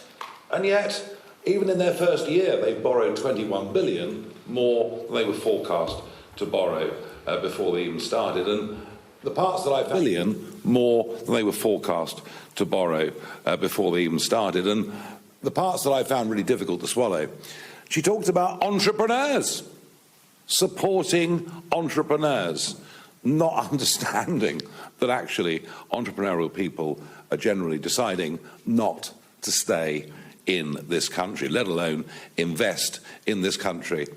And then the sort of classic phrase, no doubt fed to her by the Treasury, that we're stabilising the economy. Well, I was in North Wales earlier this week, and having met with local businesses, family businesses, farmers, I certainly got the feeling that the economy in certain parts of this country is very much on the edge of a precipice.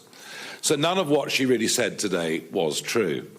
Taxes, well, I mentioned them already, but they're now up to 38%, just over 38% of GDP. She's managed to increase taxes in the space of just over a year, nearly more than any other Chancellor in history, and they had much longer to do this. Well, we're very, very clear that we genuinely are on the side of alarm clock Britain. Because here's the problem. Who is going to pay all these increased taxes? Not just the frozen thresholds, they're bad enough, but all the other taxes, whether it's on taxes or whatever else it may be, basically working people are going to be subsidising a welfare bill that shows no sign of going down whatsoever. Indeed, the Rachel Reeves version of abolishing the two-child cap will cost over £3 billion. Our plan to get rid of it for working British couples would have cost a mere £300 million every year. And if you look at the projections, they're quite clear to admit that net migration by the end of this Parliament will go up to over 1/3 a year, and that on net zero there is absolutely no acceptance from the government whatsoever of the vast damage that net zero is doing. And all you've got to do is, talk to the Jim Ratcliffes of this world who is at the moment closing down the biggest manufacturing plant left in Scotland to realise the sheer damage this is doing, and yet they're going to continue with their net zero plans. In fact, they're actually going to accelerate them. I would very much sum up this budget as an assault on aspiration and an assault on saving. Quite frankly, what she's done with voluntary contributions to pensions will, I think, kill off the SIP market, the self-invested pension plan. I think today's budget will literally kill that off and do damage to the private pension market, pretty much equivalent to what Gordon Brown did 25 years ago when he put tax on dividend earnings, which then couldn't be fully reinvested. Unnoticed, perhaps, in some areas, dividend taxes up yet again. Why would you invest if you feel there's a never-ending cycle of taxes on profits going up? Not to mention the mansion tax, which won't affect many people, but no doubt there'll be some widows living in Greater London that will be caused great distress by it. My big prediction from this budget is that the exodus will continue. They've got rid of the non-doms, well done. people that spend vast amounts of money in this country, that employ people, invest in people, they've gone. Many of our highest taxpayers, and bear in mind that 1% now pay 30% of all income tax, they're going. But worst of all of these signals from a government that literally doesn't understand business, because none of them have ever been in business, and frankly, there are few in the opposition who tick that box either. Now, my prediction is the exodus will continue, the exodus will accelerate, and the tragedy of it is the sheer number of 30-somethings who want to work hard, who want to do well, who are ambitious, and for them, they're seeing the Gulf. They're even seeing, ironically, other European countries. Milan in Italy being perhaps a very good example where young, hard-working entrepreneurs are going. That's one very, very big prediction that I've got from this budget. And the other one is, don't be deceived by being told that bills will go down. The big reach-out pledge of this budget, frozen train fares, yes, for those that commute, but energy bills, that's the big push from the government in this budget. Your energy bills will go down by £150. Bear in mind, this is the government that said they'd reduce energy bills by £300, and they're up almost exactly £300. The £150 reduction will be where they take some of the green subsidies, about 3/4 of the green subsidies off domestic energy bills, and throw that into general taxation, which means the working population will actually pay even more than we thought when I walked out of the chamber just some time ago. Energy clearly is going to be at the centrepiece of everything we fight for and stand for over the next couple of years. We cannot have an industrial strategy, we cannot reindustrialise, we cannot invite significant investment, be it British or be it foreign, until first we crack the nut of energy. And I would say this, we can't perform miracles if we win the next election, but we can at least be realistic. And we can at least say that already within reform we have people who've succeeded in the private sector, who've created jobs, who've paid taxes. And it's very much our ambition that we would have people in ministerial positions who were experts in their areas of expertise. Getting back to energy, just think about it. 10 energy ministers over the course of 14 years under a Conservative government, not one of them had a clue about energy, just allowing civil servants to go on running these departments and maintaining a failed status quo. So we will come in with people that actually know what they're doing, the people who have worked in the private sector, and we will attempt to turn around attitudes in this country towards hard work and success. Well, one of those players who's part of the reform team, who has succeeded in the private sector and who's made a detailed analysis of this budget already, and will tell you some of the ways in which Rachel Reeves did not need to put up taxes like that, is my colleague Zia Youssef.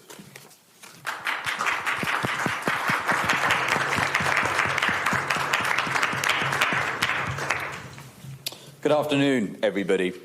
So, yes, it was after the leakiest budget process we've had in memory. We had a leak on the day. It was an omni-shambles budget from an omni-shambles Chancellor. As Nigel's laid out, according to the OBR forecast, now taxes are indeed going up to 38% as a percentage of GDP by 2029. Welfare spending is going to be £16 billion higher by 2029. And a really important footnote on that is that despite the OBR, it's really important people clock this, the OBR have assumed that the enormous growth in caseloads and things like PIP, for example, that we have seen since the end of COVID will slow. They haven't given any justification for that, but they've just assumed that it will slow. And if it didn't slow, if it continues at its current pace, then welfare spending will be £27 billion higher by 2029. That is one of many reasons why even the current OBR forecasts, as gloomy as they are inevitably and sadly going to be wrong. We have £1.8 billion allocated to digital ID. No electoral mandate for that whatsoever, deeply unpopular in the country, and they are taking that 1.8 billion out of the Home Office budget, which is the only government department whose budget has statements. And at a time when immigration is the #1 issue in the country, what do Labour do? They basically freeze Home Office funding and take £1.8 billion of that budget to spend on digital ID, which is appalling. As Nigel said, net immigration reaffirmed to be up at 340,000 in 2029. By the way, when has that number ever been correct, and when has it ever been incorrect in the right direction? It's always wrong, and it is always much higher than the OBR forecast. So just a few days ago, actually, me and Nigel laid out what a reform government would have done if we were in government right now, what a reform Chancellor would have done. We laid out £25 billion of savings that could have been made, and lo and behold, Rachel Reeves has just raised taxes by £26 billion. Zia Youssef speaking there at the Reform News Conference, where we just heard Nigel Farage saying the budget was an assault on aspiration and saving. We'll hear a little bit more from them later on, of course, throughout the day as well. But I thought it was worth to take a beat and just recap what's actually happened in the budget, because we've been talking an awful lot about the economics, an awful lot about the politics. But of course, what does really matter is how it's going to impact each one of us as well. So a lot of tax rises are coming, including income tax thresholds being frozen for another 3 years. Now, that's going to hit more than 1.5 million people. There's also a change to pensions, with salary sacrifice contributions above £2,000 to be eligible for national insurance payments. And the tax rates on dividends, property and income from savings will increase by 2 percentage points. So an awful lot of taxes going up, £26 billion in total. The minimum wage, though, is also going to rise. It's going up 4.1% to £12.71 an hour. So that's equivalent to £1,500 a year more for a full-time worker. The two-child benefit cap will also be scrapped from April next year. And a big shake-up is coming to cash ISAs, with the £20,000 overall limit now being restricted for under 65s. So people will only be able to deposit £12,000 into cash ISAs, leaving £8,000 left for stocks and shares ISAs. The idea is that people will invest more in British companies in particular. There's also been an increase to the state pension, with people on the full rate receiving an extra £574.60 every year. There we go. It's been a long day. I hope you forgive my slight twist of the tongue. And the student loan repayment threshold will be frozen for 3 years as well. Looking at corporation tax, there'll be a reduction to the current, what they describe as writing down allowances. And as for homes, a so-called mansion tax, which is a council tax surcharge on properties worth over £2 million, that's also coming in. There'll be more taxes for the gambling industry as well on remote and online betting. For the NHS next, so £300 million will be invested into technology and 250 new neighbourhood health centres. Prescription charges will remain frozen at £9.90. And, of course, one of the other ones announced yesterday, the so-called milkshake tax. So it's a sugar tax that will be expanded to include milkshakes and pre-bought lattes. In terms of travel, rail fares will be frozen for the first time in 30 years. Fuel duty will also be frozen, but only until September next year. After that, it will go up for the first time since 2010. And there'll be a new charge for electric car drivers at 3p for every mile they drive. The idea of that is to try and replace some of that lost fuel duty revenue. The budget also included additional funding for the devolved nations. Scotland will receive an extra £820 million, £505 million for Wales and £370 million for Northern Ireland. So those three there for the devolved nations.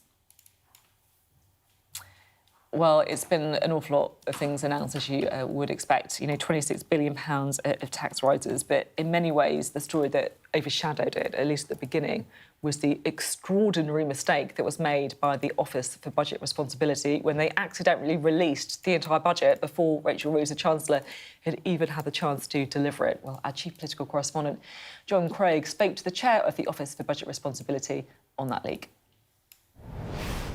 A Chancellor of the Exchequer resigned for less. This leak today is more damaging than Hugh Dalton in 1947, who quit, or the budget leak to the Daily Mirror in 1996. Have you offered to resign? And if not, why not? The document was unintentionally uploaded onto our website too early. We've initiated an investigation into how and why it happened.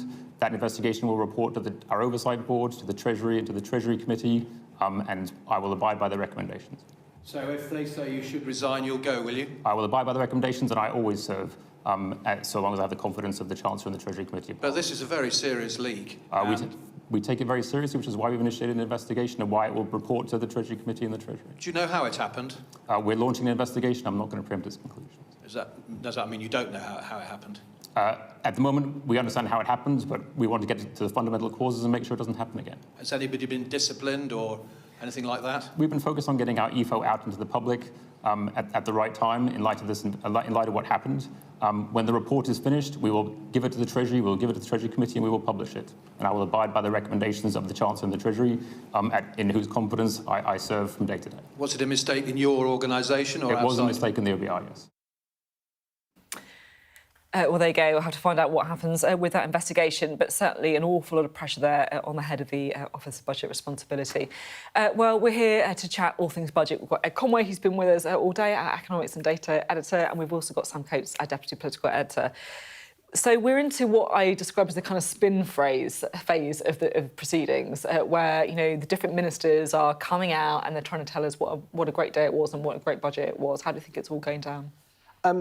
Well, look, I think the budget itself will be assessed by voters and MPs in the days and weeks to come. But as for the sort of spin operation, there's a bit of a truth downgrade going on, I think, Sophie. Look, the Chancellor is trying to present this as a budget for the NHS, for borrowing and for living standards.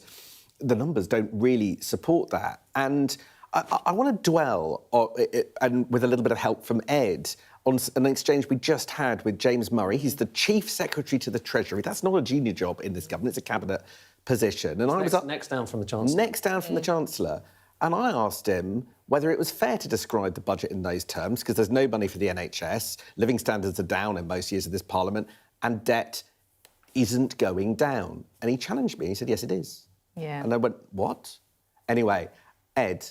Well, let me check. You weren't going mad, Sam, because debt is higher in this budget, and the deficit as well. And I thought you were unfairly, traduced is the wrong word, but responded to by the minister there, because, I mean, in one sense, the deficit's going. This is basically just showing you the total amount the government is borrowing each year, and this was last time's numbers, OK? So the key thing is, are the bars that we get this time around higher or lower than the last ones, which was the point that we were trying to get at, and have a look at them.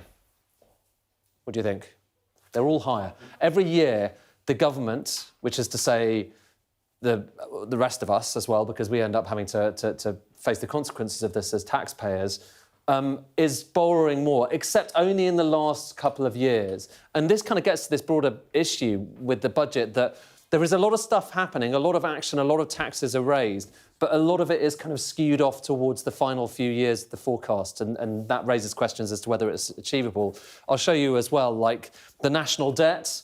So this is just what this is the kind of sum total of all of that borrowing over years and years and years. Again, it is higher off into the future. So the government is borrowing more as a result of this budget. It's borrowing more, and it's also taxing more. And this, I think, again, it's not a surprise, but it's worth just kind of remembering what the plans were for the tax burden ahead of the election, OK? The election was around there. The last government, the Tories, said, we're going to raise taxes that much. So everyone was basically kind of presuming that taxes were going to go higher. And the higher this is, the more we as a country are paying, OK? So it's not just about households, it's about businesses, it's about everyone. And here's the interesting thing, OK? The Labour manifesto, to the extent that they provided any detail, suggested they were maybe going to raise taxes a wee bit more than the plans from the last government. Look at what actually happened. This is really, really important. That was the manifesto. That was what people voted for, or the detail they were given when they voted in the last election. This is what happened at the last budget. Higher taxes. This is where we are now heading. So that is the highest tax burden that this country has ever had. And you can make the case, perhaps, that other countries around the world have higher tax burdens than the UK. But I think the key disparity there is between what people were promised in the manifesto and what they've ended up with, which is a big difference. And just to give you a sense of what that difference actually means, this is quite a good way of showing it, OK? And this is just showing you the extent to which in different parliaments, and this is basically every parliament going back to the 1970s, the extent to which they have either cut taxes, so the bars beneath the line, or raised taxes over the course of the parliament. And up until now, it was the kind of final year of New Labour that was the biggest tax-raising government. That was kind of Gordon Brown, you know, putting money into public services, but raising taxes to do it. This parliament, if those plans go ahead, will be the biggest tax-raising parliament that we've had in 55 years, at least. That's just the 1970s when the data begins. So it is pretty totemic in terms of the scale of taxes, but obviously in exchange for those taxes, there's extra spending on certain parts of government. And critically, the Chancellor has a little bit more room against her self-imposed fiscal rules than she did before. And the final thing I want to give you, earlier on we were showing you the kind of roller coaster in government bond yields that happened after the announcement. Really, that's one thing. But to be honest with you, even more important is the question of, you know, do people, once they've taken a deep breath and looked at the numbers and tried to work out what it means for the economy, do they actually want to kind of sell off British debt or buy British debt? And this is giving you a sense of it because it's showing you the yield on UK government debt. Anything basically higher means people are kind of selling out of the UK. It's a massive oversimplification, sorry, but basically higher is worse as far as the government is concerned because that means people are getting nervous. That's where this is, this budget, on day one. And so people, the gilt yields are going lower. And I think that will encourage the Chancellor, A, because look at what happened last time. So the last budget was not good for this. Gilt yields rose, actually quite markedly, and stayed higher. So this is not as bad in terms of the market reaction as it was in Budget 2024. And lo and behold, it's certainly not as bad as it was for Liz Truss back in 2022, which was the worst market reaction moment that we've had after any budget, kind of going back to, you know, a good few decades. So I think that will be one thing that the Chancellor is kind of reassured by. But the big picture is it's higher taxing, it's higher spending, particularly on welfare in the coming years, and that it's not nothing. Yeah. I mean, these are historic numbers, some of them. I'm intrigued by this, though, because, like you say, that is a reflection on the increased headroom. So, in other words, the kind of increased leeway that Rachel Reeves has. And I'm looking at the politics of this as well. It may be that she's got this increased headroom, she's taken some difficult decisions on tax, edging closer to an election. Have they left themselves a bit more room to do a few more popular things? Potentially, yes. Look, this is a budget, really, that was about saving Starmer's skin. There are four audiences. There is the bond market, as Ed was just saying, they're reacting pretty well. There are Labour MPs who could oust Keir Starmer. They're reacting pretty well. Voters, well, they're not going to be tested. Their view isn't going to be tested for years. So they're on the back burner. And then the fourth audience is business. And we've got the head of the CBI sitting Yeah, we next do. to me. We have Ray Newton-Smith, the Director General of the Confederation of the British Industry, perfectly set up by Sam, I should say. So what is business reaction then?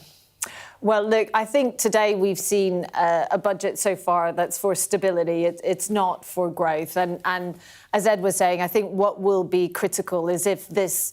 I think we have seen the Chancellor deliver more fiscal headroom. And if that means we can get out of this Groundhog Day of budget speculation, and to be honest, this has been the leakiest bucket of a budget running up to here, and I think that has had real consequences for businesses across the land. They've been holding their breath, holding back on investment. So if this means we can move forward without being back in this cycle in 6 months or 12 months, I think that will make things better. But what we don't see in this budget is a lot of measures to really help boost investment, boost growth. I mean, if you look at the measures that are taken, business investment, business profitability is lower because of the decisions taken. And I know some of the things that the businesses I speak to will be really concerned about is we're seeing a very high cost of employment at the moment. Obviously, we saw the very big increase in national insurance contributions at the budget last year. We're also seeing ambitious increases in the national living wage in this budget.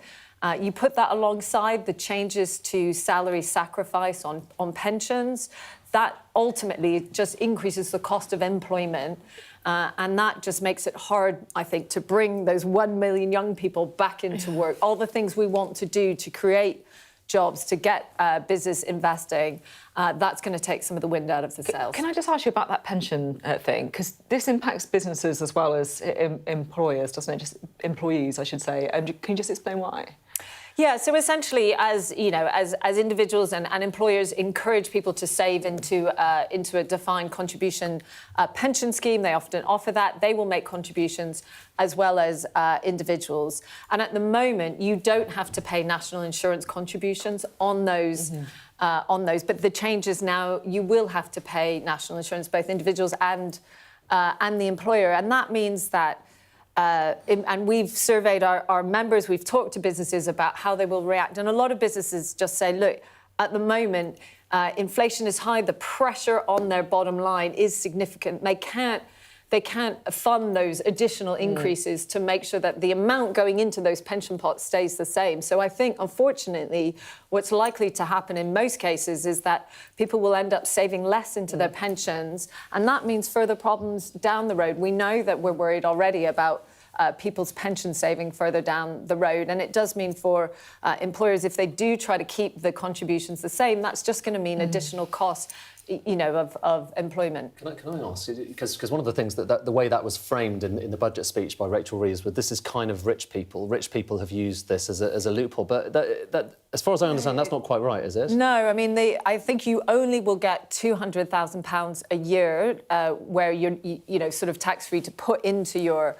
pension pot. That's a really low amount of contribution. This is going to hit a huge number of people. It's the majority of people in work will be affected by these changes. And of course, the thing is, it's the compounding, right? That, you know, it's if you put a smaller amount, particularly when you're young and throughout your working lives, you know, a smaller amount going into your pension means a much less you know, fewer living standards further down the line. It makes the compounding means that makes a big difference to how much money you will have in your pension pot when you retire. And can I ask just on broader? Sorry, so it's, it sounds kind of like, was this a growth negative budget? If you're looking at just the net effect. Look, I think we know if you look at the OBR forecast, we're seeing slightly stronger growth in the near term, but really that's about what's already happened. This year in Q1, we had a stronger outturn. I think when you look at, my understanding is when you look at the assessment that they have made of the measures, they're seeing weaker. Obviously, we've seen the downgrade to productivity. A lot of that is structural. But we are seeing weaker growth in the longer term, particularly business investment and also business profitability. And that means it's going to be harder to, I think, fund, you know, the innovation that we want to see. I think in the one bit that I think where the Chancellor has done, and she talked about it in the speech, is she's protected public capital expenditure and public investment. And I think that is important. And she has said she's going to have more planners to make sure that some of that capital spending doesn't get stuck in planning. We see the housing, we see the infrastructure we need. But we'd like to see a much more ambitious plan for how we deliver those new homes, how we deliver the roads we need, how do we deliver that rail infrastructure. That's going to take a lot of private sector investment. We need better models to crowd in that private sector investment to deliver the infrastructure we need. I think the OBR downgrades growth every year in this Parliament after this one from next year onwards compared to March. I'm just interested in businesses' attitude, though. To me, maybe the big picture politics of this budget is that Rachel Reeves has acted, and possibly even acted quite well given the constraints on her, but the constraints on her are that she can't upset her MPs and she can't upset the bond markets, and that's why business are pretty much the back of the queue. Now, the question is, do you have any confidence that that's going to change? Is there any sign that actually this government might be a bit more business friendly? Or is that now just the parameters that she's going to be stuck in for her whole time as Chancellor? Well, I think, look, I think what we all hope is that this becomes that line in the sand, that she creates enough economic headroom and political headroom to really, truly deliver that growth mission. What do we need for that to happen? We've got to see, I think, more ambitious decisions on how we actually deliver the speed of delivery of capital expenditure, those big infrastructure projects. If we can just make those decisions happen a lot faster. She has some measures in this budget around how we invest in our skills and talks about a bit more flexibility and how businesses can spend some of their apprenticeship levy on skills, but we need much more flexibility. And I think we need a much more open approach to our universities to how we really encourage skills investment in this country. And look, if this means we can get out, as I said at the beginning, of this cycle of looming budgets where we don't know how much further the tax burden is going to rise, I think that will make it easier for businesses to make the investment we need to see. So I guess that's, if it really does deliver that stability, I think we can get on with delivering growth. But I think that the real concerns businesses will have is this going to increase that overall cost of employment? And we've just got to make sure that we don't see more of this speculation that really holds back those big investment decisions. OK, thank you very much indeed. Always good to get you on and get your perspective on everything. Thank you. Thank you. So you're watching our ongoing coverage of the budget. It was a big tax-raising budget, £26 billion in extra taxes, more spending on things like welfare as well. But also the interesting thing is the market seemed to quite like it, mainly because of the headroom. So in other words, Rachel Reeves has left herself a little bit more leeway than perhaps people were expecting. The hope is that it's going to stop her, I guess, hurtling from crisis to crisis, like so many chancellors before as well. But it's a difficult sell, of course, when this is a government that promised not to put up taxes on working people. Earlier, I asked the Chief Secretary to the Treasury, James Murray, how anyone can trust the government after that. If you look at the choices we've taken today, these choices are facing the challenges that we know we face in terms of the budget.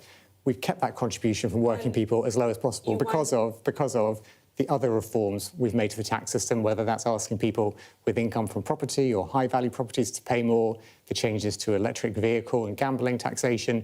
All of those changes means that we've kept the contribution from working people as low as possible. So that's 0.4 billion that's raised by the increase in property taxes. You've got 4.7 billion through pension changes, salary sacrifices, £8.3 billion by tax thresholds, which is effectively people paying more income tax. I mean, come on, it's not comparable. You've got to be straight with people. This is the whole point. You are asking working people to pay an awful lot more tax, and way more than they would have expected if they'd listened to what you said during the election campaign. And the Chancellor was really upfront with people during that speech about the budget today, saying we are asking everyone to make a contribution, but we are keeping the contribution from working people as low as possible because of the other changes that we're making to the tax system to make sure that it's fair. James Murray speaking to us there. We've also been getting a reaction to the budget from the Shadow Chancellor, Sir Mel Stride. Let's hear what he had to say. OBR is fit for purpose. I'm not saying it doesn't need some reforming somewhere along the line, but as regards this particular leak, we need to get to the bottom of why it happened and who is responsible, because it's quite serious that what is market-sensitive information should have been released in that way. And you had members of Parliament in the chamber, of course, who were totally unaware of its contents at that time. Mel Stride speaking to us there. So we've talked a lot about the politics, haven't we, so far, and how all the politics are playing out. But I think it's right to take a closer look now at the impact of the budget on all of us, right, on where it matters in the pocket. Joining us now is the personal finance expert, Iona Bain. There's quite a lot in here to get stuck into, actually, isn't there? I mean, where would you start? What kind of caught your eye? Well, I think Rachel Reeves has tried to land the argument that this budget is trying to protect those who are struggling with the cost of living and cash straps. And she will point to the fact that the two-child benefit cap is being lifted. She'll point to that £150 cut in household energy bills by removing some of those green levies, and also the rise in national living wage. So the idea there is that if you are on a lower income, then your take-home pay will be higher.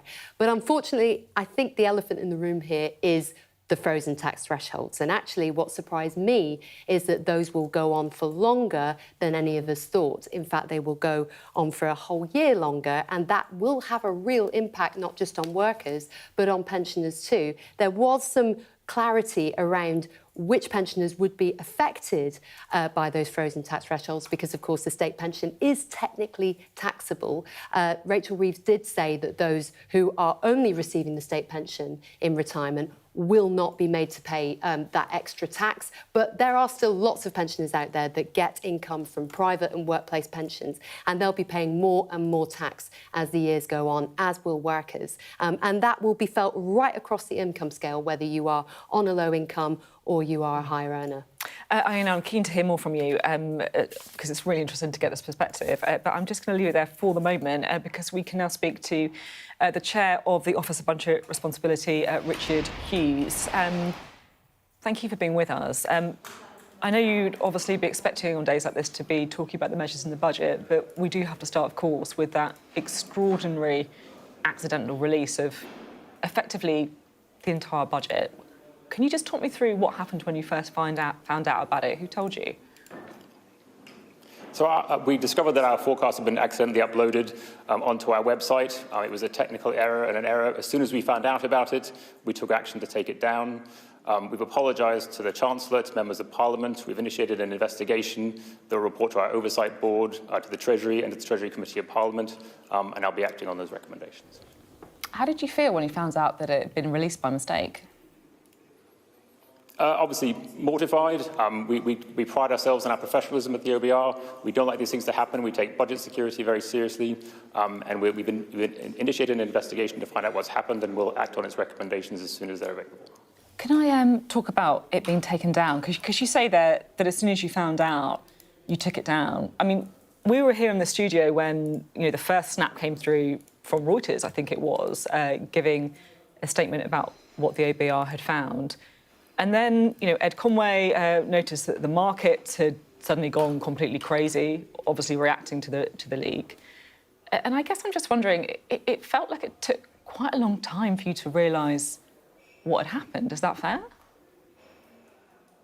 We took action as soon as we found out about it. As soon as we were able to, we took it down. There was a high volume of traffic onto our website, and so we took it down as soon as we could. Can you talk me through a little bit more about how did you find out? Who told you, and what happened when you found out? Sophie, we've initiated an investigation. I think it's important that investigation runs its course. It will report to the Treasury and the Treasury Committee and be overseen by our Oversight Board. We'll publish the report, and you'll have all the answers to your questions about what happened in the result of that report, and we'll act on them immediately. Who's running the investigation? It'll be overseen by our Oversight Board. It will report to the Treasury Committee. We'll need to appoint people to do it, and we'll announce more details in due course. What's the Oversight Board? The governance board of our Office of Budget Responsibility. So you don't know who's going to run it yet? It's the Oversight Board of the OBR. Find out. OK. Have you considered... The Oversight Board of the Treasury is... The Oversight Board of the OBR is Baroness Sarah Hogg and Dame Susan Rice. Have you considered your position? There is an investigation that we will do. It will report to the Treasury and the Treasury Committee, and I always serve at the pleasure of the Treasury and the Treasury Committee. So is that it feels like you're just kind of waiting for other people to tell you what you should think on that? So we need to look into what happened. We need to get to the bottom of what happened. There'll be an investigation. There'll be a set of recommendations. It will report to the Treasury and the Treasury Committee, and based on the recommendations of that report and the conclusions of the Treasury and the Treasury Committee, I serve at the confidence of them, and I will act on whatever they tell me. Obviously, watching Rachel Reeves deliver the budget, it felt very different from normal. It felt like, I guess, all the oxygen had been sucked out of the room.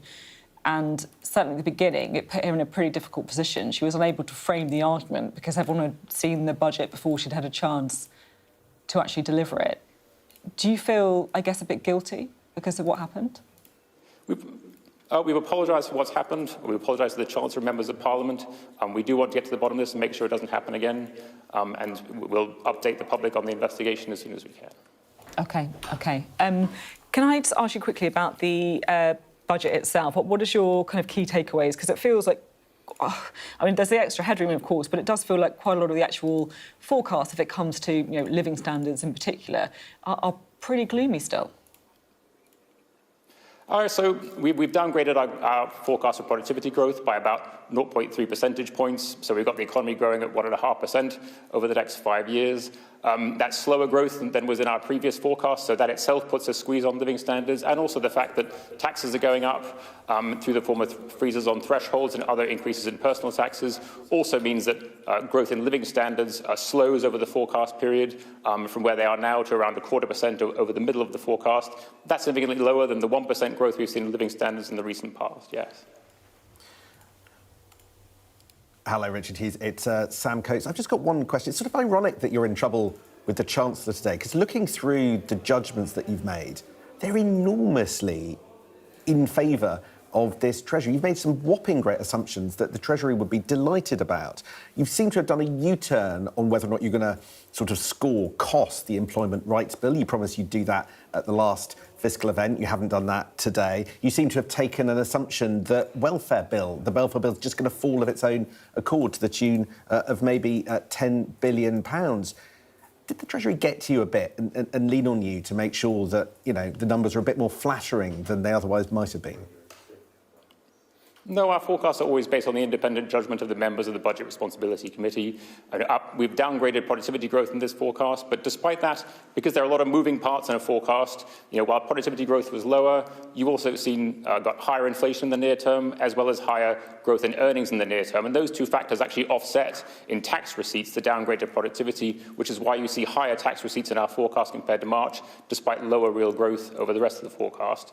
On the other questions you asked, what are the reasons why we haven't taken account of the Employment Rights Bill in this forecast? Is that at the moment we don't have the details of that bill. In particular, some of the key details, like the probation period for new recruits, is still going to be specified in secondary legislation. So it's something which we'll have to look at once we've got the details that we need to understand its impact on things like the labour supply and employment decisions.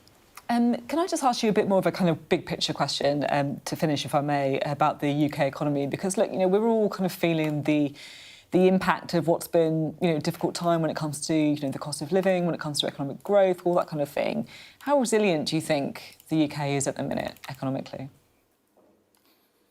I think a big challenge the UK has is that it's got slow growth and it's got relatively high interest rates compared to its international peers. And what that does is put a big squeeze on households if they've got mortgages, and it also puts a big squeeze on the government finances because its revenues aren't growing as slowly as they used to in the past, and also the cost of the very large burden of debt that's built up over time in the wake of the financial crisis, in the wake of the pandemic, in the wake of the energy crisis is now getting much more expensive. The country is now paying £100 billion per year servicing its debt, and its debt servicing costs as a share of GDP are up at levels which we haven't really seen at any point in the post-war period.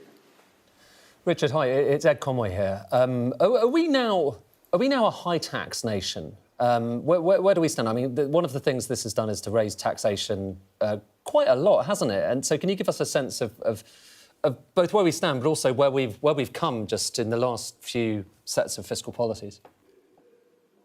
Yeah, so the tax burden since the pandemic is on track to rise by 5 percentage points as a share of GDP and reach a historic high of 38% of GDP by the time we get to the end of our forecast. You know, that moves us further away from sort of, you know, the sort of American tradition of having sort of low tax and small governments, sort of closer to being a sort of continental-style European country. We've still got a lower tax burden, however, compared to countries like France, but the tax burden has been rising significantly in the recent past. It's going to rise further, in particular pushed up in our forecast by higher personal taxes to reach an all-time high by the end. You know, that partly reflects what I was talking about earlier, which is that the government's got a much bigger stock of debt to service, and so 2% of GDP of that extra cost of running the government is actually just coming from servicing its debts rather than delivering better public services, rather than delivering better welfare benefits. So one of the reasons why that tax burden is being pushed up in the UK, but also around the world, is that governments have come into this decade with much higher debts than in previous years, and servicing that debt is pushing up on the tax burden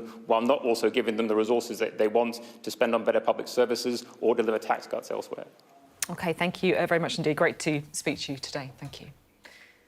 Thank you. Richard Hughes there, the head of the OBR. We are also, I should say, awaiting a news conference with the Chancellor Rachel Reeves. That should be happening in the next few moments. Of course, we'll bring you that as soon as it happens. But to look in a bit more detail in the budget, while we await that, we're joined now by Helen Mirror, who is the Director at the Institute for Fiscal Studies. Great to have you here. Right, what do you make of it all, then? Well, sometimes the big news is that there was no fiscal repair job in this budget. We spent months speculating about the budget because everyone expected that the OBR would hand the Chancellor a set of forecasts that showed a big fiscal repair job being needed. Actually, those forecast downgrades were much more modest than most people expected, partly because higher inflation has kind of ridden to the rescue, has pushed up revenues, has made her life a bit easier. So in some sense, the whole framing for this budget is different to the one we expected. This was a budget where she did increase taxes by a lot. This was a big tax-rising budget. But in order to partly build herself more headroom against her fiscal rules, and credit for doing that, but also partly it was just a tax and spend budget. It was as she raised more taxes in order to spend some more. What did she spend it on then? Well, largely, I mean, there's an increase in spending in the kind of underlying forecast on things like disability and special educational needs. The big choice in some ways was the two-child limit to spend more money on welfare for larger families with children was the kind of biggest discretionary measure. So in a way, the Kemi Bagdon analysis that this is a tax-raising budget to spend the money on welfare is kind of fair, then, would you say? I mean, it's not the full picture. So part of it is higher taxes to spend more on welfare. It is also higher taxes to build this fiscal headroom, this buffer. So it's not purely a tax to welfare budget, but that is an element of it for sure. And of course, that the headroom, that's why the markets are, not going bananas. They seem to quite like it, right? Do you think it's fair of the government to call this a cost of living budget, given the OBR says the cost of living seems to be downgraded in most years of this Parliament? Yeah, it's interesting, isn't it? There's almost what's happening in the kind of baseline and what has the government done. They clearly have done some things that will help with the cost of living on things like, the cost of energy and your energy bills. And then for some families, they've helped the cost of living through the two-child limit. For some families will be a really big deal. But also there are those tax rises. Now, importantly, those tax rises are backloaded too. So in the short run, the spending will come through and you'll start to feel some of the kind of good things here. The kind of pain has been delayed, so you won't feel that until later in the Parliament. So I think it's got elements of the cost of living budget, but it's still a tough time for people. And I just got one other question, slightly gear change. Rachel Reeves has been giving a whole series of quite personal interviews in the last few days, saying that critics of her budget and her approach are all mansplaining her.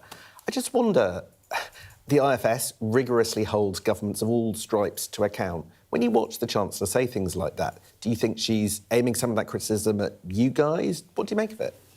I didn't take it personally. I'm not mansplaining. But, I think it's... In some sense, I think it's a bit of a distraction. I think the important thing is that, Rachel Reeves has a lot of power here over our lives. She has the ability to change things and shape the nation. I think it's right that people evaluate that. And they shouldn't be making it very personal, but we should evaluate people's ideas, including her ideas, and hold politicians to account when we think they could do better. Can I... That's an interesting answer, by the way. Can I talk to you about the Labour manifesto? Because obviously in the manifesto, they said that they wouldn't raise VAT, income tax or national insurance. Do you consider this budget to be a breach of that manifesto? The short answer is yes, based on the letter of the manifesto, which says no increase in national insurance. As a result of the threshold freezes, national insurance revenues will rise. So I'll leave others to work out whether the spirit was broken or whether politically it was broken.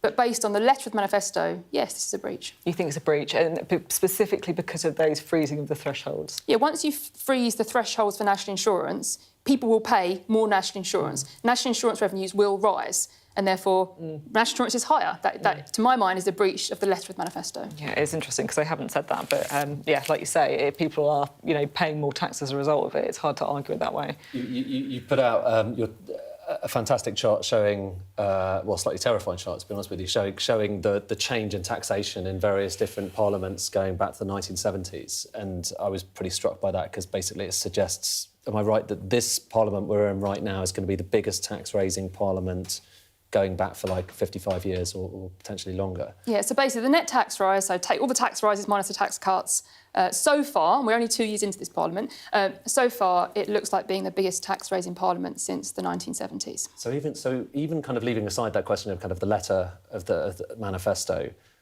I mean, would you have guessed from that manifesto that this was going to be the biggest tax-raising Parliament kind of in history? From the way that she announced it in Parliament, no. Once you open the budget book, there is a big scorecard in the budget book. There was a big list of measures. So there's that big threshold freeze in there.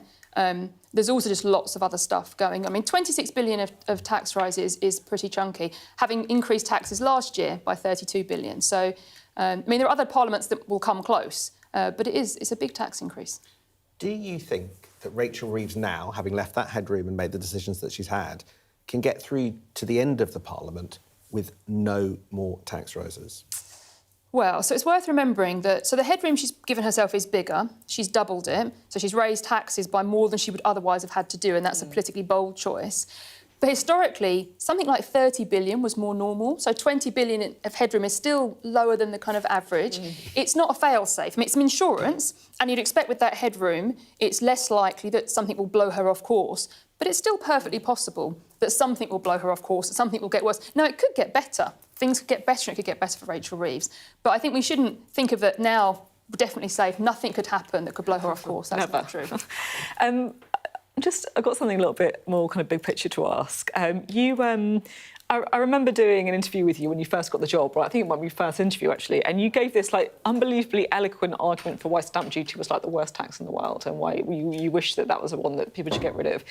Is it frustrating looking at governments, I'm not picking out this government, I mean generally politicians, just making, I guess, political decisions, making short-termist decisions, rather than looking at kind of some of the bigger, bolder, potentially more politically difficult reforms that could actually put us, I guess, on a completely different narrative? Yeah, so I think it's absolutely, you should expect them to make political decisions. Tax is a political choice. But it is frustrating that the governments don't tend to go further on tax reform. When you look at this budget, there are some glimmers of bits of tax reform. They've got a new tax on electric vehicles.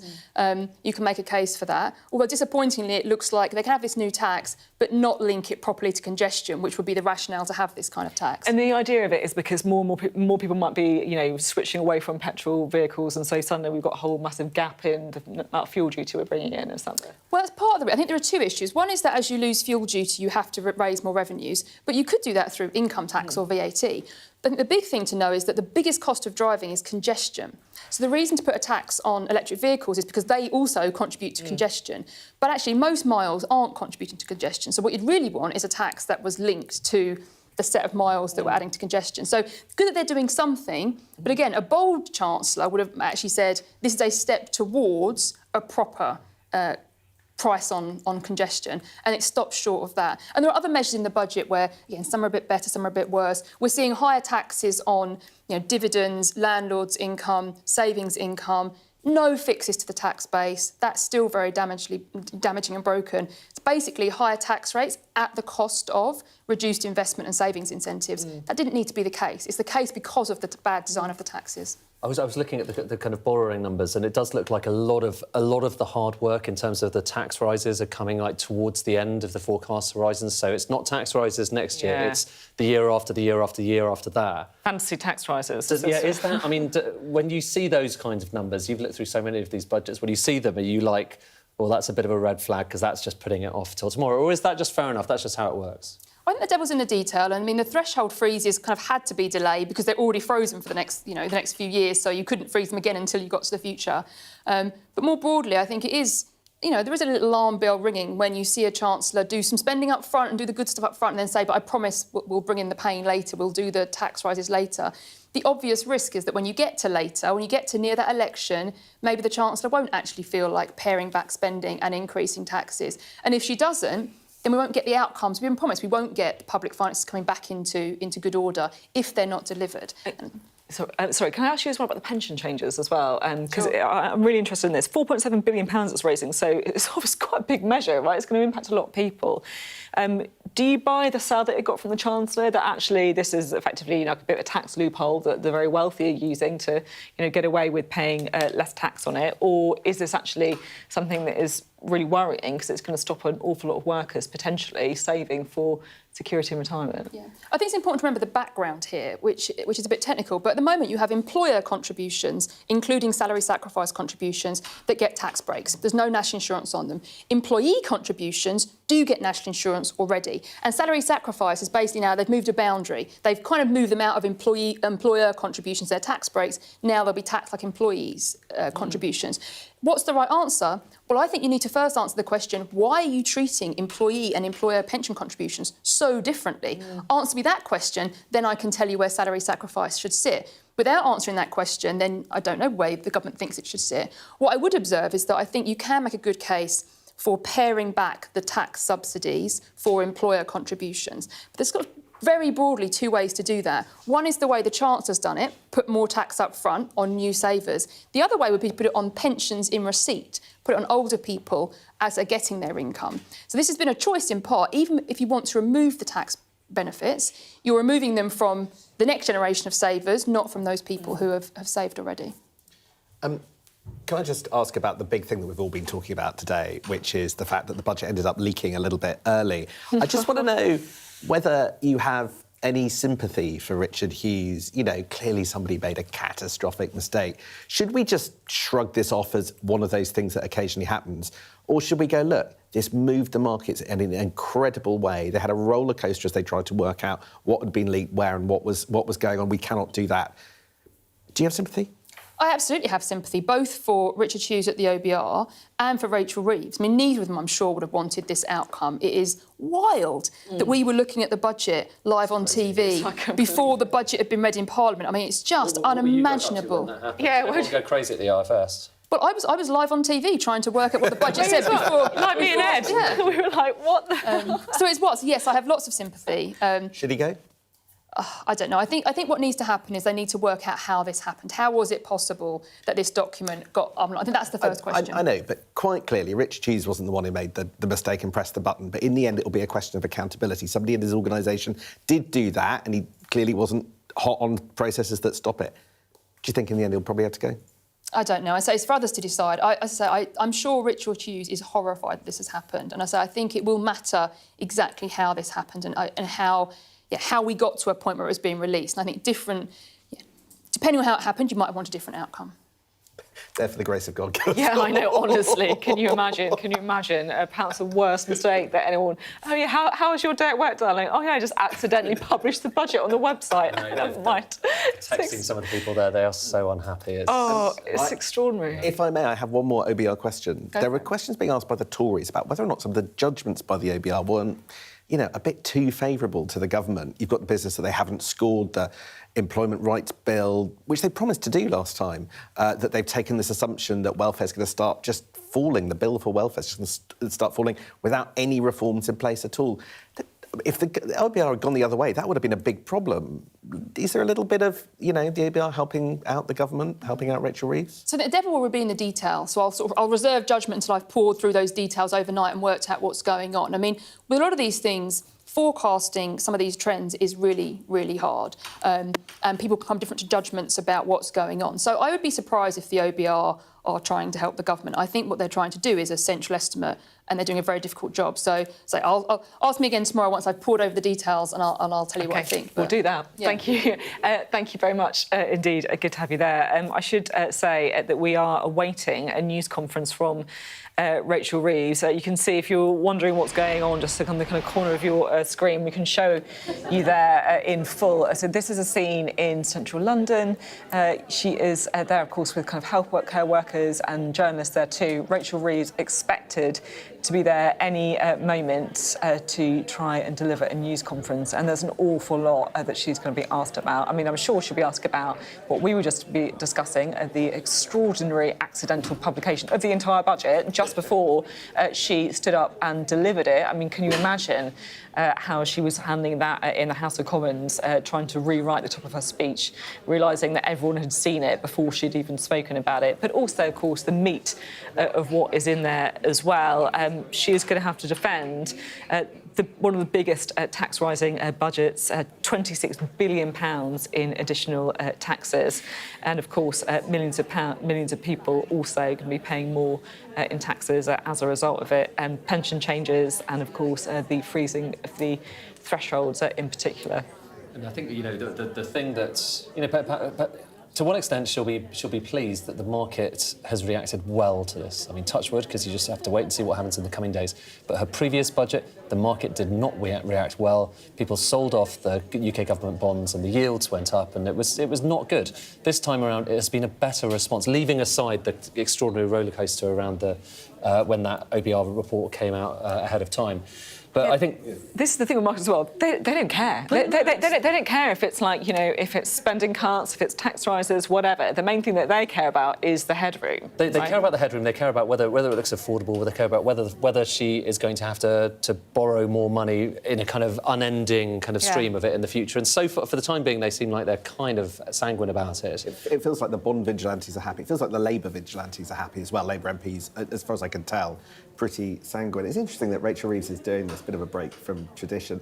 She's at a hospital. I didn't spot a big bung to the NHS. Yeah. There was no big bung. There's all this chat in the speech and in the push That's why I'm confused. Tax rises for the NHS. Yeah, but exactly. When she did the that extraordinary breakfast news conference that she did, she said that there were 3 priorities in the budget, and one of them she talked about was waiting lists. So she has done the pitch rolling for a great big investment in the NHS, and when you I talk didn't to see them it. privately, they can see that it's the 22 billion that went in last year Yeah. that they're referencing. But that's, again, there's just a sort of mild truth deficit in the way that they present this budget. And, I actually and thought that's I'd missed part of it with the presentation. NHS. I genuinely thought, I was like, oh goodness, have I not been listening carefully enough? Well, look, here you go. Rachel Reeves arriving there, shaking the hands of some of those people working in the hospital.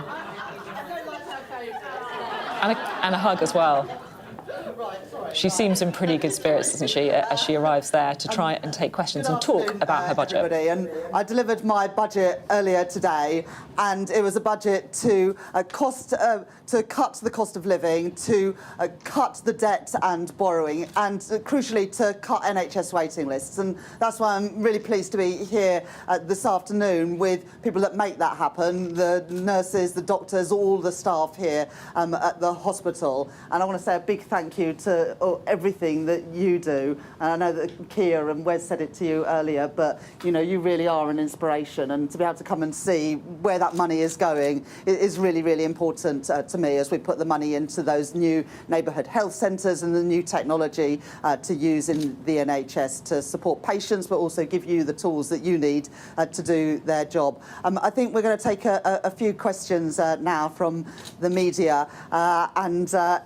Gemma, a few months ago, I promised that Look North would get the first question post-budget, and I'm going to deliver on my word, Gemma. So I'll talk directly to the people of West Yorkshire, especially Leeds. Yes, well, it's good to see you keep a promise, Chancellor.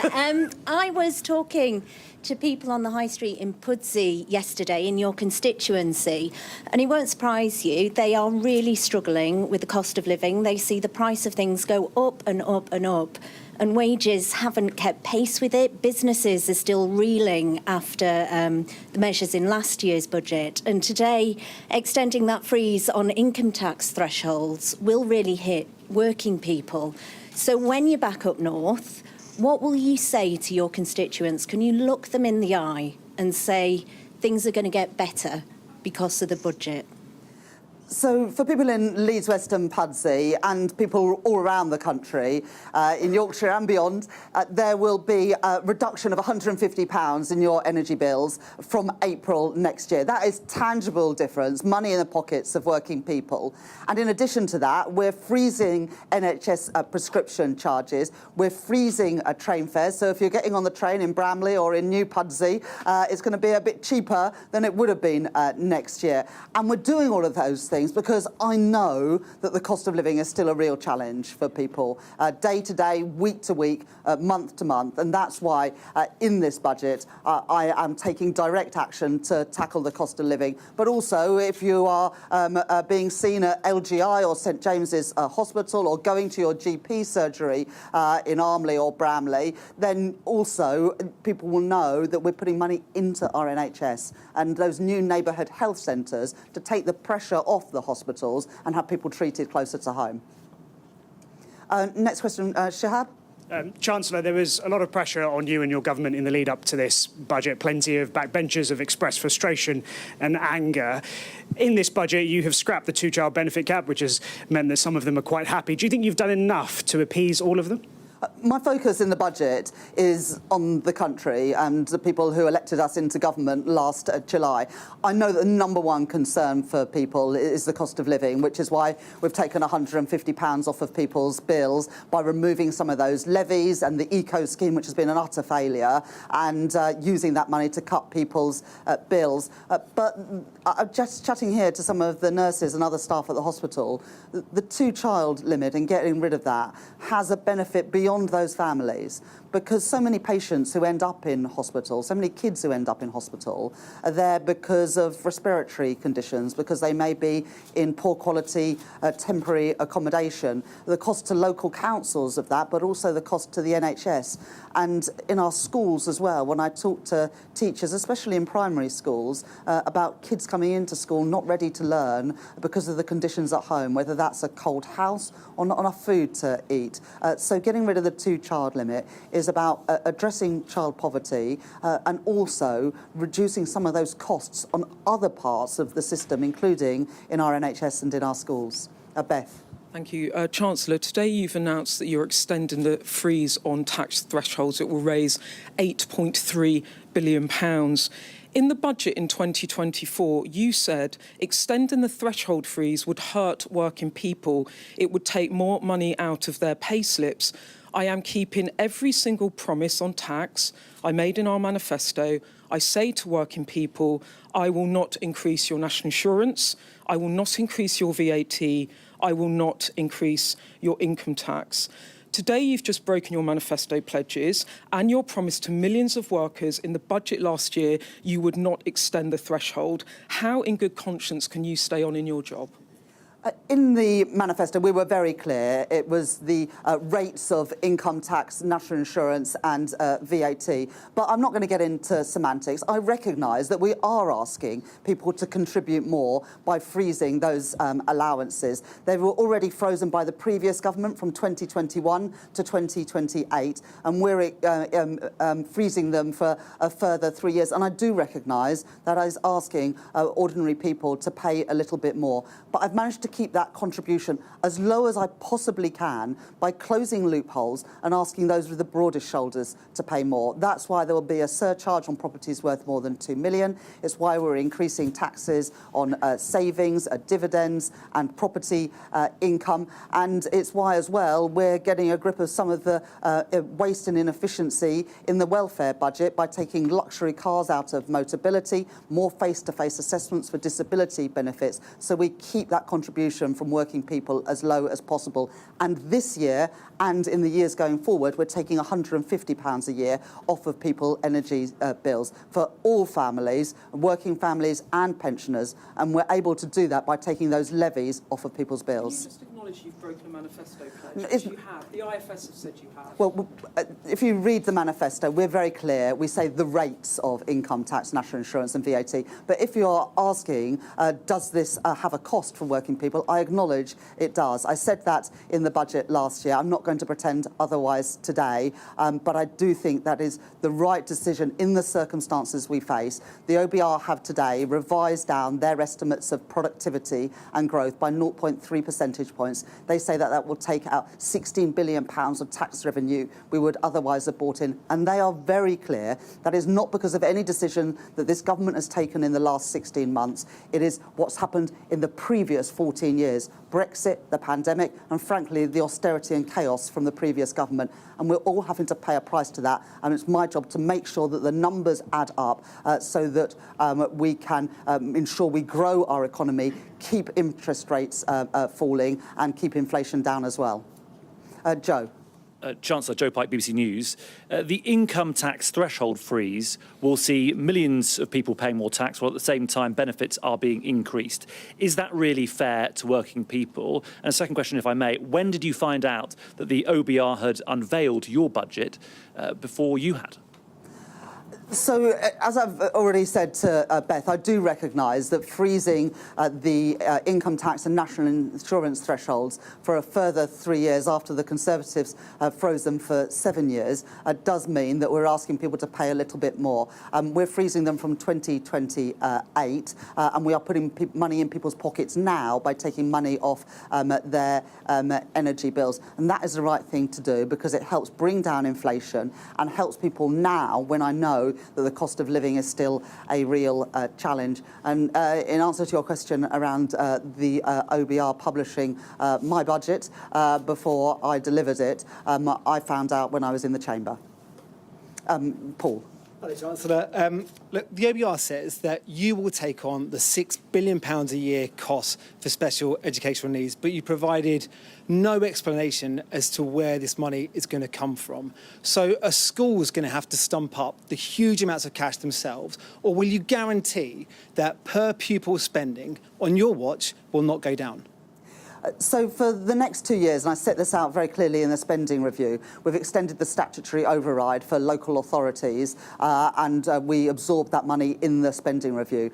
Bridget Phillipson, the Secretary of State for Education, is reviewing at the moment SEND. That's not about money, that's about creating a system that actually works for kids, their parents, for schools, and she will set out that the results of that early in the new year.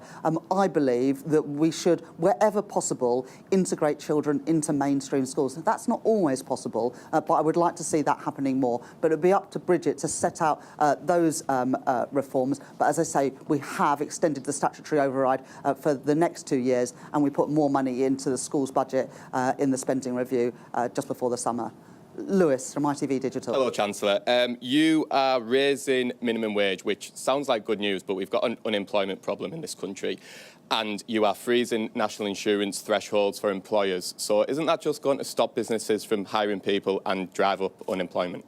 Well, we've increased the national minimum wage for 18 to 20-year-olds from £10 to £10.85 an hour, and we've increased the main rate of the national living wage from £12.21 to £12.71 an hour, giving a pay rise to, I think, around 2.5 million of the lowest paid people in our country. And that is the right thing to do, because if you go out to work every day, you should be able to pay the bills and put food on the table and pay the rent or the mortgage. But we know that that's still not the reality for many people today, and we're still not paying the minimum wage and the national living wage is still not the rates of the real living wage that is calculated independently. So I think it's the right thing to do, to increase those rates, to put more money in people's pockets. And actually the biggest concern, I think, for businesses is that consumers don't have enough money in their pockets, and so they're not spending on the discretionary things, whether that's a meal out, a night out, a weekend away with the family, or spending in the local high street and the local shops. So putting more money in the pockets of working people, I think, is good economic policy, as well as the right thing to do by some of the poorest people in our country. I'll take a couple more questions. Ryan? Chancellor, you said that you wouldn't increase taxes on working people, but we know today that the benefits bill up by £9 billion, asylum accommodation costs also up. Are working people, like the people stood behind you, are they paying the price for your failure to deal with particularly the benefits bill? We're not going to leave the welfare system unchanged. Under the previous government, in the last 5 years of the Conservative government, spending on welfare increased by 1 percentage point of GDP, equivalent to £88 billion. The OBR, I think, in their forecast showed that as a share of GDP, welfare spending will be broadly flat, but the system's not working, it's broken.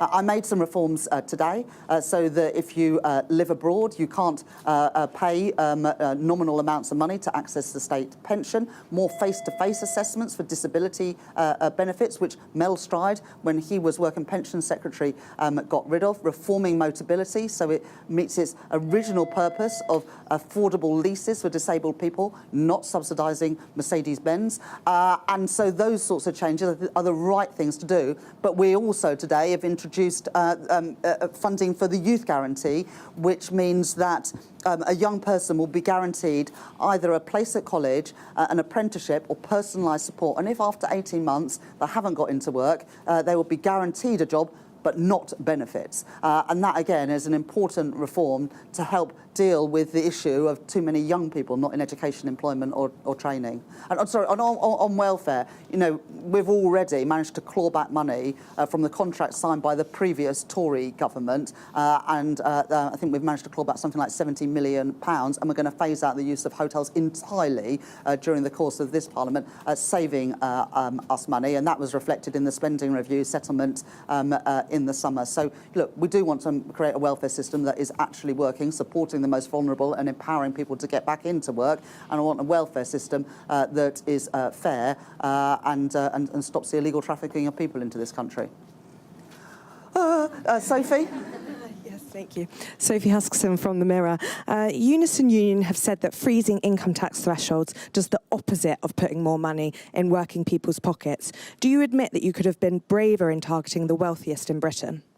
As I've said, I do recognise that we are asking everyone to make a contribution for the security of our country and the brightness of its future. I said that in the speech today, and I also said in the speech today that I'm not going to pretend that that is not asking for a contribution. The Tories, when they were in office, froze the thresholds and said nothing to see here. I'm being open and honest that that is, from 2028, freezing thresholds for a bit longer, and that does have a cost. But we're putting money now in the pockets of working people, with £150 off their bills, money off of rail fares, of frozen prescription charges, as well as fully funding the childcare offer of 30 hours of free childcare for preschool children, more free school meals for 500,000 kids whose parents are on universal credit, rolling out universal breakfast clubs at all primary schools. All these things about putting money in the pockets of ordinary working people, as well as the increases in the national minimum wage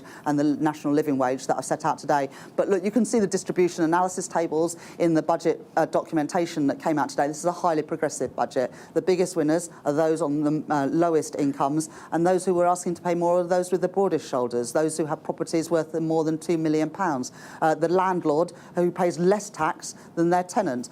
Those are the right things to do, and they're progressive reforms. And because of that, we've managed to keep the contribution from working people as low as possible. Dan, from Politico. Hello, Chancellor. A lot of the tax rises that more than half of the income to the Treasury from the tax rises you've announced today actually takes effect, sort of comes in after the next general election in sort of 2030, 2031. Do you think it's credible to suggest that this will definitely happen? And given things are so volatile in politics, will you still be Chancellor then? I don't think anything comes in that late, actually.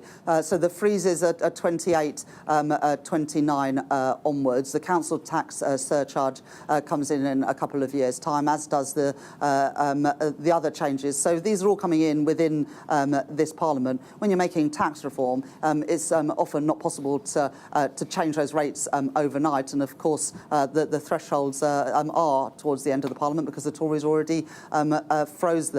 But we're also making savings right now through getting rid of things like police and crime commissioners, reducing the cost of local government with fewer councillors, as well as selling land that the government no longer has a need for. So there are savings we're making right now, as well as asking public services to make efficiency savings worth a further 0.5% from 28-29. So, these are, and what you see actually in the forecast is the deficit coming down every single year, because I think it is important to show that we are consolidating. We're not going to be spending more than we can afford, and the IMF, I believe, have confirmed that we have the fastest rate of consolidation of our public finances of any country in the G7. I'm afraid I can do one more. Thank you, Phoebe. She's the real boss. Yeah. Anna Mihailova, Times Radio. A year ago, after a big tax-raising budget, you said you would not be coming back for more taxes. You've just announced £26 billion worth of tax rises, including dragging hundreds of thousands of people into basic rate income tax, nearly 1 million people into higher rate tax. Can you now tell people, reassure people, you will not be back for more? Well, look, last year I had to fill the £22 billion black hole in the public finances left by the Conservatives. What we didn't know then, as well as that black hole in the public finances, that actually productivity growth was weaker than the Office of Budget Responsibility then forecast. They've been really clear in their documentation today, available before the budget, that productivity forecast based on the past is now expected to be 0.3 percentage points lower a year. That hits growth to the same amount and reduces tax revenues by £16 billion a year. And although I believe that we can beat those forecasts, we've beat them this year. The OBR said the economy was going to grow by 1% this year. We've grown it by 1.5%. and I'm determined we'll beat the forecasts again. The Conservatives' legacy is not our country's destiny, but we also all know, because we've experienced it just 3 years ago, that if you ignore the forecasts, you pay a huge price in the cost of government borrowing, and then by implication the cost of borrowing for ordinary families through their mortgages. We've had 5 cuts in interest rates since I became Chancellor of the Exchequer, taking an average of £1,200 off a new mortgage. I am not going to risk the instability that we had under the Conservatives with our public finances or family finances, and that's why I have asked people to pay more. I can't write future budgets, but if you are asking, is this a budget I wanted to deliver today? Well, I would have rather the circumstances were different. But as Chancellor, I don't get to choose my inheritance, and I have to live in the world as it is, not the one that I might like it to be. And I believe that I made the fair and the necessary choices given the fiscal circumstances. I'm afraid that's all that I'm sorry. I think that's all that we've got time for this afternoon. But thank you very much, everybody, for coming along, and thank you particularly for the staff here. Thank you very much. Thank you. Right. There we go. That's the Chancellor of the Exchequer at University College London's hospital in central London. Maybe not a surprise that she's chosen a hospital to hold that press conference with journalists, given the fact that the Chancellor's decided to focus today quite a lot on cutting waiting lists as part of this budget. She says that's one of our core tenets. It comes on top of that announcement that she got quizzed on quite a lot about the fact that income tax thresholds will be frozen until April 2031. There she is, arriving at that hospital a little earlier with the Prime Minister, Sir Keir Starmer. Wes Streeting, the Health Secretary, was also there. And we also know, of course, that the 2-child benefit cap on means-tested benefit will be lifted, but the government's overall tax take will reach an all-time high of 38% by the start of the next decade. Well, let's get more on all of this. In the studio, we've got Sarah Olney, the Liberal Democrats business spokesperson, who I'll be coming to in a second. But first, let's get some analysis from Sam Coates, our Deputy Political Editor, who's with me as well. And Sam, what was fascinating there, and I think Beth was asking the question about this increase in income tax. And she said, well, if you look at the manifesto words, it said the rate wasn't going to increase, even though actually lots more people will end up paying a lot more income tax. Yeah, I think there's a fascinating gap between what this government does and what it says, and you heard that there. I mean, the sort of headline from Beth Rigby's question was that Chancellor has no intention of resigning despite breaching the manifesto. A year ago, she said that this kind of move would breach the manifesto. So I think you know there is some difficulty around all of that. But more than anything else, what struck me was the sort of presentation of how and what Rachel Reeves said. There she was in the hospital. I mean, let's be clear. I mean, barely any additional money has gone to the NHS today. They claim, as she did just then, this was about the cost of living and the NHS and bringing down borrowing. Well, debt is going up, not down. The cost of living, well, there's cost of living squeezed in most years of this Parliament, and the NHS didn't get any cash. What has happened today is the Chancellor has raised taxes to the highest level ever in order to pay for welfare decisions that have been effectively foisted on them by Labour MPs and some short-term cost of living money to ease some short-term pressures, but she doesn't have enough money to extend them through for the full Parliament. So it's a much different picture to the one that she had when pressed about the fact that millions and millions of working people, the people that this government says that they're there to protect, are going to put up taxes. She pointed to the additional mansion tax, this tax on council tax sort of surcharge for people in £2 million plus houses that comes in from 2028. You know, it doesn't raise very much money, this tax. But it is a great line to use in a press conference when you're being asked about taxes raising on other bits of the kind of political spectrum. The politics is everywhere, but the politics and the language and the sell of this budget does differ quite a bit from the actual reality of it. OK, Sam, for the moment, thank you very much indeed, because let's bring in Sarah Olney from the Lib Dems, who's with us in the studio. Sarah, very good afternoon to you. What's your thoughts on this budget? Well, it's a missed opportunity. You know, it's a botched budget. What we're seeing here is, you know, massive tax hikes on ordinary working people. And, you know, so many more people are going to be brought into tax or brought into the higher rates of tax. That's going to be a real squeeze on living standards.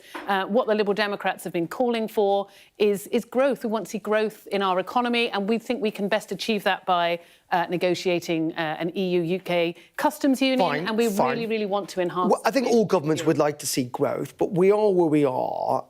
In the end, if you don't want to see taxes go up, what would you see cut instead then? Well, look, there's plenty of opportunities to raise taxes that the Chancellor has ignored. The one that we've been pushing for a lot is digital services tax. We want to see taxes on the big social media giants. You know, people like Elon Musk, and you know they're making billions out of social media. You know, operations in this country. There is so much more we could raise in tax from that. So, you know, there are plenty of other options. But isn't the problem that we've also seen a stifle in terms of economic growth because we've been taxing wealthy people quite a lot, many of whom are not prepared to do business in this country, or they indeed have left? Well, that's absolutely right, and that's what I'm saying. What we wanted to see was a budget for growth, as I say, exploring the opportunities for enhancing our relationship with Europe and the trade opportunities there. You know, those are the kinds of opportunities that have really been missed here. But isn't in the end, what I'm trying to get is that the Liberal Democrats are not prepared to make some of the tough decisions when it comes to welfare spending that Labour have found quite difficult when it comes to pensioners, for example, when it comes to welfare, when it comes to the two-child benefit cap? Well, look, just to be clear, we really welcome the lifting of the two-child benefit Which cap. costs money. Which costs money. Well, it costs money in the short term, but it will save a lot in the long term. The trouble with poverty, with growing up in poverty, it has long-term costs. So it's always been, you know, it's never been the saving that people that make it out to be. But, you know, in terms of our own policies on wealth taxes, you know, in our manifesto last year, we had some very progressive proposals on capital gains tax, for example. That's a sensible wealth tax, equalising the rates with income tax. Well, all I would say is I don't understand the Liberal. This is essentially a very kind of centre-left budget. It's increasing taxes and it's increasing welfare spending. By the way, the market seemed pretty happy with it. I would have thought largely the Lib Dems would be pretty happy with it as well. Like I say, we're very happy with the lifting of the cap, but there is no doubt that there is a big tax burden on families, and you know the Chancellor promised. Do you think they've broken the manifesto pledge? I think they have. In effect, they have. And even if they argue about the wording, there's no doubt that you know people were not expecting this kind of tax rise. It looks slippery at best. You know, to try and get away with, you know, the letter of what you said as opposed to the spirit of what you said. People were not expecting to have to pay increased amounts of income tax, and that is what they will have to do as a result of these changes today. OK, Sarah Onley, thank you very much indeed for joining us here on Sky News. Thank you, sir. Well, as ever, our economics and data editor, Ed Conway, has been crunching the numbers today from that budget. Let's have a look at his take on what the Chancellor announced. This is basically just showing you the total amount the government is borrowing each year, and this was last time's numbers, OK? So the key thing is, are the bars that we get this time around higher or lower than the last ones, which was the point that we were trying to get at, and have a look at them. What do you think? They're all higher. Every year, the government, which is to say the rest of us as well, because we end up having to face the consequences of this as taxpayers, is borrowing more, except only in the last couple of years. And this kind of gets to this broader issue with the budget that there is a lot of stuff happening, a lot of action, a lot of taxes are raised, but a lot of it is kind of skewed off towards the final few years of the forecast, and that raises questions as to whether it's achievable. I'll show you as well, like the national debt. So this is just, what this is the kind of sum total of all of that borrowing over years and years and years. Again, it is higher off into the future. So the government is borrowing more as a result of this budget. It's borrowing more, and it's also taxing more. And this, I think, again, it's not a surprise, but it's worth just kind of remembering what the plans were for the tax burden ahead of the election, OK? The election was around there. The last government, the Tories, said, we're going to raise taxes that much. So everyone was basically kind of presuming that taxes were going to go higher. And the higher this is, the more we as a country are paying, OK? So it's not just about households, it's about businesses, it's about everyone. And here's the interesting thing, OK? The Labour manifesto, to the extent that they provided any detail, suggested they were maybe going to raise taxes a wee bit more than the plans from the last government. Look at what actually happened. This is really, really important. That was the manifesto. That was what people voted for, or the detail they were given when they voted in the last election. This is what happened at the last budget. Higher taxes. This is where we are now heading. So that is the highest tax burden that this country has ever had. And you can make the case perhaps that other countries around the world have higher tax burdens than the UK. But I think the key disparity there is between what people were promised in the manifesto and what they've ended up with, which is a big difference. And just to give you a sense of what that difference actually means, this is quite a good way of showing it, OK? And this is just showing you the extent to which in different parliaments, and this is basically every parliament going back to the 1970s, the extent to which they have either cut taxes, so the bars beneath the line, or raised taxes over the course of the parliament. And up until now, it was the kind of final year of New Labour that was the biggest tax-raising government. That was kind of Gordon Brown, you know, putting money into public services, but raising taxes to do it. This parliament, if those plans go ahead, will be the biggest tax-raising parliament that we've had in 55 years, at least. That's just the 1970s when the data begins. So it is pretty totemic in terms of the scale of taxes, but obviously in exchange for those taxes, there's extra spending on certain parts of government. And critically, the Chancellor has a little bit more room against her self-imposed fiscal rules than she did before. And the final thing I want to give you, earlier on we were showing you the kind of roller coaster in government bond yields that happened after the announcement. Really, that's one thing. But to be honest with you, even more important is the question of, you know, do people, once they've taken a deep breath and looked at the numbers and tried to work out what it means for the economy, do they actually want to kind of sell off British debt or buy British debt?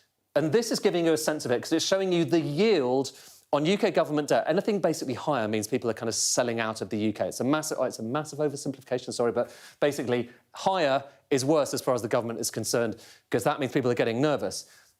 That's where this is, this budget, on day one. And so people, the gilt yields are going lower, and I think that will encourage the Chancellor, A, because look at what happened last time. So the last budget was not good for this. Gilt yields rose, actually quite markedly, and stayed higher. So this is not as bad in terms of the market reaction as it was in Budget 2024. And lo and behold, it's certainly not as bad as it was for Liz Truss back in 2022, which was the worst market reaction moment that we've had after any budget, kind of going back to, you know, a good few decades. So I think that will be one thing that the Chancellor is kind of reassured by. Ed Conway taking us through some of his facts and figures from today's budget. But the budget is also about you at home. And here on Sky News, we've been looking at how the budget will affect you and your money. And you've been sending in your personal finance questions via our Money Bug. Thank you very much indeed for them. We've had lots of questions this afternoon. And over the next 30 minutes or so, we're going to try and do our best to answer them. Thankfully, not me, myself, because we've got a great panel with us for the next half an hour. They are our Money Live reporter, Jess Sharp, the personal finance expert, Ione Bain, and the chartered financial planner at the private office, Kirsty Stone. A very good afternoon to you all. And let's get started, actually, with the first question. It's actually from Anton, and he's talking about this issue of the two-child cap. He says, with the removal of that two-child limit for child benefit, how will the government ensure that working parents receive fair support? And it's been a big issue, hasn't it, Jess, to you first, for lots of parents, been a big political issue as well. What would you say to Anton?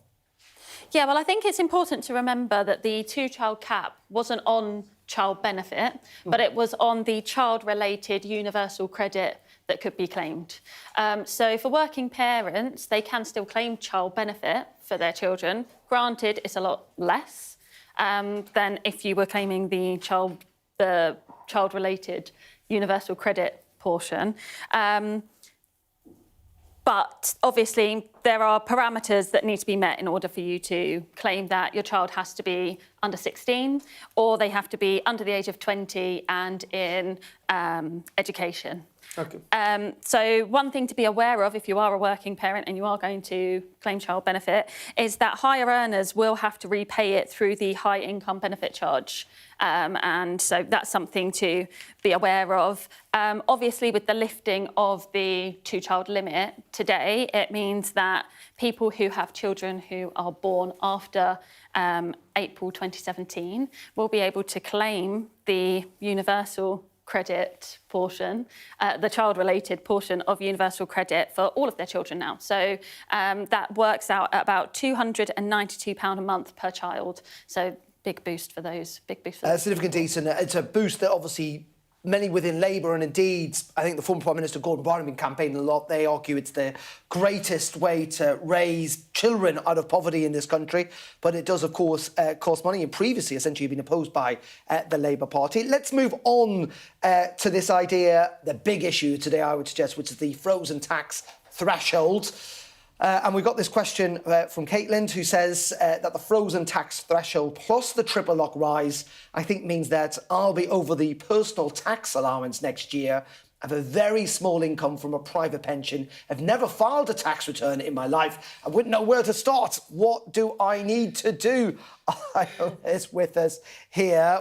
What should she do? It's a really good question, Caitlin, and I can understand why you feel a little bit like a deer in the headlights right now, because this is something that lots of people will be grappling with if they are retired and if they're getting even quite a small income from either a workplace or a private pension.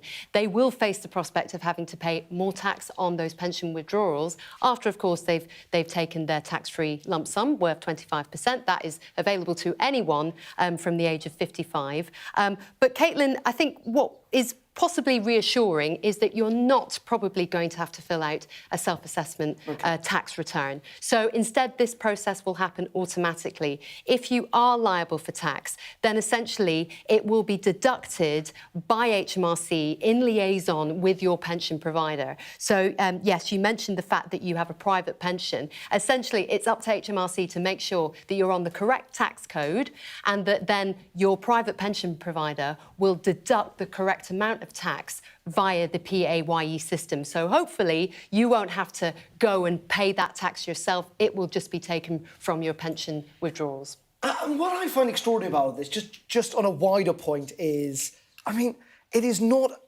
a surprise people are confused about all of this. I mean, it is, in this country, it is kind of insane, our tax code and the complications and the various levels and the codes. Yeah. I mean, people do find this stuff very, very difficult. And I think people are really surprised at the idea that they would be taxed, even if they're claiming, you know, a state pension and not very much on top of that from a private or workplace pension. There was some helpful clarity from Rachel Reeves today around those who are just getting an income from their state pension. She said that they wouldn't have to pay any tax that was owed if they bust their personal allowance. But yeah, I mean, the backdrop to all this is that if these tax thresholds did rise in line with inflation, we would see that personal allowance of £12,570 go up by several thousand pounds. And then that effect would be really felt by those on lower incomes, those who are having to kind of eke out an income from their pension, who could really, in many cases, do without an extra tax bill at this time. And Kirsty, just before getting on to the next question, you know, people trying to plan this, trying to work all out of this. Yeah. I mean, you know, people will use financial advisors, of course, well, those people won't or can't afford to or whatever.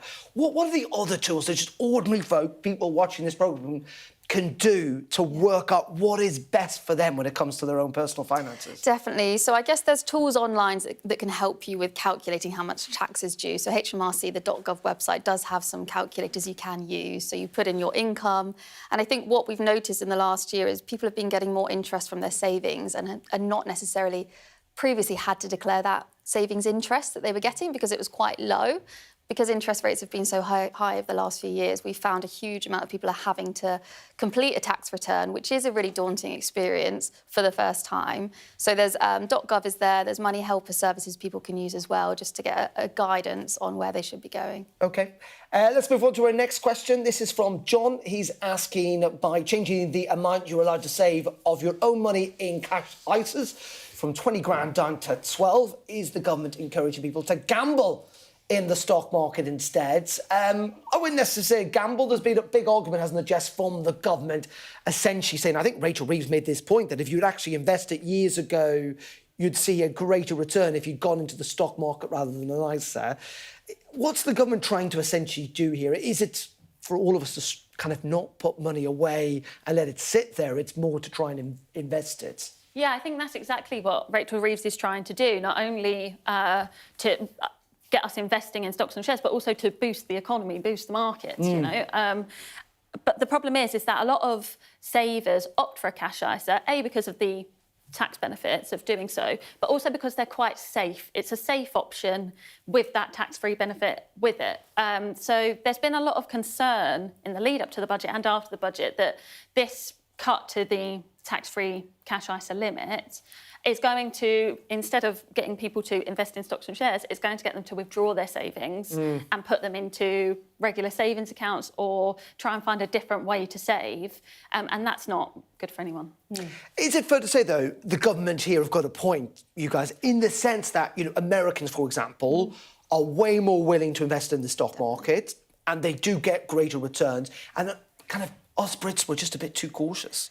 Well, I think what's interesting is that Rachel Reeves has acknowledged that older people may have a reason to be cautious. Now, I don't want to spell out the reasons for that, but, older people do not feel that they have that same time to be able to take risks in the stock market, because the conventional advice is you need to be invested for at least 5 years to ride the highs and lows of the stock market roller coaster. Whereas young people, you're absolutely right, Darren, maybe they could be taking a little bit more of a risk. And we have actually seen young people getting more and more into stock market investing. Whether this kind of hard shove into investing via this slightly crude, blunt measure of, reducing the cash ISA allowance will further fuel that investing boom remains to be seen. But certainly, to Jess's point, people definitely need to be aware of the tax implications of saving, especially, as you were saying there, how people can end up paying tax on their interest with interest rates going And up. Kirsty, the thing is, just we're talking about kind of financial planning and tools. I mean, it is a lot easier if you do. I mean, there's more options now to kind of invest your money in lots of different ways, in a much easier way than there's ever been before. Definitely. So I'm actually a huge advocate for people starting to invest as early as possible. So getting your kids into the stock market sooner rather than later is the best thing you could do. I think it is worth pointing out that what they are saying is that the ISA allowance is £20,000. That's the same for anyone. If you're under the age of 65, you can only put £12,000 into a cash ISA and £8,000 can go into a stocks and shares ISA. And for the average person, the ability to save £20,000 a year is far beyond most people's means. So if you're able to save £1,000 a month into a cash ISA, regardless of your age, then that's obviously quite a strong position to put yourself in. But I think the real issue is actually not necessarily having these rules in place, but trying to put some education in place so that people at school can learn and understand that it's not gambling, that it's a very sensible thing to do, and actually having money languishing in cash is as much of a gamble for young people. Yeah, I find it extraordinary that time and time again, various governments always talk about what we need in schools is better financial education, and yet, frankly, it never seems to happen. Right, let's move on to the next question. It's from Felicity, asking what does this all mean for inflation? Are we going to see higher interest rates as we go forward? The cost of living is already high. And Kirsty, we're probably going to see the opposite, aren't we? Hopefully, that's what Rachel Reeves is hoping. So the whole point of this fiscal policy is to hopefully bring back inflation so it's not going to continue to roar as it has previously. Actually, they are ahead of where their expectation was on inflation, so actions have delivered, so they have come down further. So the hope is that the taxation and the policies they've put in place would not encourage inflation to grow any further. OK.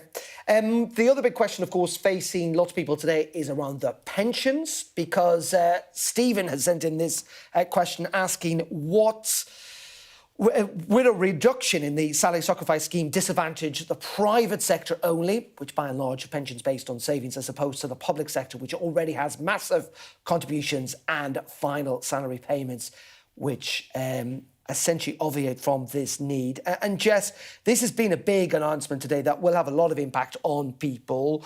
Just explain what the government have done today in terms of pensions and what they're allowed to do. Yeah, so what the government have changed is that you'll now only be allowed to put £2,000 into your pension through a salary sacrifice scheme. And when you do that, you don't have to pay national insurance on it, and nor does your employer. So they've capped that amount at £2,000 a Which, year. by the way, seems, correct me if you're wrong, it's quite low. I thought the same. You guys, Yeah, I'm assuming. definitely. Yeah, absolutely. And in particular, if you are earning just above one of those tax thresholds, then, £2,000 could potentially make all the difference. It could mean that you are able to go into a lower tax band or not in the case of today. Exactly, and salary sacrifice schemes for pensions are generally used by higher rate taxpayers because it helps to bring their taxable income down. In terms of the question that Stephen asked, we do know that around a third of the private sector use a salary sacrifice scheme at the last count. Don't have an exact figure on that. And there are some suggestions that just 10% of the public sector use a salary sacrifice scheme. So there is a chance that private sector workers will be affected by it more than public sector workers. But I think it's just something that is a really clear reminder that we all need to go home and look at our pension schemes and how our own ones work. And the question, of course, here, Kirsty, is for the critics of this budget. They would say this is going to discourage people for saving for pensions, which is just going to lay traps down. It's going to, it might raise some money at the moment, but it's going to make things way more difficult down the track. We've already seen over the last few years quite a serious attack at people's ability to save into pensions in terms of how much pension wealth they could have in their lifetime and how that's taxed when you do come to retirement. So we really want people to make sure they're funding their own retirement rather than having to rely on benefits or a state that can't actually afford to do that for the amount of people that are coming to retirement. I think please don't, my call out is please don't be discouraged from saving into a pension. Okay, what you're losing by not doing salary sacrifice, which is what's coming in, is far greater. Yeah, and so the national insurance contribution isn't always passed on to you as an employee. So what they're saying is that you can still put the same amount of money into a pension, but you might not get the national insurance relief that you would be getting from a salary sacrifice arrangement. So it's still hugely tax advantageous to be able to put money into a pension. It's just making sure you're doing it with your employer in the right way. OK, let's move on to the issue of stamp duty, a big political issue, of course, not least of all because the Conservative Party have argued that they want to get rid of it, and the IFS have talked about how they think it is not terribly good as a tax. But Andrew has asked, has there been a change in stamp duty paid to properties? If so, when is the change happening? Iona, we didn't really hear very much today on stamp duty, did we? No, the bottom line is that this is the dog that did not bark. There were many, many rumours in the run-up to this budget, mainly probably fuelled a little bit by the Conservative Party, but also by concerned homeowners and people who do face massive bills now to buy property when it comes to stamp duty, that actually this is a system that is ripe for reform. Where Rachel Reeves has concentrated her efforts is on the surcharge for those higher value homes, believing that to be a bit more of an elegant This is the solution. so-called mansion tax, if you like. Quite. Those are not the words that she would probably use, but that is how... That's the words that we're using. Exactly. That's how it will inevitably be described in the weeks and months to come. So I think that for now, what we're going to see is instead these kind of surcharges put on higher value properties rather than having an overhaul of the stamp duty system, which is pretty lucrative. But we should be clear, shouldn't we, Kirsty, that actually this so-called mansion tax, or this additional council tax, if you want to call it, is not going to happen for quite a long time.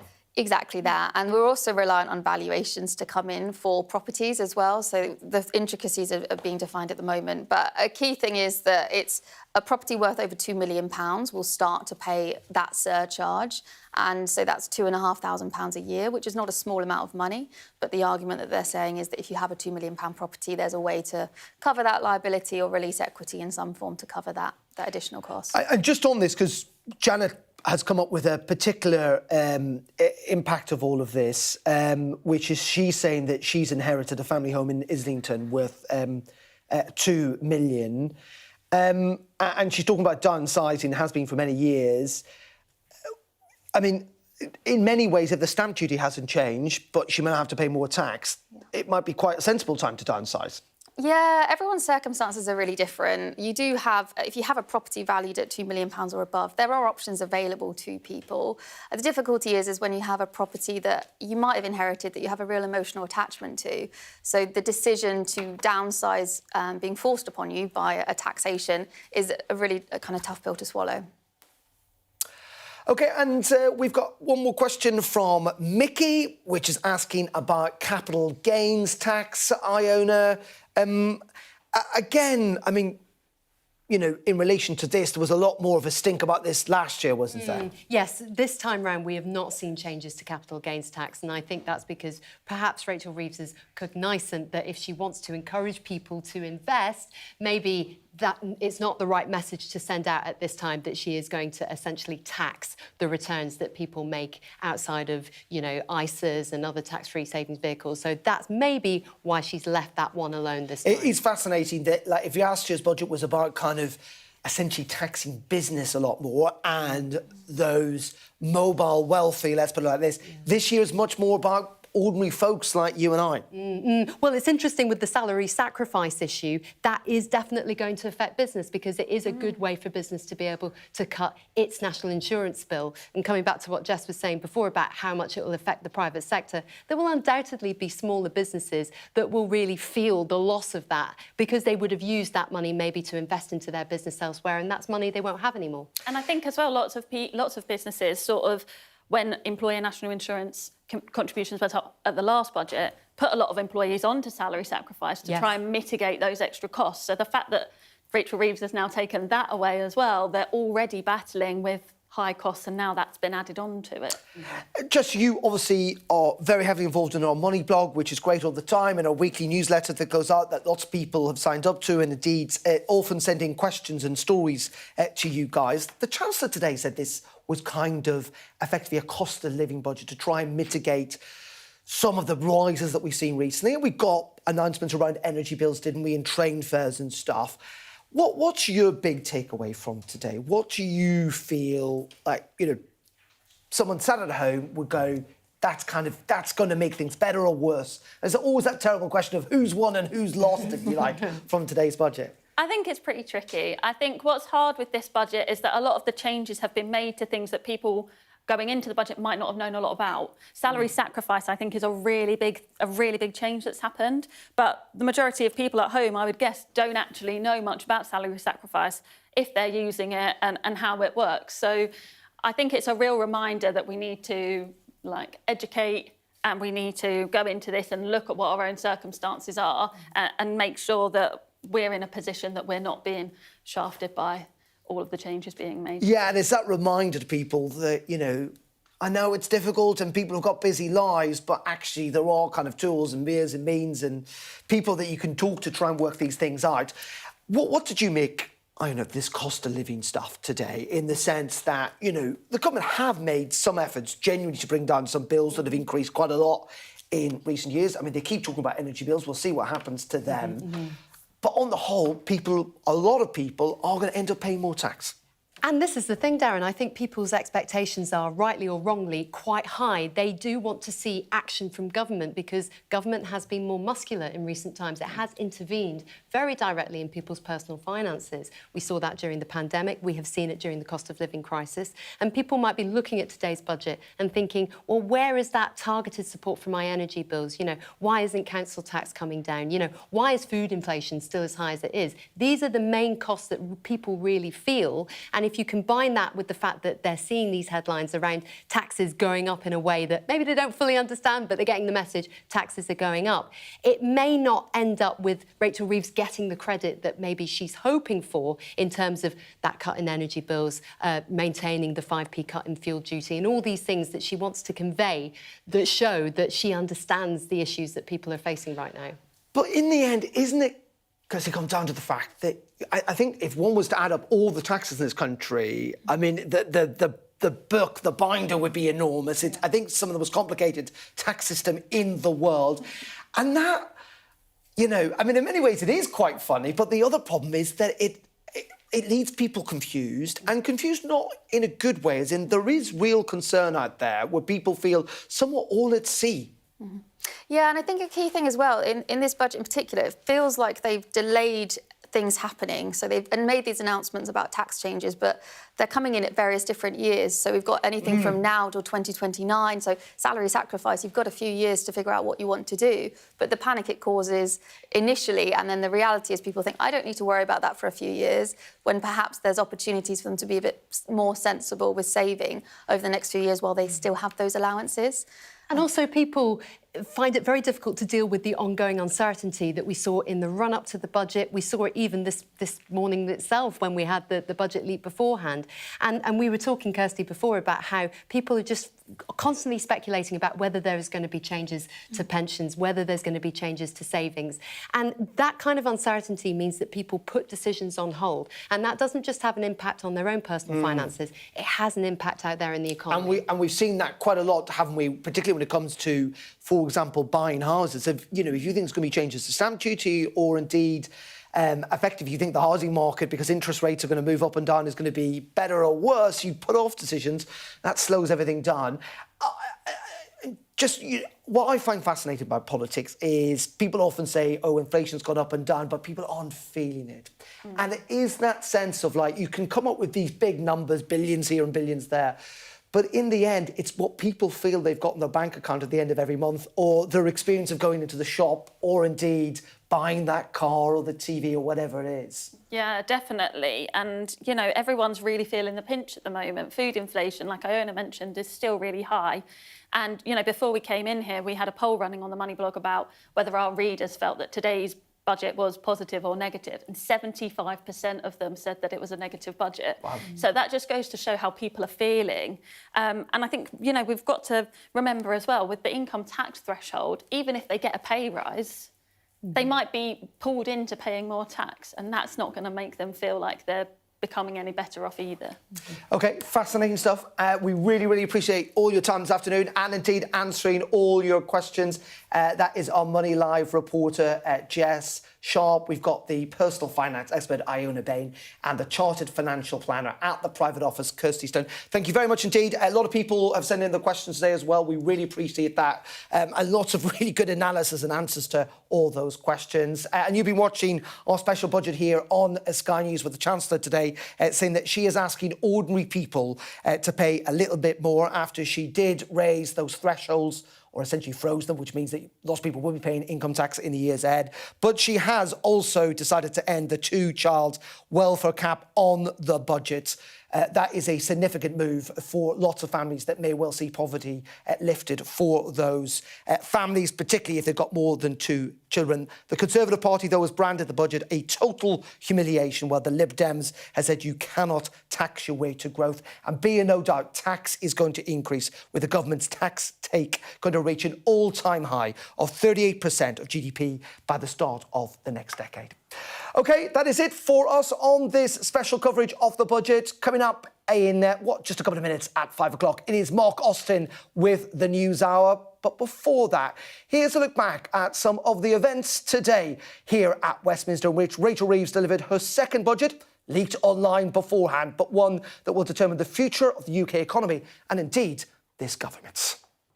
Chancellor, is this budget about your own survival? Will it be your last? It looks like the Office of Budget Responsibility has accidentally published this document with the core set of forecasts for this budget. This has been the most chaotic lead-up to a budget in living memory. With resignations, hostile briefings and leaks galore, even just in the last 10 minutes, an unprecedented leak. The premature disclosure of the contents of the budget has always been regarded as a supreme discourtesy to this House. We launched an investigation into that. It will report to the Treasury Committee of Parliament and to the Chancellor. We apologise for the error. I have never seen anything like it, and it actually meant when the Chancellor stood up, no one was listening to her frame her budget. We beat the forecasts this year and we will beat them again. By boosting trade, not blocking it, by increasing investment, not cutting it, by championing innovation,